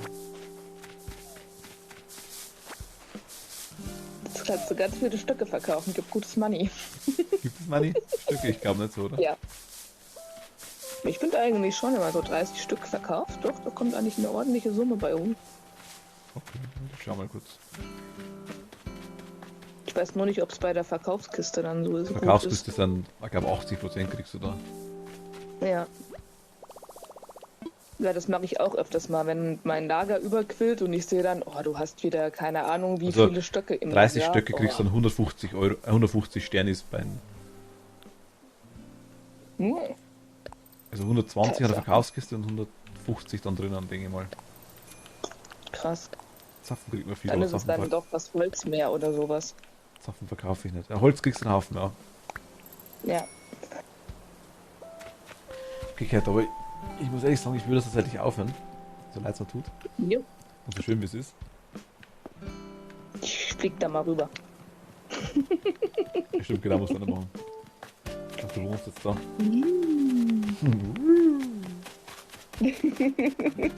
Wo geht's lang?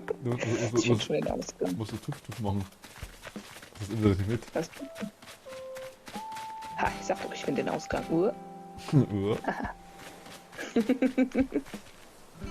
Das macht man ordentlich. Ah Gott. Ich sag, wenn er bis 11:30 mache ich oder sowas, weißt du. Immer das Gleiche. Tja, Aber schön ist halt einfach. wenn man da noch so spät erst in Voice kommt. Ja gut, das ist okay, Thema nicht. Ich mein, hast du gearbeitet die ganze Zeit? Ja, eben. Ah ja, dass du auch mal ein bisschen Herbstsachen basteln kannst, ne? Ja gut, das war jetzt eigentlich, das stimmt tatsächlich. Also Tapfen habe ich jetzt auch. Hast du genug Materialien? Ich hoffe, ich denke. Das Eichel müsste jetzt einfach mal, glaube ich, ich schaue mal ganz kurz noch, das mache ich noch kurz. Aha, Antonia ist in New Horizon. Ich dachte, die war Tuff fahren. Ja, die wird wahrscheinlich wieder. Oh, ich sehe gerade, ich muss meine Insel aber auch noch aufräumen. Da sehe ich, da habe ich auch vergessen, was wegzuräumen. Ai. Also, weil du gerade drüber geflogen bist, da sieht man einiges noch, gell? Ja, vor allen Dingen habe ich ja alle meine Steine beim Friedhof oben drauf geparkt.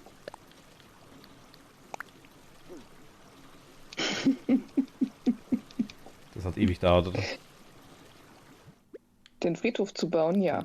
Das wird echt und lange die Steinerolle hinzubauen, das dauert noch viel länger, oder? Ja, der letzte kam jetzt erst letzten Monat oder vor 2 Monaten. Also ich habe ich 12 den- nee. Zapfen und 20 Eicheln. Das Ey, ist sehr ganz, gut. Ganz ordentlich, würde ich sagen, ja. Das ist eine gute Auslese. Würde ich auch sagen.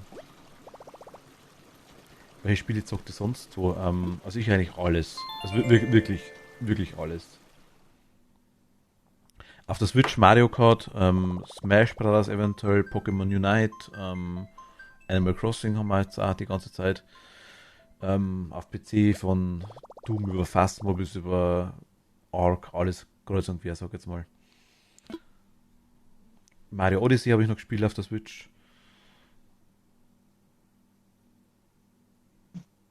Was habe ich noch drauf gehabt?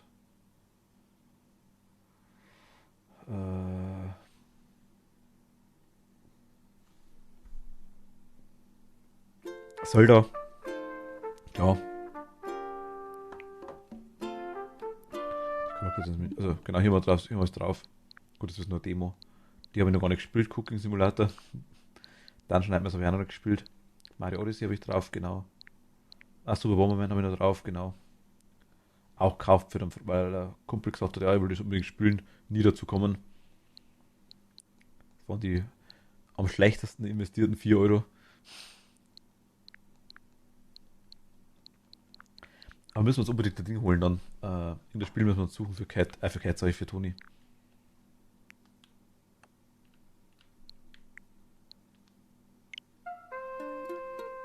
Auf jeden Fall. Jo. Monopoly. Ja gut, aber ich glaube, sie will Nein, schon, Quatsch. sie will halt irgendwas Anspruchsvolleres, denke ich mal, irgendwo, wo sie halt ein bisschen, wo man halt einfach gemeinsam ein Ziel hat, sag ich jetzt mal. Richtig. Das war jetzt auch mehr ein Joke. Nein, ist schon klar. Fast mal ging schon in die Richtung, aber fast mal, du müsstest halt irgendwie, keine Ahnung, irgendwelche Katzen suchen vielleicht oder sowas.